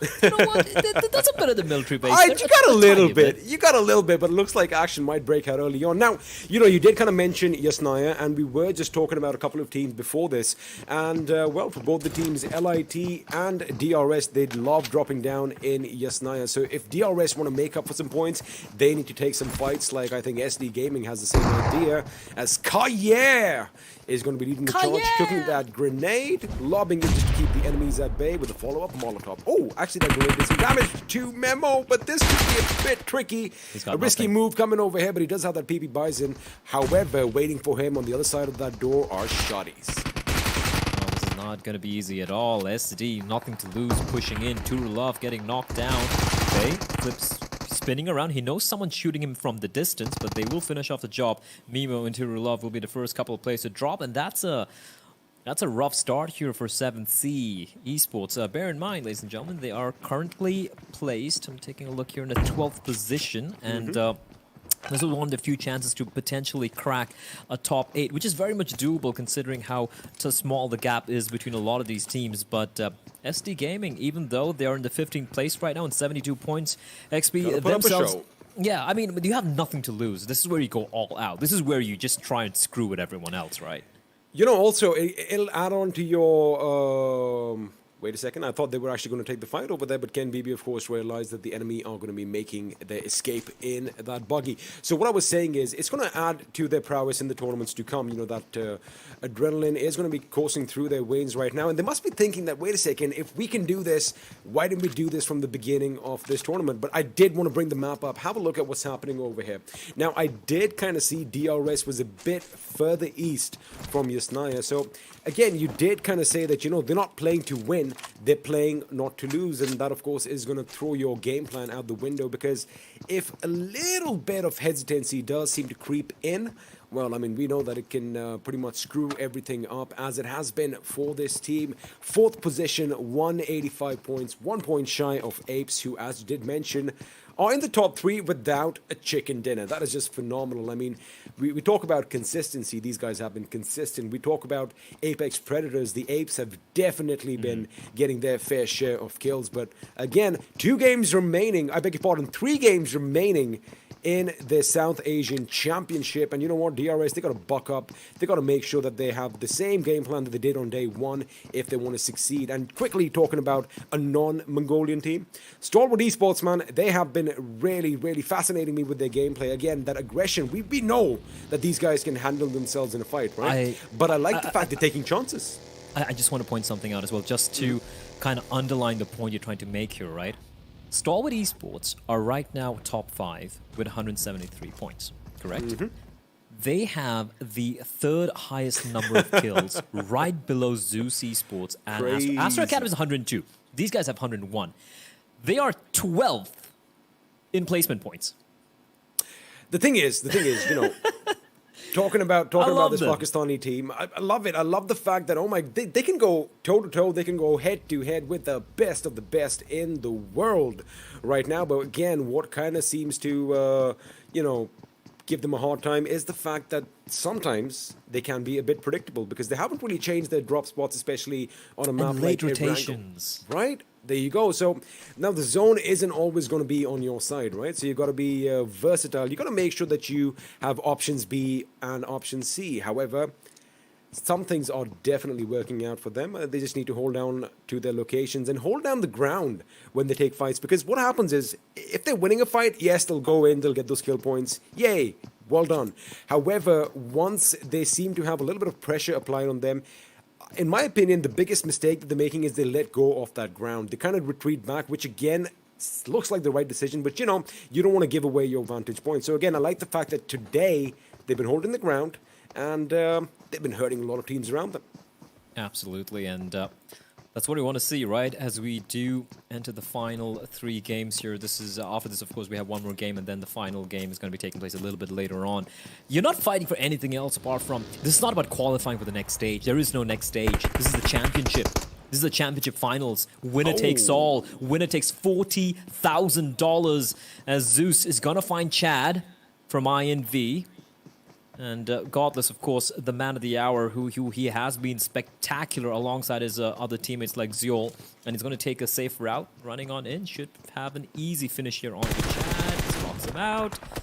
Good night, Sweet Prince. And that is going to be the first kill for the side of Zeus Esports. And for Zeus, I mean, I got to give it to these guys, right? Like, we had Astra Academy and DRS just dominate the first day, and then like a majority of the second day, and everyone's like, well, looks like Zeus was just a flash in the pan, and they're like, you know what, just hold my kombucha, watch us right now, and they just go on this killing spree of sheer domination. They only have 2 chicken dinners, XP, and that's something DRS Gaming has, DEADEYES guys have, T2K has, LIT have, 1952 has, but they don't just get the chicken dinners, they get high placings, and more importantly, they are the Grim Reapers of the battlefield. I gotta say, they are even more deadly than Astra Academy when it comes to taking fights. And speaking of taking fights, Ably is making life a little miserable here for the side of XPZ. However, a couple of knocks to Zeus means they might have to take this one a little bit more passively.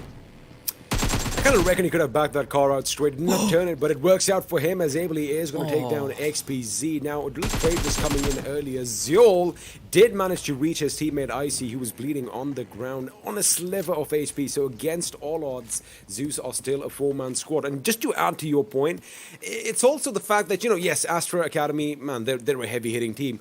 However, yes, they are consistent, but it's the unpredictability of Zeus Esports. It's the flamboyant nature of their gameplay that, basically has us all watering at the mouth. It's like if Astra Academy are classical music, Zeus Esports are jazz. They're like heavy metal, right? They're more just like rock and roll. They're like, listen, you don't know how we're going to play. We might play safe. They're flash unit. we might just drop into your drop location, or we might just, play at the edge of the circle for the entire game. The unpredictability and the ability to take multiple fights. And one thing we notice in Miramar as well, XP, is their willingness to fade away from a fight if it's not worth taking. I think that is something which is lacking in a team like, let's say, APES Incorporated and even Stalwart at times, where some fights are just not worth taking when you look at it from a bigger picture. And I feel like watching Zeus play from the group stages to the finals to the championships over here, I feel like we've seen an evolution from them just being a bloodthirsty beast to being a smart, intelligent apex predator. And that has been a marvelous journey for me, just watching these guys kind of grow and become even better throughout the past couple of months. Absolutely, could not disagree with anything you said. I mean, beautifully said. That was actually quite nice. But the thing is, as the circle is shrinking, I kind of noticed one thing that I wanted to bring up. DRS, again, they are taking their sweet, sweet time to make it to the circle. Where are they right just now? They're still in Yasnaya, just south of Yasnaya. Now, that is something that I do not fully agree with because they are playing passively. They are going to basically be hugging the zone as it's going to move in, as Kayer is going to fall to his... No, I think that's how we're going to call his name every single time. But Kayer is going to be in a world of trouble as he goes down, and with him, SDGaming are going to be eliminated. And I was just about to bring up a point with SDGaming. Even though we saw that action in Pachinki at the beginning of this round, man, they were relentless. They kind of chased 7Cs out in the open fields of Gutka. However, it does look like High Voltage are going to get the better of them. And with that, their ride in Erangel has come to an end. Now, High Voltage again, man, these guys have been on fire. They've been really sparky recently with their gameplay and the fact that they are taking fights. Oh, there you go, electrifying Sparky. Wow, Angad, you can do a lot better. But anyway, they have been upping the ante, so to speak, as has Stalwart Esports. Now, this is interesting. Mind you, this is still the military island, as Johnny is going to be traveling past, completely oblivious to the fact that he might be under someone's vision. Somebody's watching them. The hills have eyes, play. Oh, good reference game there. I love it. Take a look at the quick replay, though. And this was how they got wiped out. Oh, no. Oh, they were... That was a freebie. That was Amazon delivery. It's like just think of Assassin as a fearless matador and the raging bull coming towards him in the form of SDGaming. That man held his ground. I mean, he has cojones made of steel, rattling off bullets, and pretty much almost getting that squad wiped.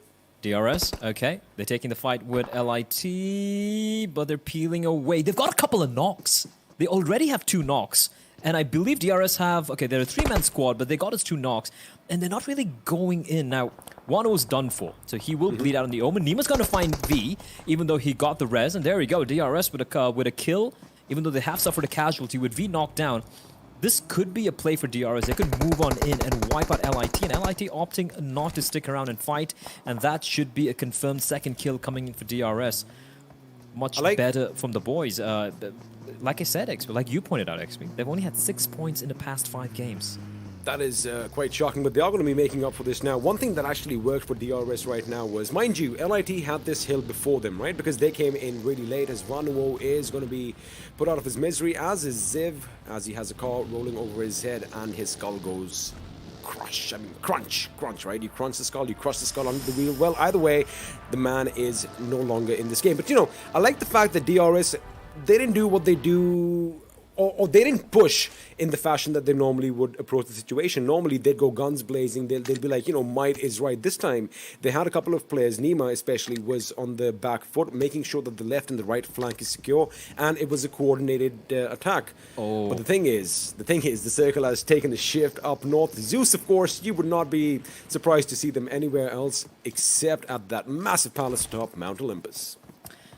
I'm more surprised that Stalwart and Astra, they didn't knock each other out, right? Like, they've managed to cross. Now, Astra Academy, they need to be wary that T2K and Stalwart Esports are there in that, if they follow that particular path. But if they head up a little bit north, they will be able to avoid this. And Stalwart have taken quite a bit of damage from T2K, who, bear in mind, they were looking toothless past the first 2 days, but suddenly there has been a crazy resurgence from Train to Kill. They have looked lethal.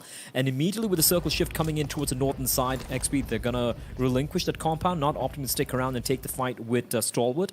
And that's actually going to allow a safe entry for Astra Academy, but it is not so safe here for Apes and Nightmare. They're exchanging blows, a couple of knocks going back and forth. And Hong having to deploy a smoke in order to try and protect his teammate, but this is looking iffy. Look at the way Apes are spread out. Hustler hustling away. He is very low. 1 bullet is all he needs to land. Does Hong, but he won't find it. And Kanik, in the meantime, will bleed out into the ground. And Apes coming under heavy fire, and they are struggling a bit, but Sanchir is still alive and kicking, and we know what he can do. Good presence of mind over here by the boys from NM, of course. Hong could have gone for the revive. He made sure he deployed that grenade. That's going to be big as Sanchir going to get that double knock. Down goes Rose, down goes Ryan, and now the little advantage that Nightmares had for themselves has been dissipated as INVEsports, on the other hand, are going to be wiped out. But let's just focus over here. Coco is going to try his best to make sure he at least deploys a smoke grenade or two and makes sure that he keeps the enemy at bay. Meanwhile, his teammate Hong, he's going to have that upper ground just a bit left off our screens. We can't really see them right now, but look at this position by Apes. Sanjir's position up top on that rooftop is going to be pivotal, as his teammates are going to make sure they patch themselves up. And I only see 2 members from Apes on my screen right now because they're the only 2 members left standing. Hustler, of course, you did mention, was on a sliver of HP, but he is back in the game. And now the question is, are we going to get full revives over here? Yes, we are. And Nightmares Play are once again a whole team. A whole team. That looked kind of scary. They're from 4v2 to 2v2 back to a 4v2. Pika completely unaware that T2K are hiding and crunched down below that ridge. But fortunately for him, the bullets will just whiz past, giving him a haircut, but not quite finding him. But Action is going to fall off. That is unfortunate. Now Nightmare, using the opportunity, they have the information that the 2 members of Apes are towards the left side of the screen, as you can clearly see over there. And because of that, they're going to be pushing in from the eastern side. Now Rose using the vehicle to push on in. A couple of smokes being deployed as they're going to zig and zag. Ryan out in the open. Should be careful. He's got the ridge for cover though, and providing a bit of covering fire. Great shot from him. Just maybe not that late. And Rose is going to hop on in. It's all good, XP. Everything's fine. And look at Hong's rotation coming in from behind. They're pincering the Apes. And Hustler and Sanchir, they have the work cut out for them. Well, you know what happens when you corner a wild animal? That is the most dangerous time. And if you are going to try and cage the Apes in, you better go in all a full 100%, as we did kind of see Rose coming in from the other side. But, man, these guys are going to make sure they hold down the fort. They are going to make a stand. They know they really don't have any options to escape, as have a look at what's happening elsewhere. Looks like Astra Academy have heard the commotion and are going to be coming in, as does DRS. Now, DRS are going to be maneuvering and making sure that they have the ruins under their control, as Sanchir is going to be a little bit dramatic as it goes on against charging members of Nightmare, shooting relentlessly through that. But wait a second, looks like he did get 1 knock, but he gets taken down. His teammate Hustler now has to hustle, and it's going to be a one-on-one situation. It is going to be Hong with his AK firing off those bullets, trying to keep the enemy at bay. And, well, Hustler, can he pick up his teammate? That is going to be the most important thing right now, because I do believe Nightmare are going to do the same thing. This is just a brutal battle of attrition here, XP. Hong, yes, like you pointed out, he does get the res, but he gets a little bit earlier than Hustler's able to. And now, once again, back to the 2v3 here. Meanwhile, LIT have suffered a couple of casualties. Ho Juan, rather. Or Xuan. I always mess up the Chinese pronunciations. That nade, though, could have been quite devastating. It is going to leave a dent in that car, which might make it a little bit sad, XP. But let's take a look at the replay very quickly here. Yeah, there we go. This is the fight with Miss. DEADEYES guys pushing up towards INV. Look at this push. Look at this push. It's like a pack of hyenas just pushing on in, taking them down. And here we go now. Nightmare, they're all up. They're going to be pushing on to Apes. They still won that fight. Was that a knock? No, it wasn't. Bullets being rattled off here. But Hustler has managed to heal himself, and so has Sunshiren. For how long has this battle been going on, XP?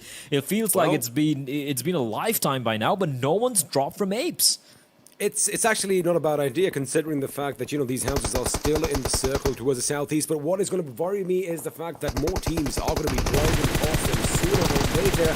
And I do believe Stalwart Esports will be coming in. But wait a second, Hustler again taking a fight over here. He goes down as now Hong is going to be in a one-on-one situation. Sanjir, can he do this? He is going to be outside the house, shooting blind through the smoke.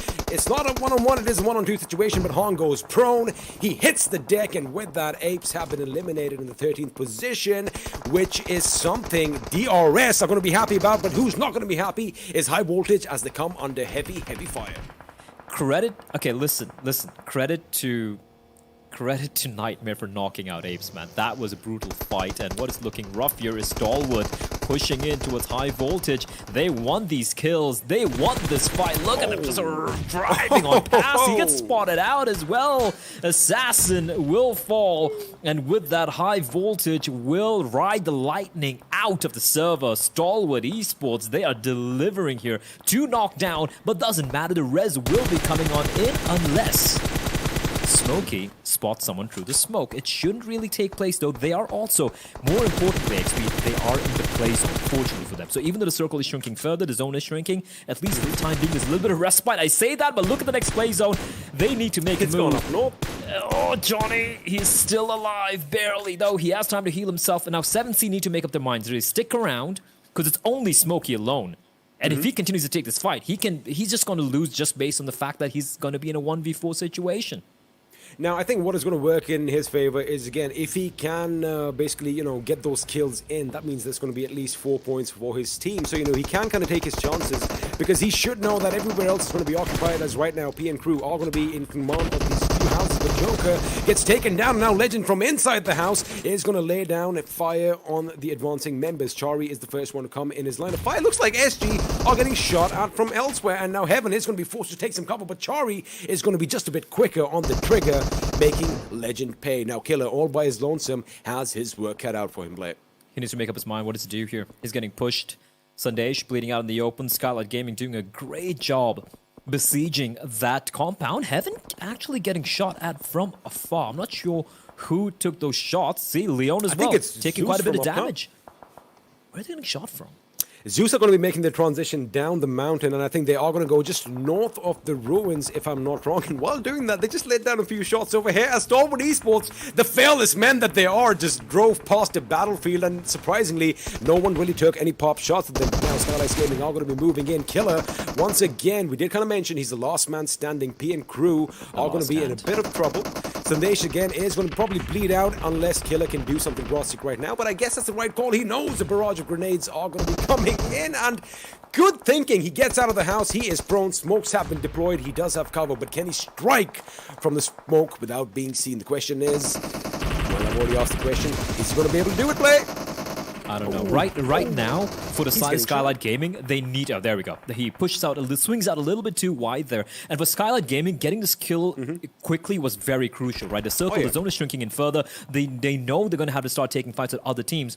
And the fact that one player is going to stick on around, to be alive for a long time was going to be a problem. So they eliminate him. 7C as well, the final member will fall as Stalwart Esports are coming under heavy fire from the Mongolian Zeus. with some spicy nades, knocks down Blade and Crypto. And that is beautiful. That is perfection from Icy.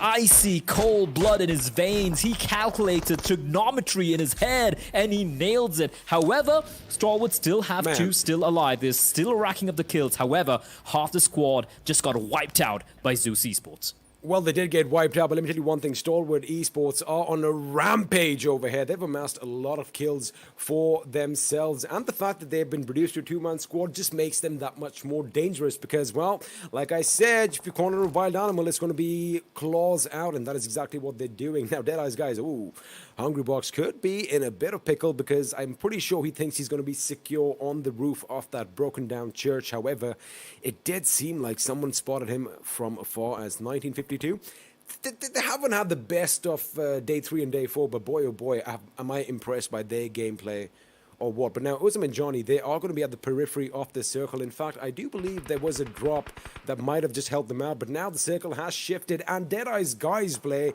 Smack are center. the only team. They're the only team directly in the center. They're the only team with any concrete fortification as well. And, well, it's kind of poetic that, you know, it is a Sunday and the final battle is going to be taking place at a church, but, well, it is what it is. Sometimes, I wonder if somebody missed mass. Well, you can make up for it now.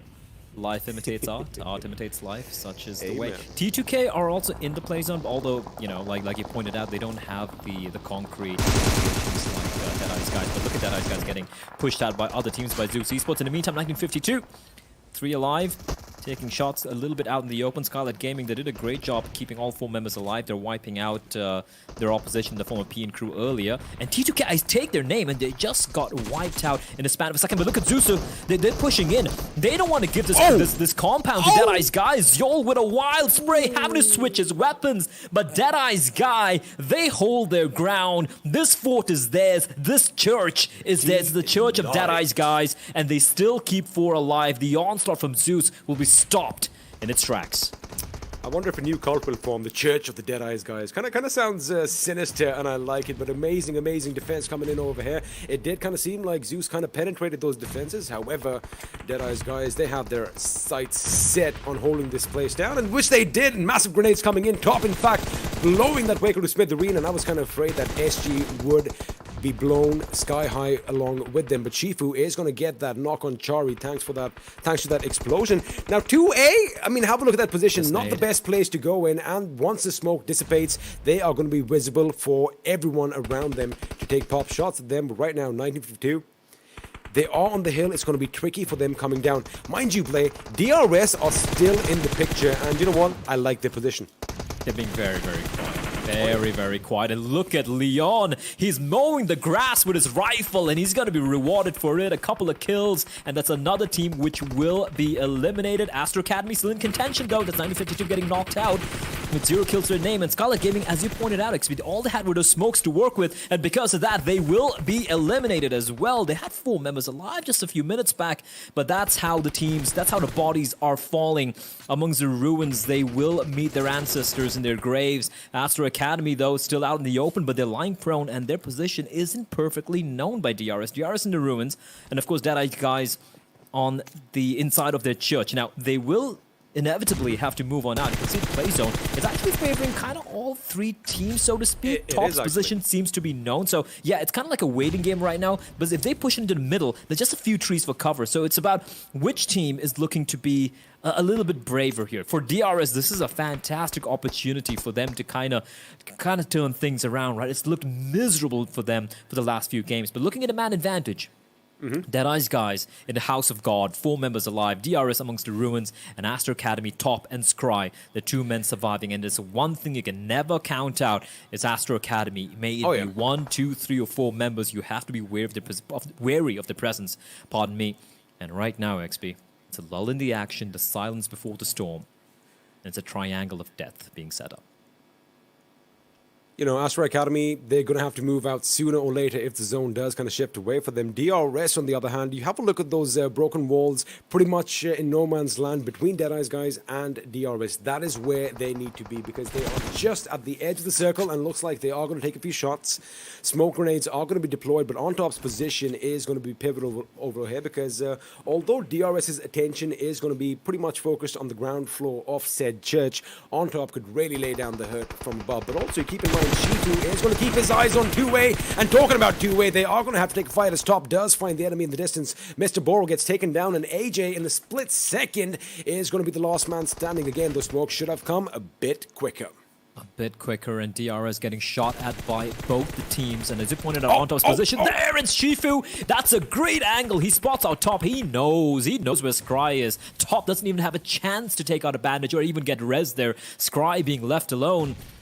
And Deadeye's guys, they've done everything they need to do here, XP. It's a 4v1v1. AJ and Scry. For the time being, they've called a mutual truce between the two of them. Although AJ is going to be hoping that Scry gets taken out first so that DRS are guaranteed a second spot. But Deadeye's guys' positions here, it's unlosable.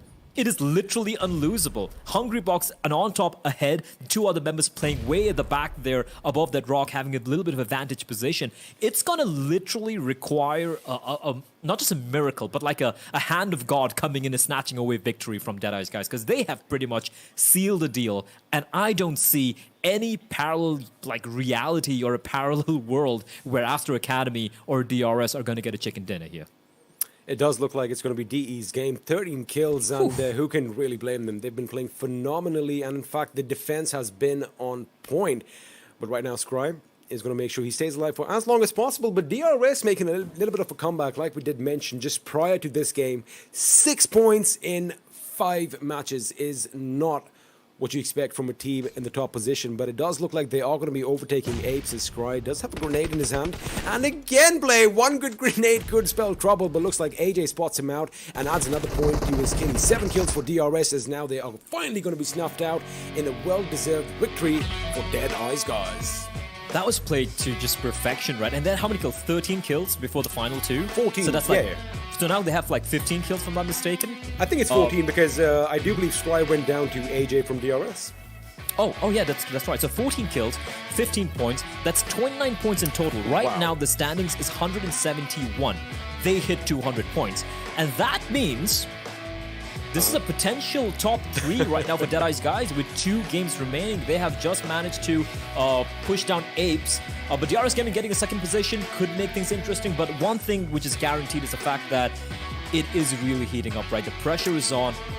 And we touch upon DRS initially, XP. We touch upon the fact that they have been languishing at the bottom, struggling for such a while. Getting a top 2 finish is definitely going to help matters, but we can talk about this forever. So we're going to be cutting to a very quick break, and we have a much smarter gentleman on the desk to break everything down.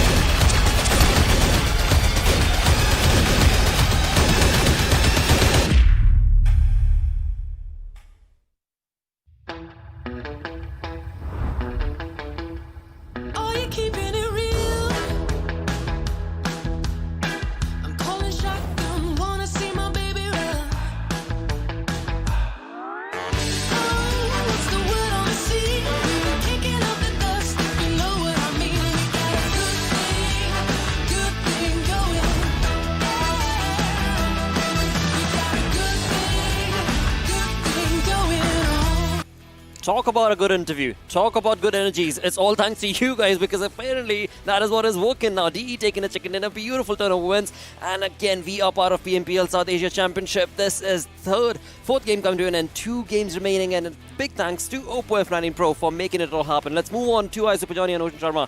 Ask them, dudes. Yeah, fabulous turn of wins. I'll talk to you about one thing. Remember, first PMCO, final day, DE had to qualify. They needed 40 points. That time it was a 20-point system. They needed 40 points. It was the ruin circle. 20 kills, chicken dinner, 40 points, they qualified. Ruin circle again. Talk about D. Talk about a comeback. Talk about a comeback. Ruins are lucky, interviews are lucky. There's a lot of luck in the air. Well, that is good. That is really, really good, because that is what we want to be able to see when it comes to the entire saga. Now, with that, move on to the MVP. We've got Chari from Skylightz taking the lead in this with 4 kills and that 1 assist. Yeah, 1 assist, 153 healing done. Yeah, exactly. And I also feel bad for Skylightz Gaming right now, because they were in a really good position. True. They were in such a good position had AJ not been in the backside, because AJ was in the ruins and Skylightz Gaming was focused on Stalwart Esports on the other side. That was an insane fight. Exactly. Talk about Stalwart Esports. Talk about Stalwart Esports. And this game was a really good game for Nepal region, to be honest. An incredible game. I just wish upcoming games are in the similar fashion, because talk about it, right? Stalwart Johnny on top, and Chari from DE and Skylightz. Well, these players have been doing decent. I see 3 kills. He has his own MVP fight going on as well. True. Yeah, I mean, it was an insane push, as we were talking about. Yeah.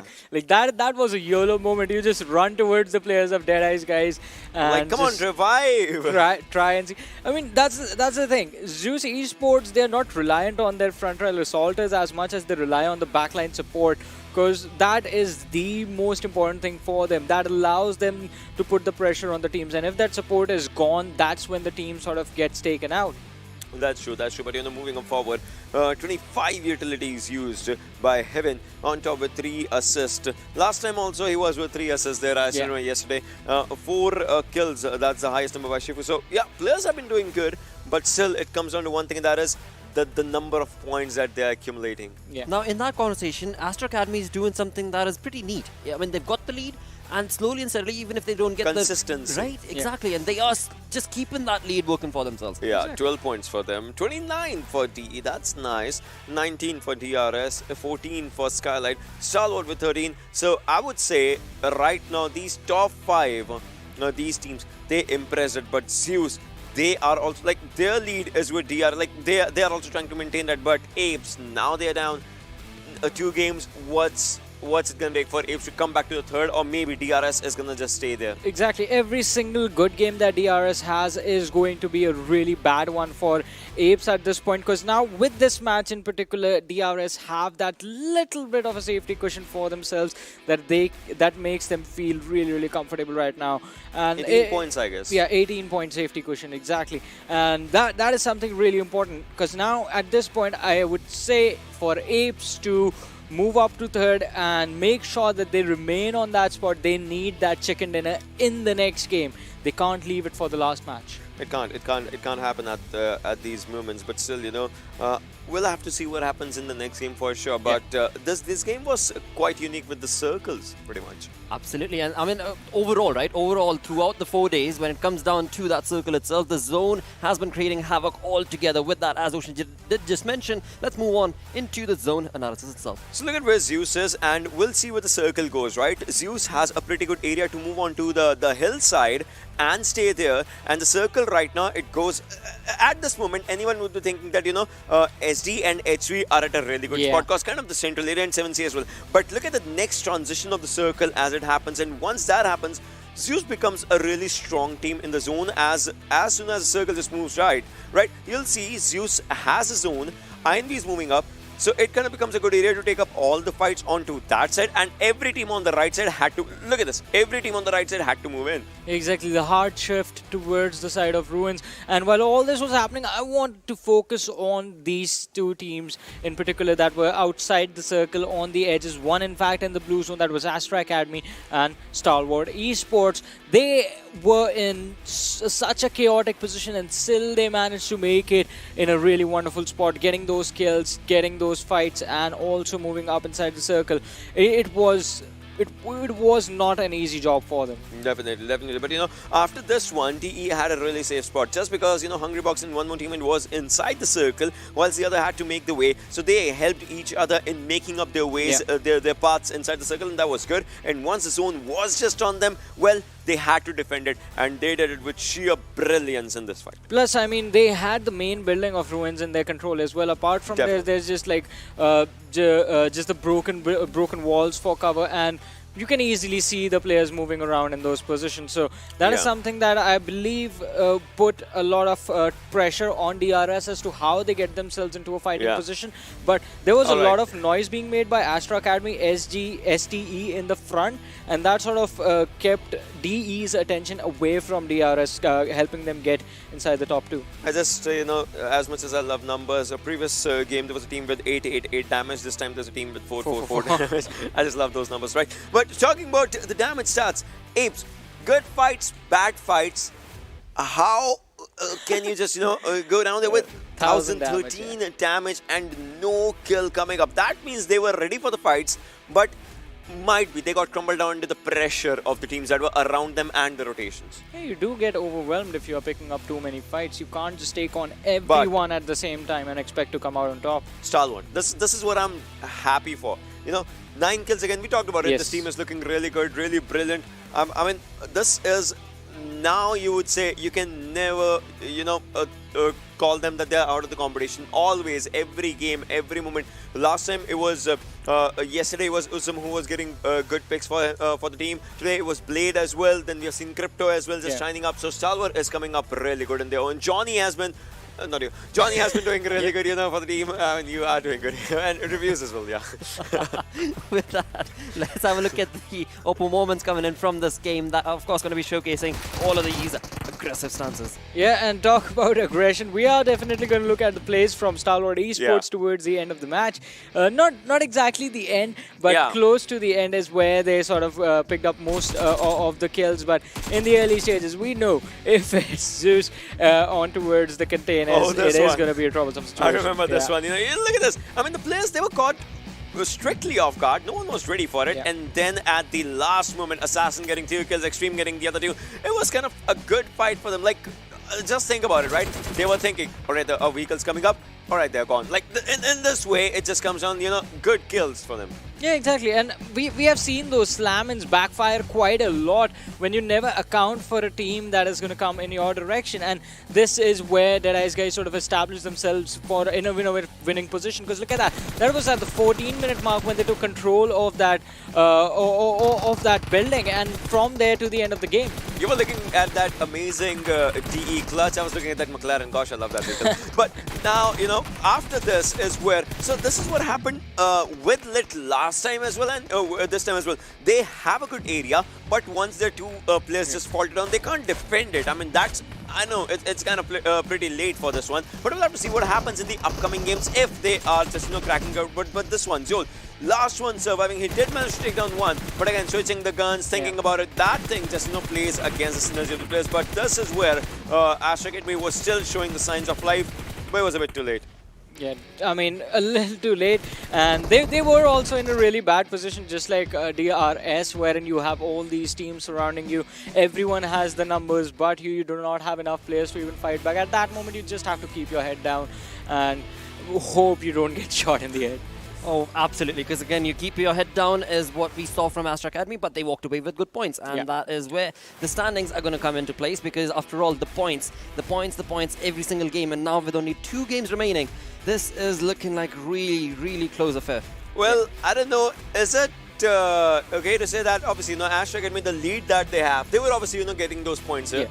But talk about this, DRS is coming up. 2 good games can actually take DRS to the 2nd position. Yeah, 2 back-to-back good games, and they have to be bad games for the team above them, that is Zeus Esports. Let's see if that can happen. Not even 2. If they can get 1 chicken dinner with a lot of kills and Zeus Esports gets caught off guard like in 2 games ago, then it might just work out for them. On the other side, though, I have to say, DRS, the pressure is going to be on them as well, because look at DEADEYES, guys, it's 4 points shy. It's kind of the previous finals, storyline once again. DRS, Zeus, which team's going to stay on top amongst these teams, while Astra Academy is getting their own points. I mean, obviously. Well, DE, you said that, right? But Apes, look at this. 1 bad game actually took them down to the 5th position. Stalwart is looking good, though. Yeah, 2nd highest kills in the leaderboard for Stalwart Esports. 112 kills to this team. There is no other team with points in the 70s and then they have so many kills. Stalwart Esports is incredible,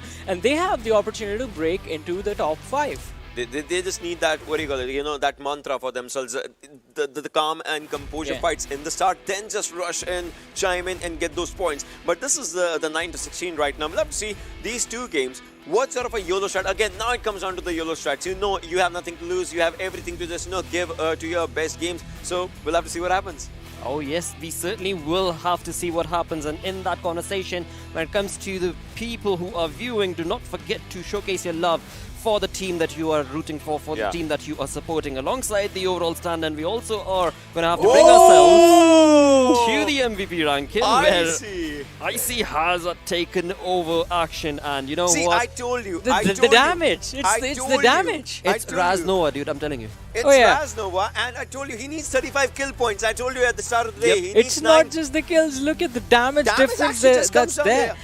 Kills is just 20% weightage. It's kind of a thing. 2014, 2104, I know. Well, 7801, 9441. Well, I see here. I'm telling you one thing though. It's still a close affair. It's still a close affair.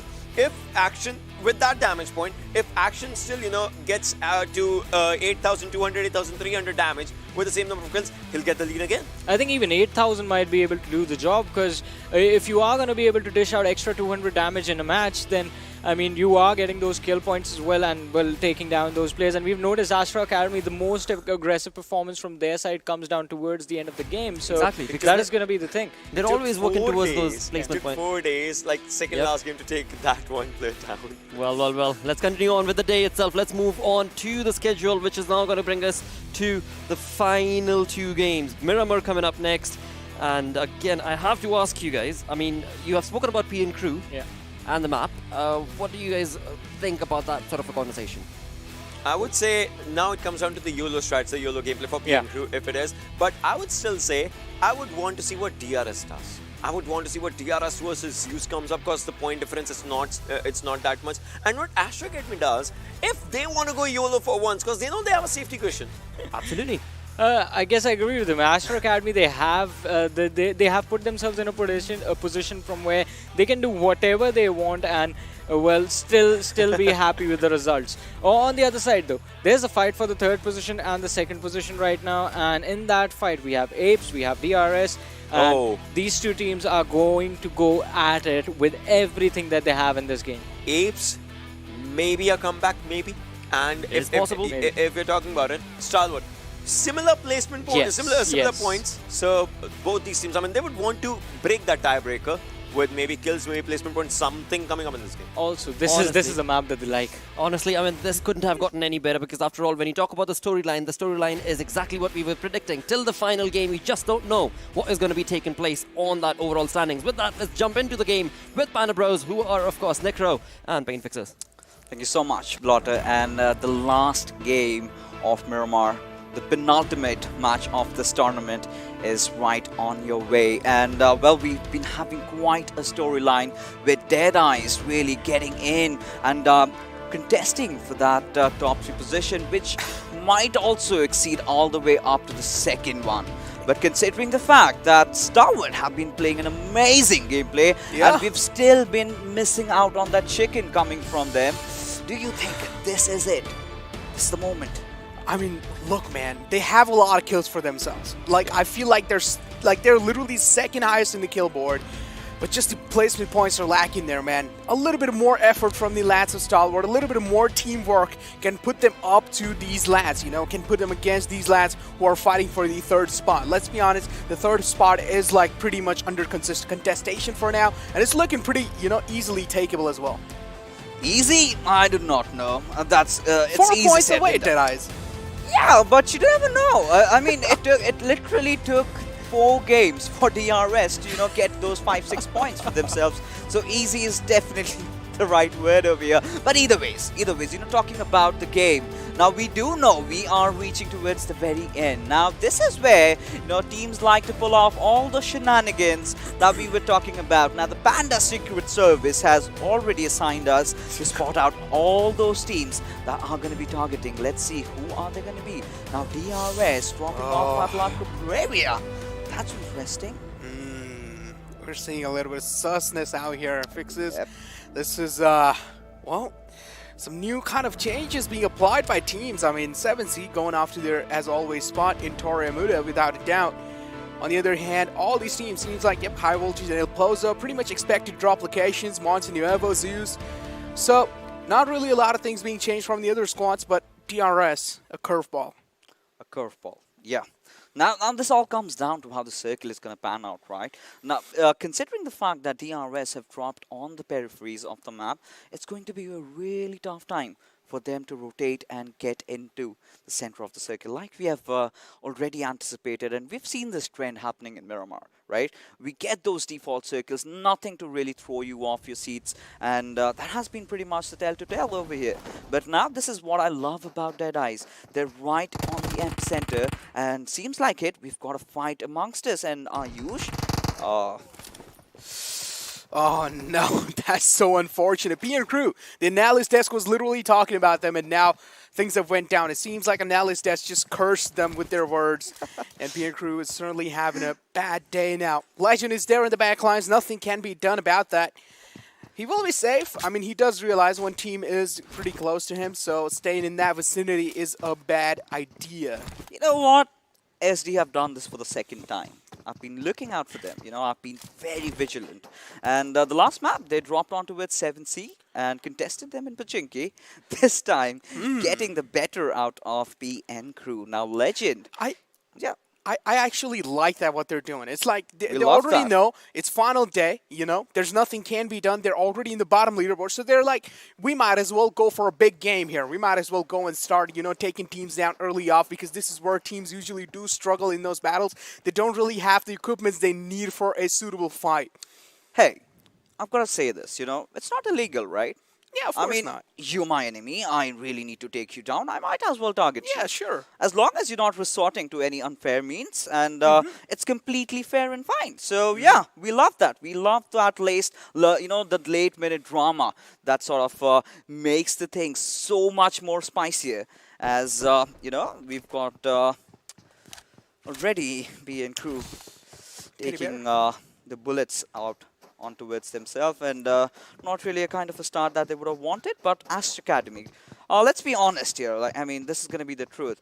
I don't think any team can really make it up close to them. I mean, the kind of a lead that they have, it's really going to be a very, very daunting task, even for the likes of Zeus to cover up that gap that they've created. Yeah, definitely. They do have like a breathing space for themselves, at least for one game. If they even manage to screw this game up, the next game they should, you know, try and play at least decent out.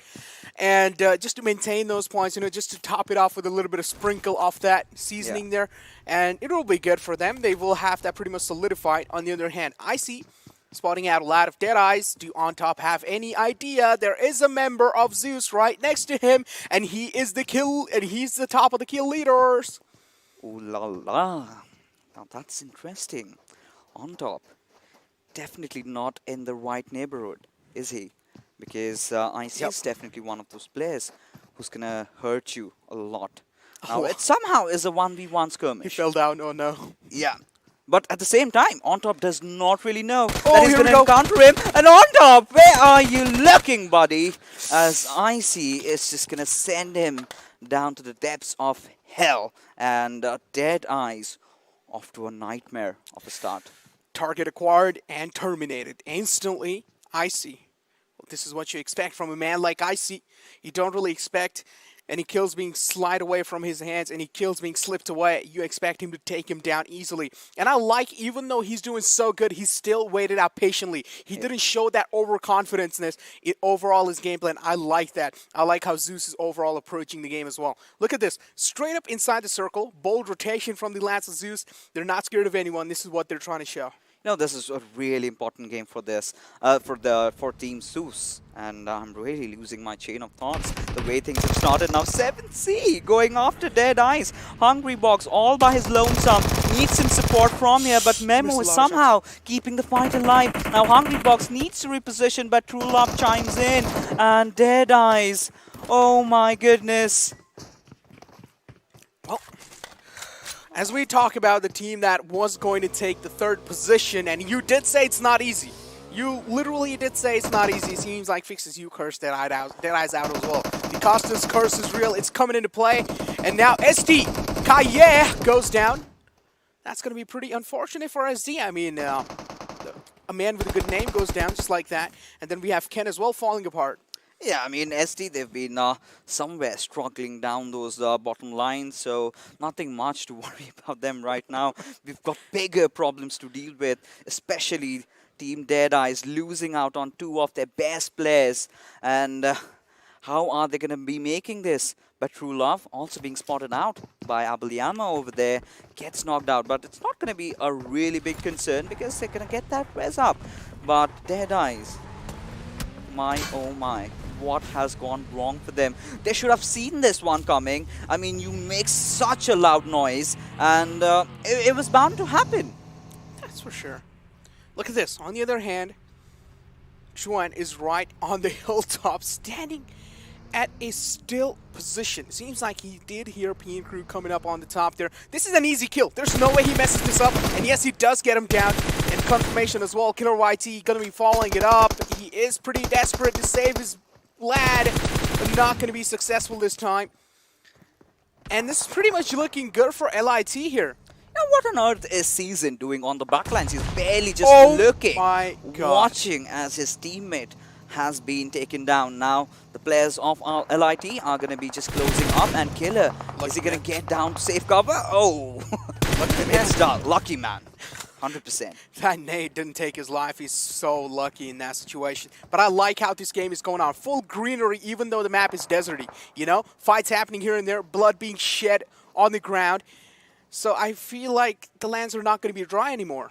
I mean, either ways, the deserts are going to be turning red with blood. And here we have, you're talking about blood, you can never rule out Team Zeus. That is already making those ballsy moves. And you've got all four players coming in. Look at Godless, the flank position that he has. Now, if 7C make even a small mistake, Zeus are going to punish them heavily for that. The nade going in, but really missing by miles. I thought it's going to be landing straight on Memo there. Look at DEADEYES in the far fray. In the clotheslines, I mean, already lost out on two players. I don't really know if you want to challenge a fight against a team like Zeus, especially if you went down early off to some teams that you would expect a team like DEADEYES to win those fights. Yeah, of course. Right now, they're in no position to contest this. You know, at the very least, they can get a few kills stolen in their favor. But look at Godless. He's slowly but surely closing in the gap. Let's see if we can find some angle as the players of LIT are, you know, susceptible to a lot of fire coming in from PN Crew. But they are also getting those trades off. And Zivi, having been knocked out, will get that revive. But Hoshwan doing the job for his team. Doing the job for his team. Godless retreating back in position. Another fight panning out. Assassin, a solo man in that compound there. And there is Chad. INV, it doesn't seem like they have any clue of Assassin. They don't really know if Assassin is present in this compound. For now, Assassin is just chilling, laying down, having a good time. Listening to some music, maybe. Music of his heartbeat? Probably. I mean, it's thumping. Look, just because he's like staying in an area, right? Just because he is not moving, it's probably because maybe he's looking an easier way out of the situation. If he just stays in his spot, that means his opponent don't really expect him to be there, and he walks straight up in his crosshair. That's an easy fight. You know, considering the caliber that Assassin has, you know, we've seen in the past, he does have the potential to pull off clutches, and given the right chance, he will strike. And there he goes. Hammering down those bullets onto his chat, but should have done that a second earlier and could have gotten that knock secured. But this nade is not going to do anything either, as the chat otherwise getting spotted off from some other angle, as it's XPZ rather who's going to be taking those beating.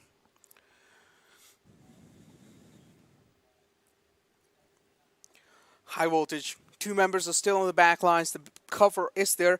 The backup is there. The assistance has arrived.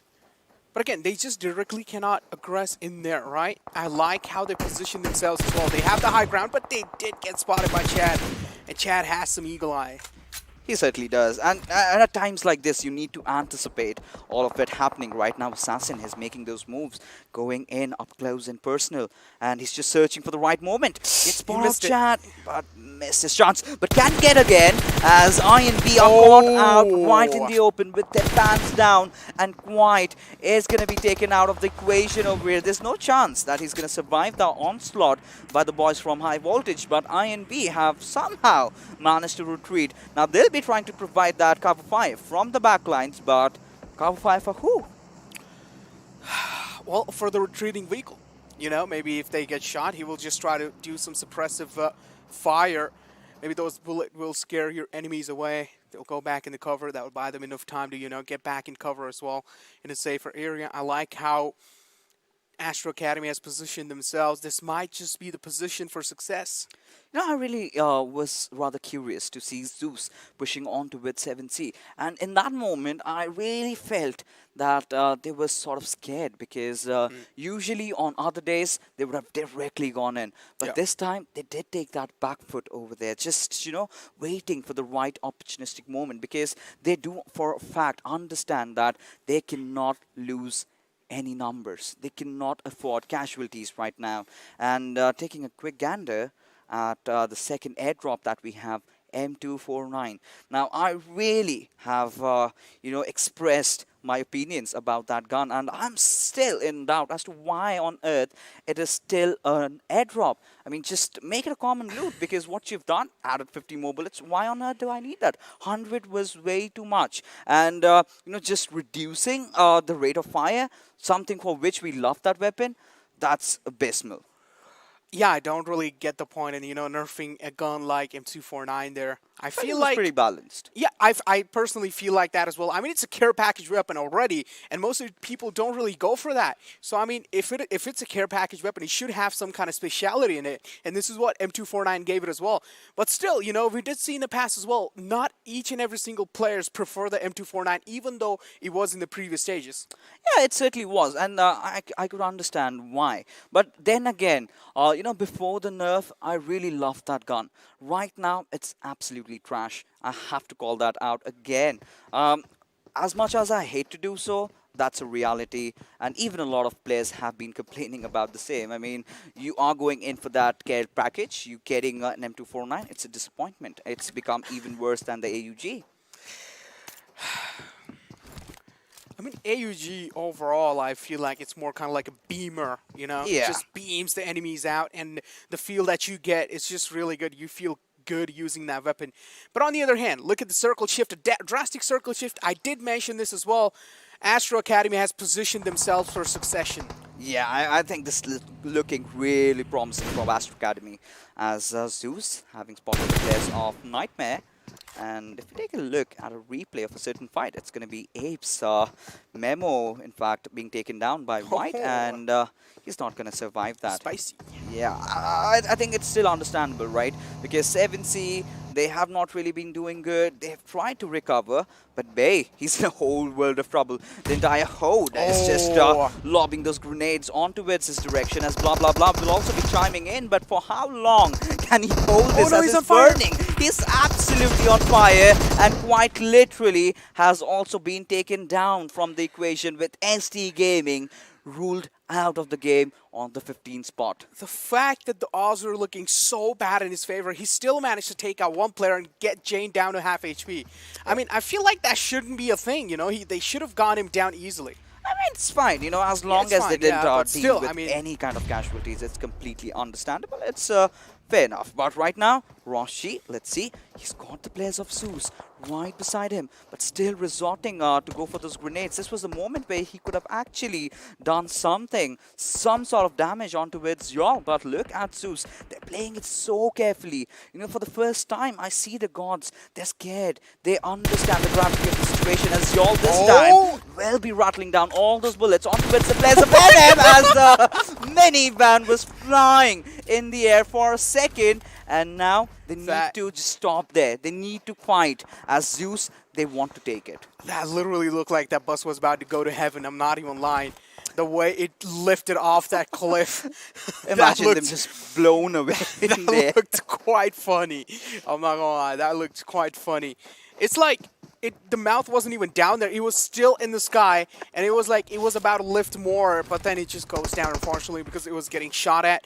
But take a look at this. Now we have APES kind of split out into the split. I like how they're doing this. They're watching each other's backs. This means they are taking care of each other. A good team synergy being shown from the lads of APES. This game is pretty important for them as well. If they screw this one up, I mean, I don't really know what to say anymore. They are still alive with all 4 players alive. That means maybe there's a chance for this game. I mean, there is, of course, a chance. But look at Mr. Boro. You've been talking about DRS. They finally stepped up and getting those kills. You know, even a single one really matters to them a lot. Because considering the fact that they are in very close contention with DEADEYES, every single point, even for the 3rd position, does matter. But right now, like we've been talking about APES, this is a game that they need to win it. And Suyog has fallen to Astra Academy, and with that, the dreams of DEADEYES seem to be faltering out. Just needed a little bit more points, DEADEYES there. If you stayed alive for a little bit more, maybe you could have done a better job. But Astra Academy, as I did mention, they are doing pretty good, have a high ground for themselves. Of course, the domination from that team will be pretty much possible, or is pretty much expectable. But on the other hand, 7C, it's pretty interesting positioning coming out from these lads. Do have those little bit of shacks for themselves. At least they have a good amount of cover. Yeah, that they do. But right now, you know, Stalwart, we just took a quick gander at them, and they were quite too much out in the open. They need some cover. They need something to fight around with, because it has been such a dream run for these lads. Because first time coming in, their first PMPL, they were amazing. Getting into the PMPL SA Championships, they are in fact still amazing. And I really think they've got a really bright future up ahead. But 7C, spotted by Astra Academy. How are they going to survive this? As Action will be lobbing that grenade. And it's very rare to see him actually miss out on those knocks. But it's fine. But IC has definitely picked up the pace on those kill leaderboards. But look at this Volt action. We're talking about technology, right? Like I said yesterday, we are never going to be missing out one of those sick shots ever again. Production crew, man. Some innovative people out there, you know, in our production crew, and we're pretty thankful for that. Again, shout out to them. The knights in the shining armor, to be honest. Exactly. The Dark Knight themselves, the production crew. You know, to be honest, they're doing a better job than us. Let's be honest. Well, now, here we have High Voltage in front of us. 2 lads trying to bombard down the squad of DRS. Nate's being lobbed in from both the sides. Exchange is there. And here we have Boro as well, lobbing in a nade. Well, and a little bit close. High Voltage is really lucky to stay alive. High Voltage. Now DRS, they've lost out on AJ. Now that sort of can be detrimental for them. But Nima, has he spotted out Cooney? He's way too much exposed. We're just waiting for Cooney to strike. But he's not going to give his position away. But barely surviving with a sliver. Nima, he's going to make a run for his life and survives that onslaught. Will now heal up as DRS now exactly know where High Voltage is. Look at Ozzy, he's out in the open. He's prone to out in the open when Nima spots him out, but he also has kind of an off angle on the lads of DRS. They don't really expect him to be there. And this is where maybe he will find himself the opening kill, and things will start going in their favor. Nate's being lobbed in from DRS. I feel like they're wasting a little bit too much utilities in this fight. Well, I mean, they have to get those kill points right now. It's a breather, but look at Astra Academy, all just charging in like a pack of hyenas on towards the players of DRS. Can they survive? Oh my goodness, this is going to be so important for them. They need to pull this one off as Marvin Ninja is going to be taking some beating, but eventually ends up with a knock of his own. Now Marvin Ninja, he needs to heal up, but he's still lobbing those Molotovs out, and he survives. But no, right now, Top is getting on top of them as DRS. Oh my goodness, right now, High Voltage, they're also chiming in inside this fight as Odzi will also be joining the fray as Cooney will be resorting for that healing battle. It all comes down to it. Mr. Burrow, can he do something for DRS? He definitely can. Look at that. High Voltage's one man is still out in the circle. Out in the blue zone there. Cooney is taking a lot of damage from that zone. He cannot really afford to stay out of it. And I feel like this is where a sandwich is coming through. High Voltage pushing against the lads of DRS as well. Mr. Boro kind of being a little bit too aggressive in that fight and manages to take them both out in one single spray. What an incredible transfer. But right now, they've also got to deal with high voltage. Have they done that? Eventually, Top really taking a moment over there as he escaped. High voltage getting taken down from the equation. DRS, they are doing this somehow. But Mr. Burrow, he's taking some damage out there. It might just be seconds before he gets knocked out, surviving. But somehow he's lobbed that first. Ooh, Zeus coming in really close against the players of Nightmare. Ably at a sliver of HP. He needs to heal himself up. One last man alive, Ably barely surviving, making it on his knees. Coco is looking for blood. He's looking for revenge. Zeus has made their path pretty much bad and miserable for them. Nightmare Gaming wants their revenge, and seems like Ably finally is going to be thrown away from that position. He's going to be backing off, and Nightmare Gaming has done a successful job keeping Zeus on their knees. But 11th position where DRS are going to be taking that exit. This is not what they had anticipated for themselves as Nightmare. They're going in for the push. Godless, he needs to do something, and can they do it? Both on very low HP. What? How? Coco, I feel like he should not have pushed that position there. There was no need for him to push that. He could have just waited that situation out and let Zeus breathe a little bit, especially if you're giving a team that much time to recover back. There's no point in time in pushing back because you already know they're in a good state. But here we have Leon lobbing in nades, and okay, that nade busted right over his head. It did, but right now, Jane, having that high ground advantage for himself, will be lobbing a few more grenades as he wanted to do some damage. But right now, again, this fight getting reset back up as we see that circle shifting this time into the favor of the players of Stalwart. Now, we've been really talking a lot about them as to how good they've been, but are they good enough to get a chicken? Definitely are. Teams are looking for vengeance, revenge, redemption. And definitely one of those that we want to count on is going to be Stalwart Esports. They want some redemption up in here. They want their name back up on those leaderboards top. They are doing really good with kill points. Position points are so important for Stalwart Esports. One bad mistake can just screw it up. It certainly can. But right now, Johnny, look at him. Just proning. He knows he's got someone coming in really up close and personal. This is where their fight might just break down. Uzum having that high ground advantage, but from the far affray, it's Godless having spotted him out. Any single moment. Uzum is so much out in the open, but Frankie, in the meanwhile, will be taking Johnny down with a Vector. And in Miramar, we really do not see this quite often, but here it is. What a spectacle to behold as Uzum is the last player surviving from Stalwart. The question is, how long can he do that? Interesting choice of weapon. Of course, Vector is an absolute shredder in those close ranges. Look at this. TDK's getting third party now. Things are not really looking good on their side. Stalwart Esports is finally getting some help. Uzum might just see a hope of light here. And TDK Frankie is still there in the close lines. Blah, blah, blah's kill has been confirmed. Jane goes down as well. Things are certainly flipping apart for TDK. Their tables have been flipped. But right now, they will be getting those res back up onto it, Shane. They have that breathing space in the meanwhile because Team Zeus, they need to take their time to get inside the circle. Now, considering we have Team APES taking that high ground advantage for themselves. But Leon, wow, you beauty, taking down Connect with that bolt action, just blowing his head up. But I think the revival will, of course, be there. Chat. Meanwhile, Jane, no! Oh, just slapping him right in the face. Chad taking him down, confirmed the kill as well.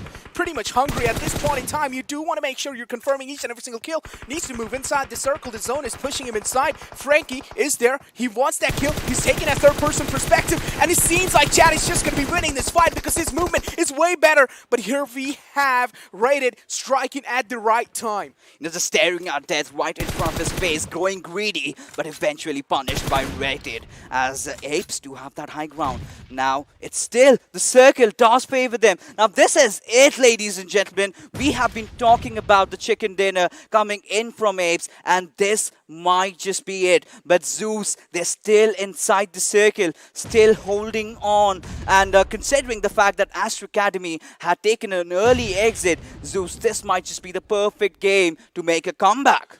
Exactly, Apes do have that kind of high ground for themselves as well. Zeus is right below them. They're getting burnt. They're getting burnt like roasted chickens. They don't really have anything else to do. Abley went down. The kill must be confirmed anytime soon. And yes, it is. Godless, the last man alive. Apes still don't really have any clue that Molotov can be pretty close. The spreading flames might just catch Godless barely an inch. Oh my goodness, what's happening? White, in the meanwhile, has gotten down, and that's a really wise option. But Charvi, he spotted Connect right out in the open. Hustler, he's been spotted as well. And Scarlet Gaming, they do have 2 players alive. Heaven and Chari, can they pull off a miracle? They have to get inside the circle. It's going to be a rather very daunting task for getting them coming in at so open. Oh, no. But right now, Heaven does manage to find Hustler in the process, but will get traded right off. But look at Uzum. He is still doing it for Stalwart. He is still playing the survival game. Connect in the meanwhile will get the final kill, and down goes Scarlet Gaming. Overcommitting from the side of Hustler there. He did get punished instantly for that. The trifecta of death comes in again, and it's going to be Stalwart Esports, Zeus, and Apes. This game is important for Apes. It has to be one of the most important games because this is the contestation for the 3rd place. Now it is coming down to the 1v3 situation. It's Godless. His position has been completely compromised. Now Apes, they are definitely going to be going in for it. But we know this man. We know he's a legend. Can he pull something from his sleeves? He's a god of thunder. We know this man fears nobody but White. Staring at him, and Apes, they know they've got this in the bag. They cannot mess it up from around here. His position has pretty much been exposed, and here we have Asla taking a look from that ridge. Godless seems pretty aware as well. Here comes an underhand nade from his side. This might be pretty close. Did do kind of decent damage. I feel like Hustler is going to be doing that drop shot strategy, man, and this is going to be a stylish way to end the game if he actually manages to does that. He was trying to, but then his teammate has got it in the back, and it's going to be Apes, and the 3rd position is pretty much taken by the Apes. Finally, after 23 games, they get it, and right now, bring themselves back right into the competition for top 3. Yes. The Mongolian domination is what we have been seeing so far. But that being said, it was of course a pleasure to cast all these games along with, of course, Panda Bro number 2. But eventually the journey for us has of course come to an end, and it has been a delight. And before we just head off, anything that you want to say? Well, I mean, I have missed this, man. This was an absolute pleasure to be here, an absolute honor to be here, especially all my co-casters and all the buddies are doing an incredible job, and keep doing what you guys are doing. Production crew as well, a fantastic job. Hats off to you guys. Everybody has put in so much, including the players, but we still do have that one game remaining that will decide who gets into the top 3 as we head into a quick little breather, because the analyst desk is coming right after this to break the fights down.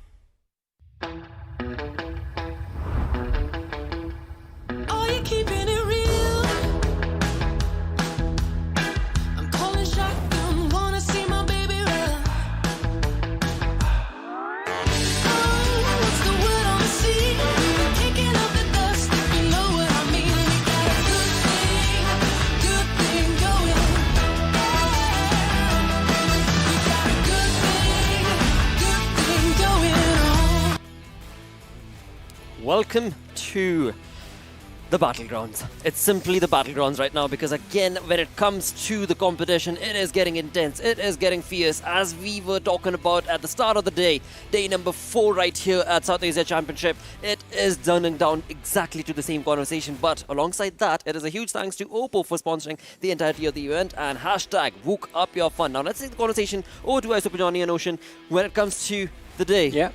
Well. One game. And I have to say one thing. I mean, I'll disagree with you. This is turning out to be better than we expected. It has. And therefore the Battleground's getting intense. Yeah. I told you Abe's going to get it, right? In this one, I already told you. And Karlik, well, this is the thing, right? 4 kills. 1174 damage by one individual, 3 assists as well. I mean, that's definitely a team player. Yeah, True. I mean, amazing performance from him. And White as well, let's not forget about the man who was able to close out the job and not just do that, deal with Skylightz Gaming. That was the team that was doing a lot to put Apes in a really bad situation. The legend said, watch my gameplay. To the lads who remember the older squads. Yeah, the guys who remember the old PMC wildcard regions. Well, Kanik, White, Hustle, these players were brilliant. Who was run from Lit was brilliant as well. Just think about it. Yeah. Whilst the other lads have 25 plus minutes of survival time to get to the top players, this guy has a 20-minute survival time to get here. Yeah, and still a pretty lit performance from him. I mean, not allowing a single chance for his opponents to get back up on their feet. Efficiency, look at that. 428 damage, 4 kills converted from that. An amazing performance. Also, I mean, I have to say it was incredible to see how T2K also took an approach to this game. Yeah. Quite unfortunate that 2 of the lads were caught off guard and were just one last player surviving in the end. But still, they tried the level best. Oh my god, look at this Mongolian domination in this match. Yeah. Just think about it. Able with 15 utilities, top with the longest skill, and then it's Kanik all over the place. I have to say that's the first time we have seen Godless from Zeus just take a backstep and decide like not to fight, not to go aggressive. It was a 1v4 situation. They were stuck in that corner underneath the cliff with Apes just nade out nade, Molotov through, literally throwing everything that they have at him. Well, 25 points coming up for them, and I can't see DRS in top 8 right now. That means again the top 3 position. You know, it's from the teams from Mongolia. Zeus 18 points. Well, Zeus is coming up. I want to see the difference in Zeus and Astra Academy right now. I know it's going to be quite a bit. True. But one game, like, is it doable? That's going to be the question. Exactly, and while all that is happening, let's not forget Stalwart Esports. They are still in the fight. Yeah. Somehow managing to bring themselves those 11 points in this match. We are always talking about DRS, Apes, Zeus. Stalwart Esports is in the top 5. Do they forget that? Stalwart is there, and they're like, you know, all right, you don't talk about us, our gameplay does, and it is doing. True, absolutely. I mean, again, based on that situation that they were in, right? I mean, it was just kudos to Johnny and then making that position count and just staying alive. It was, again, thanks to, I would say, Skylightz Gaming, you know, because they just kind of took that They ignored Uzum in the end. Like, they were so focused on Apes on the high ground. Right. I get it. Like, there was so much pressure from Apes. But Uzum, like, he was smart as well. He was like, all right, I just have to stay here. You guys leave, and then I get out. But talk about reading the zone itself. I mean, Apes had a perfect placement when it came down to that zone, and that worked completely in their favor. So let's go on to the zone analysis. I mean, these circles, as long as you can see the circle, you can see a lot of teams are already going for the center lines. But DRS, this is what it is, right? DRS wanted to stay onto a backside. They wanted to play this game with utmost focus, and also, you know, just knowing all around the areas that they do not go in a bad fight. Well, they did try for a while, but after that, you know, if a team gets caught off, that does happen. Because most of the times, I would say, till this circle, a lot of teams, like almost every team was inside the zone, but now comes the rotation. Had the circle gone left, DRS would have actually had a really good performance for themselves. Then again, it's a tricky situation as to where you go, because you can't challenge Apes' position. They have the high ground advantage. You try and challenge them. I mean, Zeus got the closest right underneath Apes. And apart from that, everyone either had to take the side towards San Martin and Power Grid, the other side outside the circle right now. Either you take that position or you move towards the side of Picado. And both those positions are going to be those low ground stances that you're going to be on. And then you are going to be dealing with a lot of pressure. But talking about pressure, I mean, T2K, as we are talking about them, I believe that was the squad from which one lad arrived, peaked a ridge, got 2 players, and then he was like, all right, I'm out.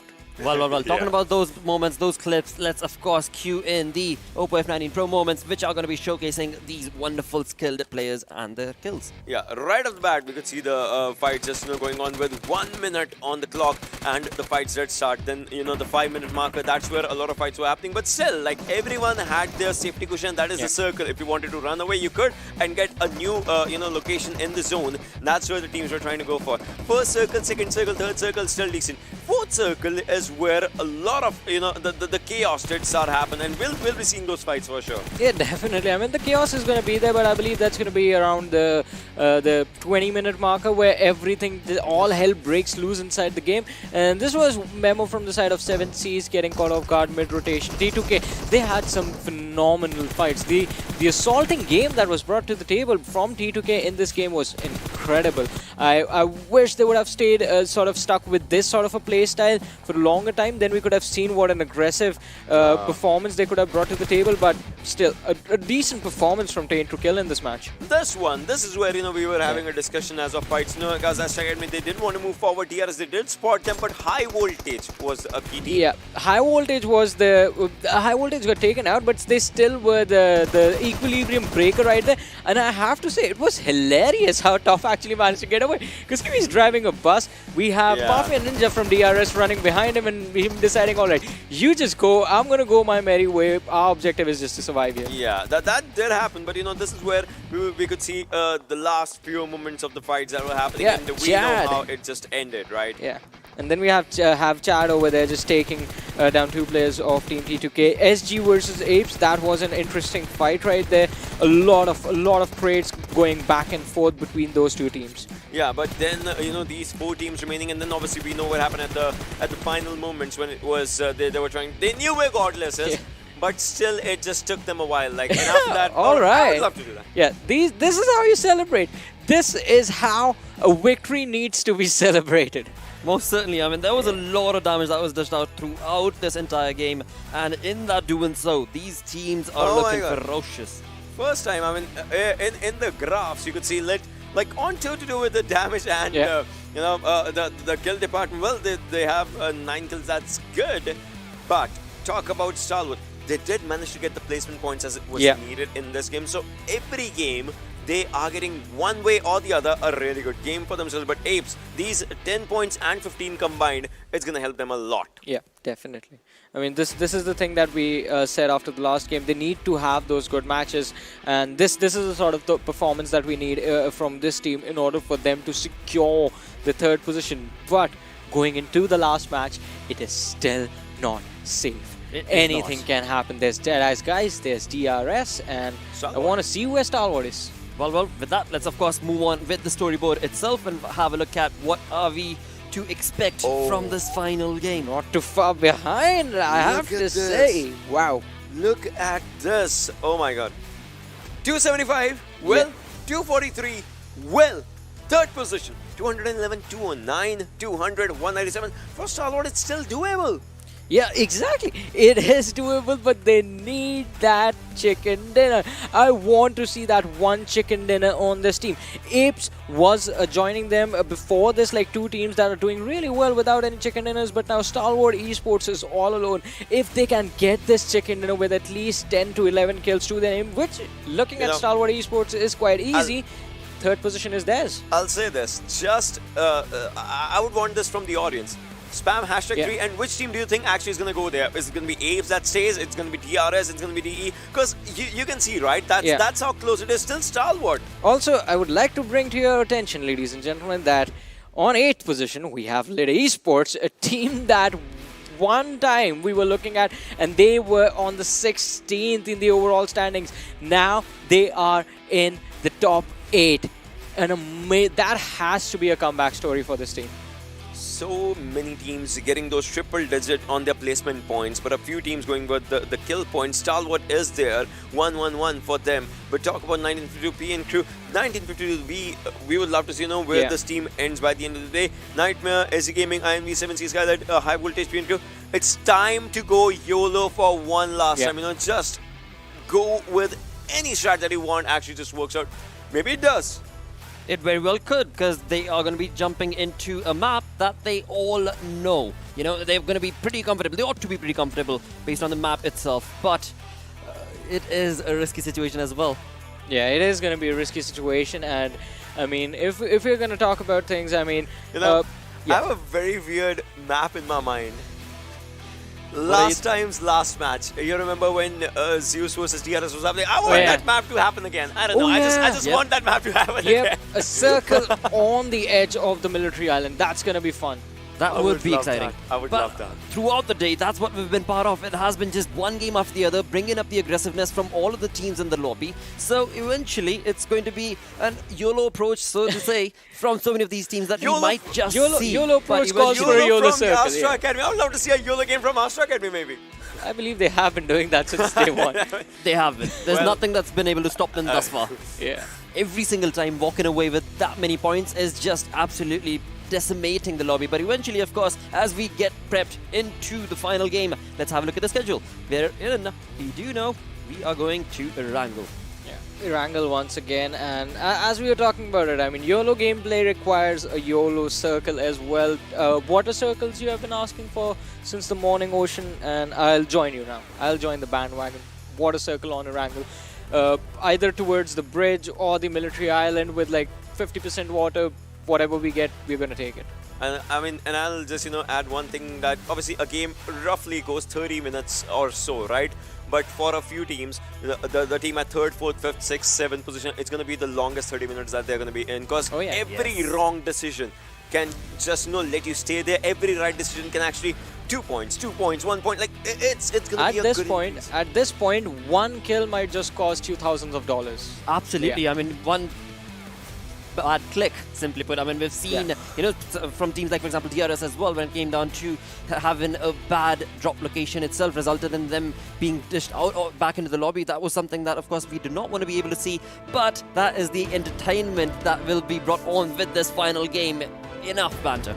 It is time. It is time to jump right into the final game. Let's go on for one more time over to XP and Play to take us through this final game of South Asia Championship. Thank you for that once again, and one final time. Blotter, Johnny, and of course Ocean on the desk doing a fantastic job as usual. And ladies and gentlemen, it is my pleasure, it is our pleasure, and of course our honor to present to you the final game of the championship to decide who is going to be crowned the kings over here at XP. Now, looking at a table, I feel like a couple of names are kind of obvious here, but it's not just about the first spot. It's not just about a second spot. It's about a 3rd, the 4th, the 5th. Every placing matters a lot. Not just because of pride, because of all the cash as well. All that moolah, baby. That is what, of course, the teams are going to be fighting for, and it is going to be the final game of the South Asian Championship.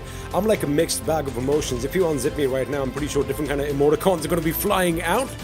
But it is what it is, and yeah, like you did mention, I'm pretty sure we kind of have an idea who's going to walk away with that big $40,000 US. That's. I suppose you were part of the winning team, Play. What would you do with all that money? I'd probably, I don't know, get this looked at, maybe. Put it in Doge, maybe. I don't know. All right, I don't know what to do with money, which is why I'm terrible with cash. I usually make someone else handle it. But speaking of teams, right? 17% of the tournament, or of the players playing this tournament, are from Mongolia. That's a small number, 17%, right?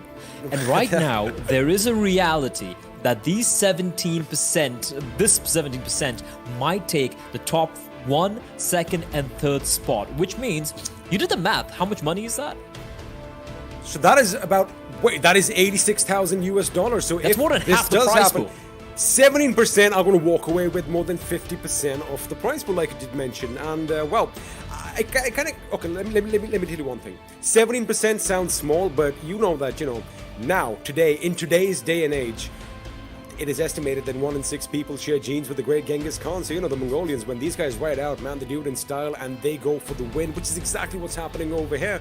It kind of looks like the esport world of PUBG Mobile is being invaded by a horde from Mongolia, and these boys are doing it as, I love it, as the heavens above are going to split one last time. That beautiful golden sunlight is going to be shining down through, and of course, that steely big bird is going to take to the skies one last time in the PUBG Mobile Pro League South Asian Championship.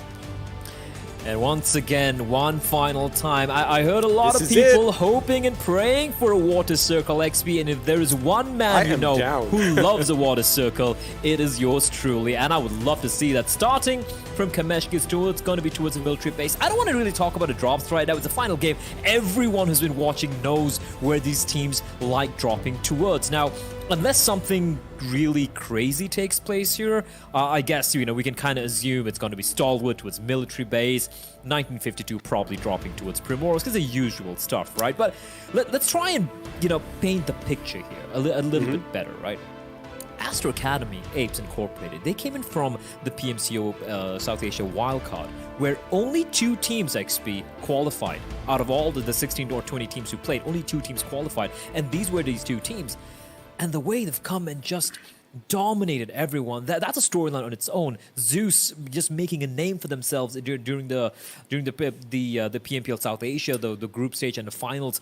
They have looked spectacular as well. Just the Grim Reapers of the battlefield. DRS continue to be a force to be reckoned with. Stalwart Esports as well. And look at the points they have. Stalwart, 197 points, XP. That's not bad. They can still get top 3. They can still make it a top 3 if they get the one chicken dinner. And baby, ladies and gentlemen, it looks like everyone's prayers are answered. The final circle of the PMPL South Asia Championship. It's going to be military 1. And look at SD taking the fight to APES.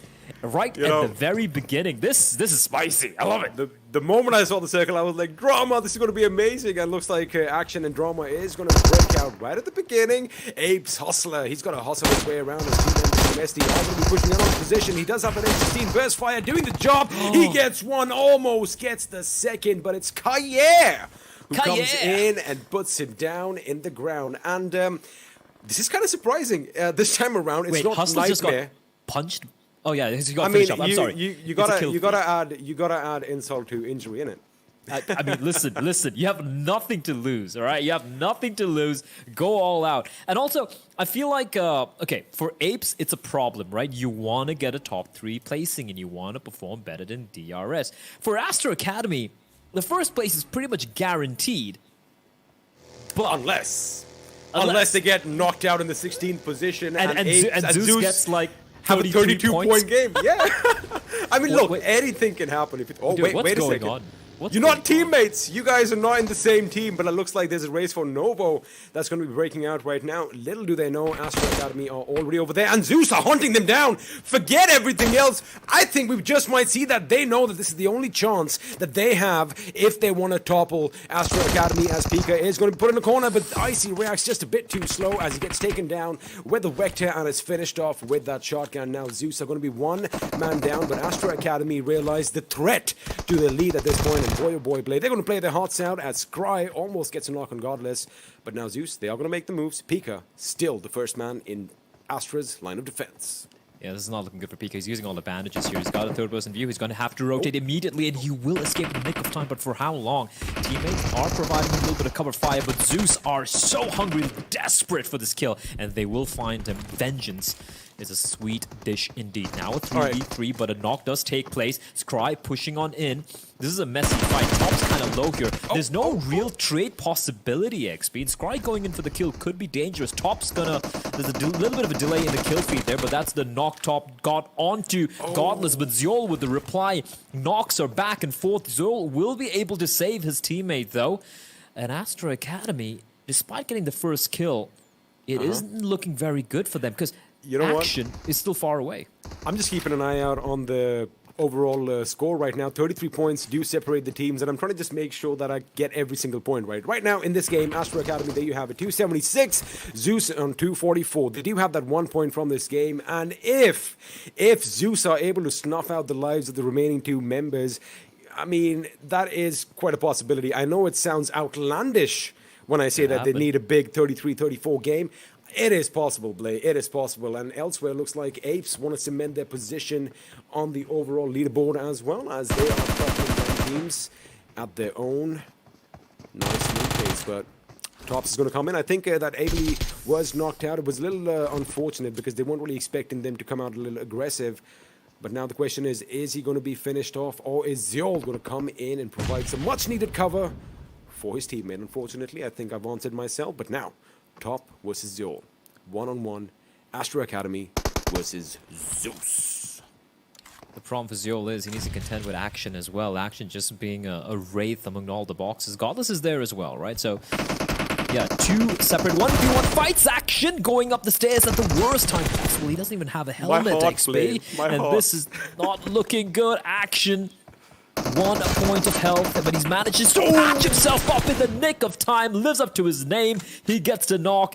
Zeol now pushing on up, the last man left standing for Zeus, going up against Action, it's Mongolia, Moses Mongolia, and Zeol's gonna come out on top. Now it's a 1v1, Zeol getting tagged down, he's peeking left and right, almost finds out. But now both the players at about 30 points of health, the battle to stay alive in the final game of the tournament.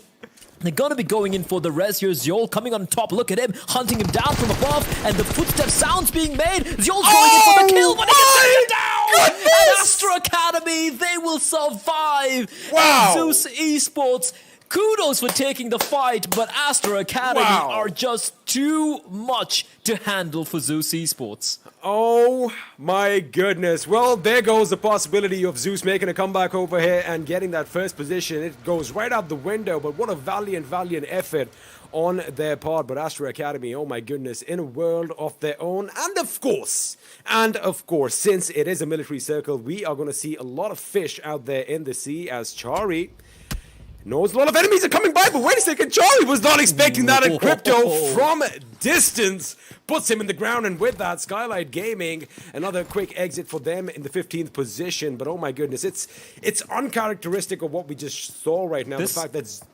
Go ahead. I just want to say, like, Go ahead. Wow. This map, this game right now, it makes no sense. This makes no I love sense. it. And I'm loving every freaking second of it. Hold on. European cruise rotation, Exactly. by the way. I mean, they're like, you know what? We're just going to chill out. It's a nice little breeze on the water right now. Because we'll see you guys in the circle. And you know what? It's actually going to work out because they are going to probably come somewhere south of Nova Ripnoi, which means Astra Academy could be in a little bit of a pickle. But again, it doesn't really matter right now. I do believe they have cemented the fact that they are going to be crowned the kings of the South Asian Championship. However, positions 3, 4, 5 are still up for grabs, and you know it can go either way. We still have Deadeye's guys in contention. We still have DRS, and of course the APES, who are going to be banging their chests with all their might, making sure they intimidate the enemy because, well, they have lost one member, but they do have that one kill to their name so far. Where's DRS, man? I want to see where DRS are, right? Because they're going to be... Check this out. And boop, that's it. Two tap. Dude love taps to the face. The kiss of death from afar, XP. Can we take a look at the map real quickly, ladies and gentlemen? Production, please. Very quickly. I want to see where DRS are. Scanning. Where's the purple? They're swimming across. They're swimming across, as people like to call them, the real swimmers, and they have managed to live up to the name. But more importantly, XP, they are well inside of the play zone, and they found a patch of land where there's no one around. There's literally no one around. Meanwhile, getting back to this fight, Deadeye's guys going up against Ken PP. And they're just saying hi. He will be finished off, though. SD have nothing to lose. Their job right now is to make life miserable for all the teams in the top 6, top 7, top 8. I love that. It's going to be exciting because, well, you do want to see a few wrenches thrown in people's game plans over here. As PN Crew, man, they do look like they are going to make it. I'm sorry. I just want to like interrupt you very quickly here before I lose my train of thought as well. Circle are not really going to be shifting much. When I say DRS, like jokingly say I call them the real swimmers. I'm not being critical. Whatever it takes to win the game or get the points, that's what matters. Amen. If it means you're going to be camping in a bush for 60 minutes and you're going to get a chicken dinner, good for you. Good for you. If it means you're going to get 30 kills and then get a chicken dinner, good for you as well. Because remember, XP, the reason DRS won the previous finals because one member stayed alive in all the chaos in the water. You remember that game, right? So for me, like when I say all these things like, oh, they're swimming, they're just staying behind, they're not taking the fights, I don't criticize it at all. I feel like if you feel that is going to guarantee you the advantage, go for it. Right now, though, B is sneaking up. Goodbye. Oh, beautiful. Goodbye, good night, beautiful. And adios, Bay. That was sneaky. It's kind of sad that someone's Bay just came under fire. That is going to be problematic. His teammates are going to be a little angry about that. But yeah, I kind of lost my chain of thought too, because yeah, you definitely made a lot of sense over there. But see, I mean, this is a battle royale, right? It's all about surviving till the end, whether you get 100 kills, whether you get 1 kill. Winning is winning. And, you know, I see a lot of words being thrown out in the chat as well as far as camping goes. It's part and parcel of the game. You do have to hold down certain compounds from time to time. And, well, sometimes you got to defend against an enemy approaching you, or sometimes, you know, the... Yeah, I agree with you, right? If you're in a 1v3 and you just step out of a house just to take a fight, you're an idiot. That's when you camp. That's when you don't show yourself, right? And I don't get sometimes how people don't seem to understand that these players, they're not playing like a casual game where you'd lose, it's fine, you can just restart the game. No, there's a lot on the line. And some of these guys, these are some of the best on the planet, right? They know what they're doing here. And Extreme is alone. I'm curious why he's all alone. But we'll get back to it later. Stalwart. I like that because what he was doing was, I mean, he was prone on his belly. He got all that information that, you know, the compound ahead of him is going to be occupied while his teammates are traversing across the channel as well. Because the last man for that team was Cooney, who was still on the main island. But again, they are going to make it to safety. XP.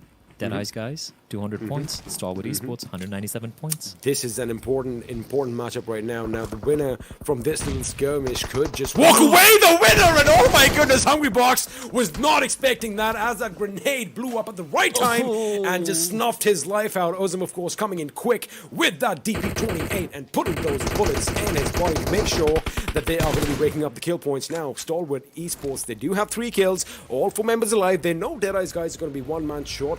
And the fact that they have smoke deployed, just have a look at this. Have a look at the perfect timing. That was brilliant. Pristine. But again, that is going to give enough time for Johnny to kind of circumnavigate around Deadeye's position and basically set up a different angle for himself. Or, by the look of things, they want to make sure they are a bit deeper in the circle with more cover for themselves. Makes sense also either way. Smart play. Yeah, they're making sure they have a contingency plan in place. This battle, though, if Stalwart, I'm not sure about Ozum rotating like that. That is very risky, Ozum, and he's very fortunate that the bullets won't really find its mark. Now, for Stalwart, if they knock out Deadeye's guys here, guaranteed top 5. Guaranteed top 5. So there's so much on the line. And looking at the play zone, you are right, XP. Stalwart making a play for the play zone. And that means they don't need to take the fight. The fight is going to come to them. Deadeye's guys have to push into their direction, which is a fantastic call coming from the Stalwart. However, Deadeye's guys going in from a different route altogether. Do you see what I see? Yeah. Exactly. No? I was actually going to talk about APES right now. They are trying to look for Astra Academy as well, because have a look at that. They are going to be chilling in Nova Reploy. Of course, Circle has kind of shifted out. So, oh my goodness, Astra Academy, they do have the target painted on the back. It's all about bragging rights right now. I mean, everyone knows that, you know, they are going to be walking away the winners over here, but that little brag that you can, you know, brag to your friends about, hey man, I'm the guy who kind of knocked them out in the last game. You know what I mean? So of course, all of this is still going to be in effect. And of course, you want to make sure that you keep raking up those kills and cement your position, as it does look like we have taken a fight with 7Cs. As Rig is going to be knocked down in the open. His teammates a bit too far away from him, which means, well, precious time is going to be wasted. But talking about precious time, Turulov did the right thing, knocks him out the moment he dismounts from his vehicle. And it did it in style as well, XP, with the weapon of choice of yours, of course. Meanwhile, DRS going up against Stalwart, looking at the kill feed here. And Stalwart Esports, they have a lot on the line.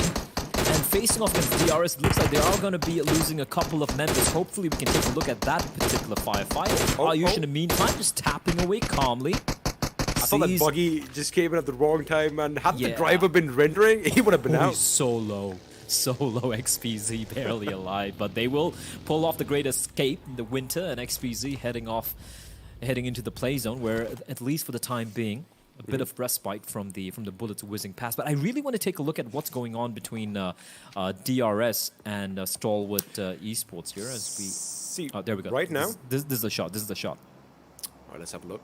I think he does get in the vehicle, and the moment he dismounts, he is going to get his head. There you go. The moment he dismounts, in fact, it's Turulov who knocks him out in the driver's seat. Everything just lined up perfect. But, you know, talking about DRS, they are going to be in the center of the circle right now, trying to get to some high ground. They do have a couple of buildings for cover. Looks like Stalwart Esports are now going to have to face another enemy. Once again, it's going to be INV as Winter and XPC are going to be moving forward. XPC a little low on his health is going to be problematic, but what is problematic is the fact that one member from 7 Siege is well down, as Ozame is going to get taken out. In fact, was he knocked down or is he still in this? I think he's still in this. I think he's still in this.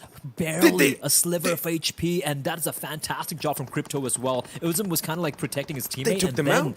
Crypto finishes him off. INV are out. They're out 13th place in the game, and we're down to the final 12 teams, 38 alive. And Stalwart Esports, actually, they still in lost this. Johnny. They lost Johnny to DRS, but 3 members still alive and kicking. And more importantly, 5 kills to their name and a guaranteed top 12 at the very least. I don't know, man. It kind of looks like they could, in fact, challenge APES as well. Now, APES are doing something a little uncharacteristic. Have a look at them. They are going to be traversing from the eastern aspect of the train. Wait a second. As True Love is going to come under heavy fire. He is still on his feet, but of course, when 3 guns are trained at you, it's kind of difficult getting out of harm's way. But right now, DEADEYES, guys, again, it is an important game for them as well, but they are surrounded by the enemy on onside. In fact, High Voltage, have a look at how they've actually got them surrounded. Aussie is going to be behind them from this point of view, while Cooney is holding the left flank down, and Assassin is trying to get someone to peek him so that Aussie can do some damage. A few minutes ago, this town was a ghost town, and right now it's heavily populated. XP. You got DEADEYES, guys. We got High Voltage. We have Nightmare in the distance as well. Not to forget Astra Academy. Stalwart going for a bit of an interesting rotation. If you can take a look at the map here, ladies and gentlemen, very quickly, you can see them skirting. There we go. They're skirting around all the way to head towards the coast. Look, the only way this could go wrong is if 1952 unleashes on them. But apart from that, I think that is a genius call coming in from Stalwart.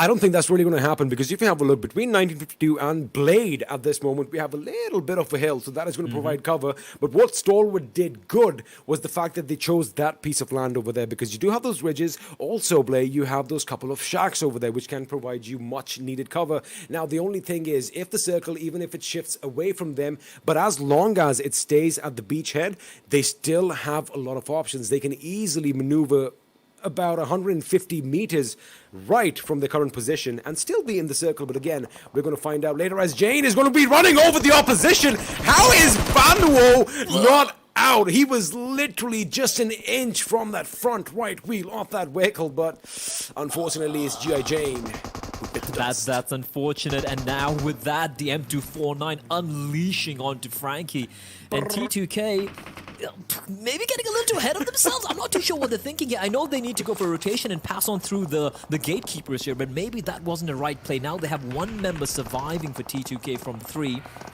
And he's basically announcing his presence. And with the bullets flying past, 1952 aware the LIT are nearby in the vicinity. And they need to be careful. Now they have this little bit of a building, of a house, of a hut to work with, but they are a man down. And LIT, though, getting shot at from afar as well. They do have an elevated position to work with, as one shot just rattling off a couple of bullets in his direction. But right now, it looks like everyone's kind of found their temporary accommodation, right? Killer's still making a move, though. He's coming in behind DRS, but it looks like everyone should be kind of quiet for the time being, waiting for the zone to shift in further. PN Crew making a lot of noise and getting shot at by multiple opponents.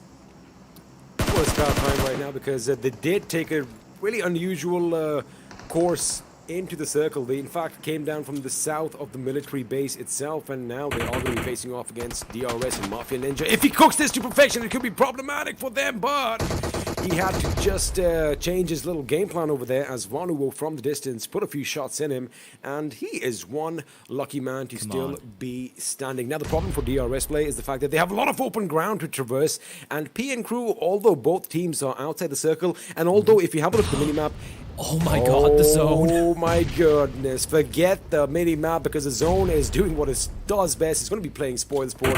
I love the fact that it's so haphazard. And have a look at Stalwart Esports play. It kind of worked out for them. And listen, the most important thing right now for DRS is, like, they want to get a top 3 spot. They better start taking fights right now. And I believe, like, these sort of fights, right, when they have the player advantage, they need to push on up. And also, as we spotted out, they need to first encounter PN Crew and LIT. That's the first knock. Nima finding Ayush. season, position compromise. They know where he is from trajectory off. That nade is going to find one switching and going prone, but he will be finished off. And I do believe they should have enough ample time to get the rest onto AJ. So that's a good wipe as P and crew will be eliminated in the 11th position. And for the side of DRS, they have a couple more kills to their name. 5 points and all 4 players still alive and standing. That's very good for DRS if they want to still compete with APES. I think they are going to take the competition right till the last second over here, but now DEADEYES guys are going to be in a little bit of a pickle because the circle has kind of shifted up north, if you do remember, and Aussie is outside the circle as well, but remember, they are going to be surrounded by all sides. Their Extreme is going to be taking his attention towards another team, and LIT are going to be lit up as a couple of them do fall to their knees, but Nima from the distance is going to lay down some cover fire, inadvertently helping the other team out. But again, every single kill, every single point, every single second counts for them, that team, because again, the top 3, the 3rd position in fact is still up for grabs. Now the APES have been silent so far as DEADEYES guys are fighting for their lives. Excellent. Real quick, pick a team. Who's going to win? Who's going to get a chicken dinner? Oh, baby, High Voltage. I don't know why I feel High Voltage are in the best position right now the way they're playing. High Voltage or Stalwart Esports, one of them. Stalwart or High Voltage. I'm going to go with Stalwart as well. I have a feeling. I have a feeling the Pakistanis, the final game, they're going to step it up. I got a feeling. Let's see if it's going to really come into fruition, though. Astra Academy and APES Incorporated both down to 2-man squad. Speaking of Astra Academy, Action's going to be finishing off white from APES and Kanak as well. APES getting eliminated. Astra Academy have taken down both the Mongolian squads. They're like, no one's coming for this crown, baby. It's all ours. Nightmare Gaming as well. They will fall. 7 left alive in the play zone here, XV. 7 teams and 22 are all that remains. Astra Academy don't care. They're just going to kill everyone. I mean, now they can even say that, you know, all of the Mongolians are going to be in the top 3 perhaps, but it does look like Astra are definitely head over shoulders above everyone else. As DEADEYES guys are going to come with the heavy fire. Aussie finally coming up behind him. Can he make it to the circle? No, he cannot, as he is brought down to his knees, but he did the damage that was necessary to keep DEADEYES guys just a little bit out in the blue for just a little bit longer. And you know what? Like I said, every second is going to count. If they do get knocked out of this position, it may very well be that the APES could run away with the 3rd position. But now High Voltage, they are going to reassess the whole situation because DRS, mind you, are going to be pushing in as well. And in fact, DRS did take out one member as Action now takes the fight to Stalwart Esports. But the fact that they are entrenched along that cliff, along those ridges, is something that is going to work in their favor. If Uzum can take down Astra, if he can take down Action, he's got control. Take down the amount of Action and that's it, right? Yeah, but yeah, if you can take that Action, you've done a job. But the thing is, if Storm can hold on to this cliff, right, they can just mow everyone else down coming downhill. They can rack up the kills. They can steal away the top 5 spot, even the top 4 away from DRS as well, and maybe even APES, if I'm not mistaken. Okay, listen. Storm with 197 points. APES Incorporated with 211. And look at this. The bullets will be unleashed. But Crypto, in fact, is going to get the knock. And look at them just tapping away, farming the kills. But the kills might be stolen by LIT unless they're very, they don't confirm these kills quickly enough. Hojuan getting spotted out. Blade trying to scan the ridge. On top in the meantime, getting helped out, I believe, as Extreme will be knocked on down. And DEADEYES guys still in contention. Still 3 alive, but they need to cross this hill and look at the number of bodies, the number of players lying in wait. The circle is shrinking in. They need to make a move. LIT getting into the vehicles. It's a mad dash for safety. But Crypto and Stalwart are keeping everyone at bay with their rifles. This is going to be a bloodbath. It is going to be a bloodbath, and the fact that Stalwart Esports, again, lovely decision to make it to this ridge, as now Hojuan is going to come under fire. Those little taps from that M4 finding their mark but not doing enough damage. Action is still in a scary position for Stalwart Esports because one good grenade could be devastating, as Hojuan has the same idea. Mafia Ninja is going to have a grenade go off in front of his face. Luckily he's still alive, but that Uzi is going to put him in the ground. DEADEYES guys play the way they pushed out, taking advantage of the promotion that happened when, High Voltage came under fire was beautiful as Hojuan gets the knock, but is taken down instead. And I do believe that DRS getting eliminated as well. DRS getting eliminated, and DEADEYES guys, 2 players out in the open, knocked on down. Crypto being tagged down as well. And Action, you pointed him out, he's still there. He's still there like a wraith. And if he finds Crypto, it could be massive. But it's not going to be him who's going to find him. It's someone else. Action still lurking around. V getting shot at by Uzum in the smoke. We're down to the final 3 teams, ladies and gentlemen. Stalwart, Esports, they might actually get the chicken dinner here. 3 players left alive. They have patched themselves up as well. Nades being tossed on in. LIT above the hill, but they need to move down. Action's gonna find Uzum. He's finally gonna strike Astra Academy's Action. I do believe the lone man standing, indeed he is. And he is single-handedly taking the fight to Stalwart Esports. He wants that final chicken dinner, XP. And if he's gonna do everything all by his lonesome, he's gonna do it. He spots the player out. He knows where V is, the vehicle, the only thing providing a semblance of cover. He is getting shot at from multiple directions, has to go prone, and is gonna patch himself as LIT are now gonna unleash onto Blade, and the taps from Crypto is gonna find checks in. This is too hectic to call. It's gonna come down to a 1v1v1. It is going to come down to that, but the fact that the man of action, oh my goodness, he's got his pies, he's got his fingers in a lot of pies over here. The fact that he was giving Stalwart Esports a run for their money, and you know, LIT did the right thing. The moment they heard that gunfight, they started traversing down the mountain, which is what I wanted to bring up at one point, because they did have smokes deployed up there on that ridge, but you know, once the smoke dissipates, people can see you. But again, action, oh my goodness, keeping them at bay, coming under fire, time in and time out, as Blade is going to be taken out by Zip. But action is not done. He is not done as he takes out another member from LIT, and there you have it, ladies and gentlemen. It is going to be a 2-on-1 situation, but against all odds, Stalwart Esports, you said it, that you know, you would be surprised if they do not win this game, but when you have action next to you, oh boy, anything can happen right now as that car blows up, which means Action's life is going to be snuffed out. And ladies and gentlemen, the final game in the South Asian Championship is going to be won by the very happy boys from LIT Gaming. And they had a fantastic position, a fantastic performance as well. 171 points they had in the 8th place during at the beginning of this game. And now with the chicken dinner and the number of kills they accrue, they're definitely going to be aiming, I'm sure, for a much more higher placing here.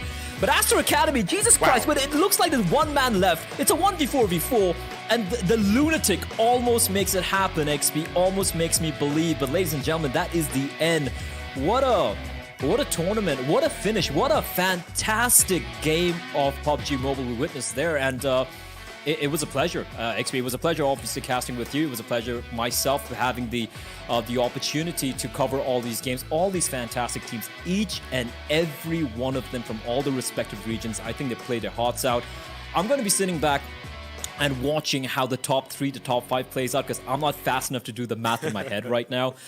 Any final words from your side, X? Because from my side, I think I had a fantastic time with yourself and, of course, with these wonderful games. I think you've said it all, and of course, it's always a pleasure working with you. The production team is amazing, and all you viewers out there, I love the fact that you come in and support your teams. You do get a little feisty every now and then, but that is part and parcel of the game.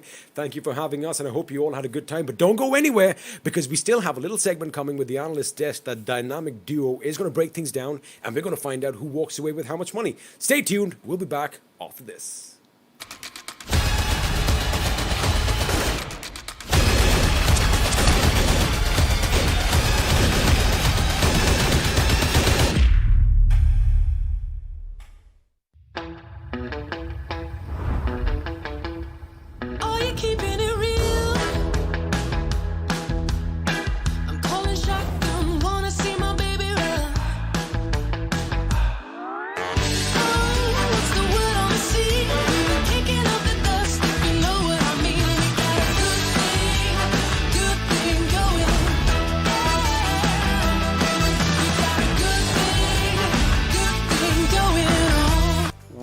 Well, what an incredibly wonderful day this has been. The final day of PMPL South Asia Championships. Couldn't have gotten any better. The storyline was on point from day one all the way up until now, and the way it started off, it was a gala to get into. Of course, this is all thanks to OPPO F19 Pro for making it all happen. Let's move on to the duo itself. Of course, Isaac Pajani, Ocean Sharma. Let's jump right into this, mate, because that first few moments of the game itself. Yeah. Well, they jumped on Nova Ripnoy, and they were like, who exactly? Let's go for the fight. There were 2 teams there. Who are you talking about? Who exactly. they all went for the fight. But in everything, you and I are going to agree on one thing. Stalwart. Brilliant performance from that team. Brilliant performance. But there's one lad that's going to want to stay on top. That's going to be Action. 6 kills, 747 damage, no assist, 485. Obviously, if you're 2 players surviving, you'll have to heal a lot. But here's the thing though, Action is the MVP for this game, but is this enough to get him the MVP for the entire tournament? True. That is a really, really big question right now, because we know before this game, IC had taken him over, and then this match starts. Zeus Esports dropped to Nova Epnoi. Oh my god. They have a fight with Astra Academy, and Astra Academy lose 2 players. And then the 2 remaining players, Top and Action, they go on to get the 2nd position. Talk about Usman Crypto. Well, amazing performance coming through these lads as well. 24 minutes, 29 seconds survival time by Crypto. 619 damage coming up from him. Zev 11, 660 damage and 4 kills coming up from him as well. So these 3 teams, I mean, Astra Academy, Stalwart and Lit, these 3 had an amazing end to this. Like the final fight, amazing. Like everyone could spot everyone, but if you actually take him down, your opponent will take you down. The recovery that Lit Esports have shown in this tournament has been incredible. I mean, like losing out completely on the first day, and then day 2, they move up a little bit. Day 3, they try and maintain the position. Day 4, they blow out the competition. Well, Blade coming up with maximum assist, that's good. And talk about Mafia Ninja, going with the most utilities used, it's good. Yeah. And with that, let's move on along and, of course, have a look at the match ranking coming in from this game. Yeah, well, talking about match ranking, right? 12 kills coming up and 15 placement points for Lit Esports, 27. Stalwart with 21 points for themselves, Astra Academy with 20. So this is, where it is. These 21 points. Where are these 21 points going to take Stalwart? DRS 14 points. Where will it take them? 12 points for DE. Where will it take them? Every team. Specifically, all the teams that were there fighting for the 3rd position, the 3rd, 4th, and 5th. Those are the 3 teams that are there in the top performing teams in this game. Stalwart, DRS, DEADEYES guys, and APES. And along with that, I mean, it has been an incredible game. A lot happened, as we talked about. Astra getting taken on early game by Zeus Esports. Us getting what we wanted, exactly, the water circle.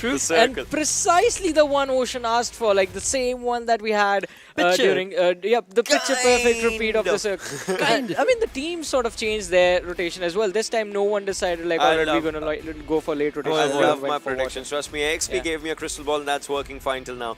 I thought he sold it to Fixes. Yeah, he broke it. Oh, he broke it. Yeah, you remember, right? He broke it. Well, now this is where you see we talked about it. Kaya moving from. I mean, let me just speak in the format as lovely co-caster like to go. Kaya, like moving up from that one direction. That was just the way. But the circle, this was the main shift that actually gave a curveball to so many teams on the southern side cluster. And I was really worried with how Stalwart Esports are going to take this game, because they like to play the military island, and we know how many teams, like towards the bridge, there is a cluster of teams that you have to fight your way through.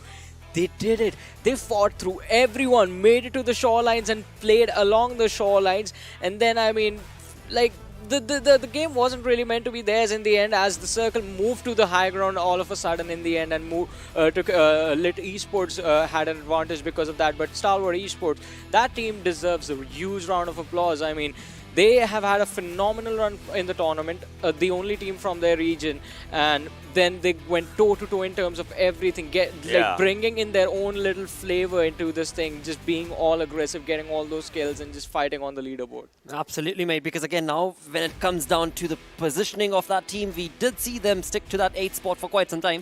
But now after this sort of an incredible performance, we're going to have to just wait a little bit longer to find out where exactly is that going to lead them to. But alongside this, let's actually jump right in with the open moments and these incredible fights. Just right after, everyone just dropped down, we saw these fights happening, finishes and revives coming up. But this one, IC dropping down. IC was the first one to be taken down. So all in all, Zeus, I don't know, they changed up their drop lead. That's a surprise that we know Zeus always likes to give us. Sometimes they drop down to shelter, sometimes 2 players drop on shelter, 2 on George. Well, we've seen these things happen, but first time Nova Repnoi. Well, we've seen them dropping down on military base as well, but Nova Repnoi, wow. I mean, they definitely did some damage to Astra Academy in this early game fight, but it wasn't enough to sort of ruin the plans of the place. And again, this makes it even more intense. Oh, this one. This man is nuts. Crypto with those tap shots from the M4. We saw this. We're going to see the same happen to the players of Lit in the late game stages. There were 3 players and 2 of the players from the side of Stalwart went down. Crypto pops out with his M4, 2 tap shots right in the head to one of the players from the side of Lit Esports, and like, he has no fear. Crypto is one of the most brilliant players that I would say this tournament actually gave us. Obviously, he's playing from previous times for sure, but this time we saw a different version of Crypto just coming up. He never shies away from a fight. Not just him, I mean, a lad from Lit Esports as well that has caught my attention. It's going to be Zev11. He has had wonderful performances from his team. I mean, there are veterans in the lineup that are supporting him, but Zev11 has had a phenomenal run as far as individual performances are considered. And this was the moment that I'm talking about. Now, the circle has moved to the high ground, as you can see, and this is giving a really big advantage to Lit Esports. Like, this was supposed to be theirs. Yeah, Crypto again. Those tabs just coming up perfect, but well, this is where the the action stops. I mean, action literally stopped down there because obviously Lit did get this chicken, but had this performance from Lit came up in the first 2 days, it could have changed a lot of things. But talking about this one, 2200 damage coming up from Lit, 1304 from Astra Academy, Stalwart 1713 coming up. Well, I don't know, we can't complain about this damage right now because, our teams, a few of the teams did not perform, a few of them did perform incredible. It happens in every game, right? But the journey never stops. You always learn something from every tournament. And also, I have to say, I mean, we were saying since the start of the day, DRS, the downfall of DRS's momentum. Last 2 games, DRS has definitely put up a show for us. Not just last 2, but last 3, like the previous. DE as well. DE as well. DE also has had an interesting run in the last few matches. These 2 teams have picked themselves up really nicely, and this is what we always talk about. As you keep gaining experience tournament after tournament, you learn how to reset, and that is what these teams teach us. How to reset, how to come back even after having a bad start to a day. Absolutely, and just to add on along to that, I do want to add on 1952's name as well. When you're talking about learning from your experience, that is one team that has showcased that, throughout the different times that we've seen them slowly and steadily moving on along, but eventually when it came down to this wonderful tournament wins at South Asia Championship, it was Astra Academy from day number 1 itself who had cemented themselves the lead. Team tried to get to that pole position, but it was not easy, and eventually the lead that they created on day number 1 at the end has now resulted in the champions being decided as well, and that is going to be none other than, of course, Astra Academy. Beautiful tournament wins. This has been a team to keep your eyes gauged on to for the future as well. Yeah, exactly. And it has been an incredible run from them. History repeats itself. A team that has that lead on the day 1. Yeah. They always have We it. call it. History You guys spoke about has it. it. Yeah, it has it always. But hey, kudos to DRS for giving them a tough fight on day 1 and day 2. I mean, they almost took that first position away, but it was only for a few matches. And Astra Academy, they came back and, well, they hit DRS pretty hard. I do want to take the conversation, so sorry to cut you off, I do want to take the conversation back to the nostalgia part from day 1 itself, when we saw Action jumping on along, showcasing those wonderful plays, and I mean, you cannot forget, there were some incredible moments that this team has given us. Also, to talk about the team storyline, I mean, when they qualified for this tournament, they were not on the first there. They were taken over by APES, a team that has a lot more experience. And Astra Academy came into this tournament as a group of young guns and then went on to destroy absolutely everyone. They took on everyone and destroyed them. Beautiful, absolutely annihilating play coming in from that team, and that is the reason why Astra Academy is the champions of South Asia Championship PMPL. Beautiful, like I said, but that is just the pole position taken care of. As we move on along, we are going to look at the other teams. 50-point lead. Wow, Zeus is there, DRS is on 3rd, Stalwart's on 4th. Good effort by Stalwart Esports. I mean, that's not that much of a difference between them and DRS and In Apes top as well. 7, they are the only team without a chicken dinner and 96 placement points. They relied on the kill points this time. This is the Stalwart that we wanted to see, but I wish they had a chicken dinner. Yes, they were looking so close as well when it came down to that final moments of the fight. Had the circle not shifted towards Lit, it was looking like Stalwart's game. 10 placement points is what they had at the 3rd position. Imagine 5 more. The chicken in a 5 placement could have actually... Wow! a team, once again, another team to look forward to. Yeah. There are all of these teams, throughout the past 4 days. That is what we've seen. We've seen comeback stories. We've seen Lit Esports being on the 16th position. We've seen Train to Kill. Had there been one more game, think about it. 223, 218, 216, 212. It was still close. We don't know Still what is. would have happened had there been one more Exactly. game. Because one more game means these players themselves would be looking at the matches, this match in particular, in a different way. True, absolutely. And again, we have to thank the circle itself as well. Oh, yeah. Moving on down to the final game. And that's the curveball the circle throws to the entire lobby. This was the perfect last game to have. Exactly.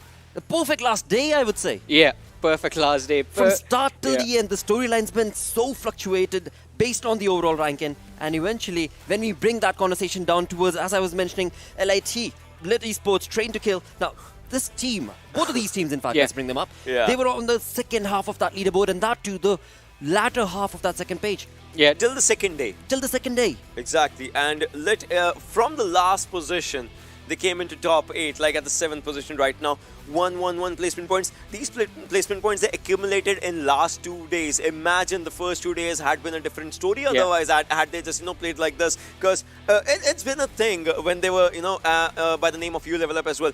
They used to, plan their games accordingly, but it was a bit too late at that time as well. It was a bit too late. I would love to see, had there been more games, trust me, it could have just changed the perspective. Plus this is the first time I believe they are going up against all these teams like PN Crew, High Voltage, Skylightz Gaming, DRS. So they did take their time to sort of adjust themselves to how the lobby is and adapt certainly, but had they done that a little bit quicker, and they could have definitely put up a wonderful performance. This is still a wonderful performance. 16 to 7th. That is a godly jump to have, especially in just 2 days. So nothing taken away, but still, maybe next time. So just think about it, right? There have been a number of times when you see a team getting the first position at one major tournament and then dropping down to the latter half, coming down to 12th position right now, Skylightz. Previous tournament, PMPL, they were the champions. Now they are at the 12th position. Season 2 champion. Yeah, it just changes the perspective as for. So that means, Astra Academy is at the top position here. The competition evolves around the winning team.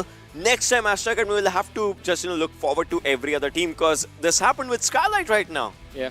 Well, champions of season 2 falling It certainly did. But again, that is going to be a speculation based off another day, based for another day, because right now it is certainly for them to just bask in the wonderful, glorious moment that they're part of, Let's not take that away from them. But yes, with that, the question is not yet answered. We do know who the champions are, but we still don't know if Action's final play with that 747 damage, is that going to lead him the 51 kills!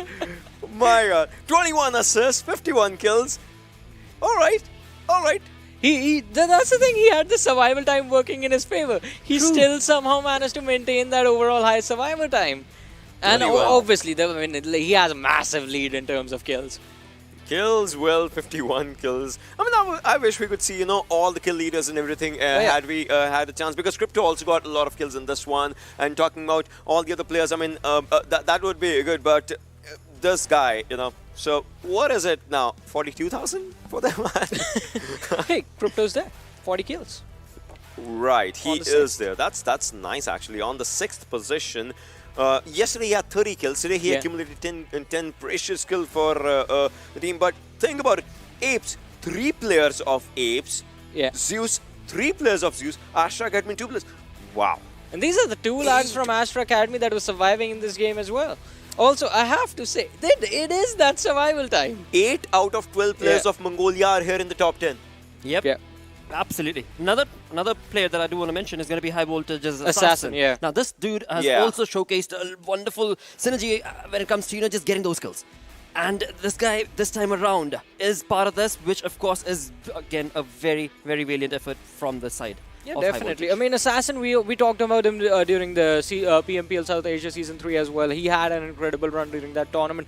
Finals was where we saw a bit of a fall off from the lad, but it looks like he's getting back to the old zone again right here. 29 kills, 6,291 damage, and decent enough survival time as well. Absolutely. With that, let's move on and have a look at the kill leaders. As we are talking about kills, let's see where are these players placing themselves. 51 kills, of course. Action is taking that first position. I'm happy with Crypto's performance, to be very honest. Like, I'm happy with the entire team's performance. That's true. That's true. But talking about the kill leaders, right? 40 kills, that is what he has. Zul has 39. I see. Last time, if you remember, it was Godless, Icy, Zul, then Crypto. Yeah. This time, Crypto has cracked the code against Zeus, but action still remains. You could say he's the most consistent out of them all, the players that were there the last time. And one thing as well, this also makes the picture a little bit more clear as to how dominating Astra Academy were in terms of their overall performance. These are the three of the most aggressive teams we had in the tournament. And the players from Astra Academy are the only ones in this list with 21-minute plus survival times. They were surviving for a lot of games. Yeah. There were a lot of games where they did not get a chicken dinner. Still, top 2, top 3 finish. It kind of helps them, right? Because there might be a team that has a chicken dinner in one game and then they go down to maybe 9, 10, 11, like any other position. But this team stayed in top 3. That actually helped them. Yeah, I mean, it was an impressive run, and we do have a top Godless, White, and Uzim on 5th, 6th, 7th, and 8th position, respectively. A really wonderful performance from these players. Absolutely. Now, as we are talking about these teams, let's also bring up a few memorable moments, I would say. How about that 1v3 situation that we see Zeus be a part of? Godless again. Seoul. The jump shots from action, like every moment that you could just see the target. Leon's 1v3 on Miramar. 1v4. 1v4, yeah. Wow. And again, to bring it all down, the way this game started off, we finally moved on with, of course, Astra Academy going up against Zeus Esports, which also resulted in a 1v1 situation by the end of it. Yeah. I mean, so many moments took place throughout this entire saga of 4-day affair. But with that, let's bring up the day's summary and we shall see what teams are popping up here. Zeus is there, Stalwart is there, well, High Voltage, T2K. I'm happy with T2K's this stat because they started a day on a really good note. That's one thing. Only team that I would say I'm missing here is, I don't know, obviously that's going to be DE. They did go for a good comeback. They had 2 decent games, but obviously it was a bit too late. But still, like Zeus somehow finds up 1 or 2 ways to just win. DEADEYES, guys, and that's always damage in knockouts. It is always damage in knockouts. 3 days. Unless someone manages to take the kills away. This time, I believe it is Train to Kill, but I'm pretty sure Zeus is not too far behind in terms of kills. Well, in knockouts, first day they were 43, second day it was 40, now it's 39. Still there at the top. But also, DRS. The real soldiers, they've been really consistent as well. So, of course, another name to bring up in terms of this conversation. DRS, I believe the place where DRS actually shines apart from everyone is those survival times that they bring to the table. True. Their form of aggression, you don't really see them going on just wiping out entire teams unless it's absolutely necessary. Usually they pick up a kill and then they move out of the position, just keep the teams guessing as to exactly where they are on the map. And surviving is something that is key to the team's success. True. They like to actually juggle around with those things, and we have talked about it, minimizing the risks. Yes, DRS did do that this time, but it's this thing, right? I mean, we know this team, obviously every team out here gave their 100%, but we know this team has been showcasing world-class performance, and this team, it deserves more. It deserves audience's love for sure. Talk about DRS, talk about Stalwart, talk about 1952 as well. Like, amazing teams. Amazing teams indeed. Incredible plays, of course. And that brings us to the end of this 4-day affair. It has been an incredibly wonderful, absolutely breathtaking moments that we've taken away from all of these fights that took place throughout the 24 matches that took place. Along with which, I do want to ask you guys who've been part of this desk for the longest time, have been, of course, giving us your valuable insight. Final thoughts from you lads. I mean, it has been an amazing tournament, and you guys watching us at home, thank you so much for supporting the team, supporting the players, supporting us as well, showing us the love throughout the 4 days.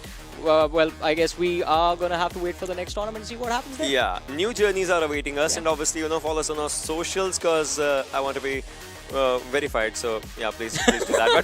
But still, talking about everything, if you're talking about they were here, now they're gone, the social. See, even they went away before I said verified. But well, talking about this one, right, I would love to see what new journey awaits for us and for these teams as a whole. So we would love to see that happening. I wish we had more matches, but 6 is the number of matches that we have per day. Well, Yeah.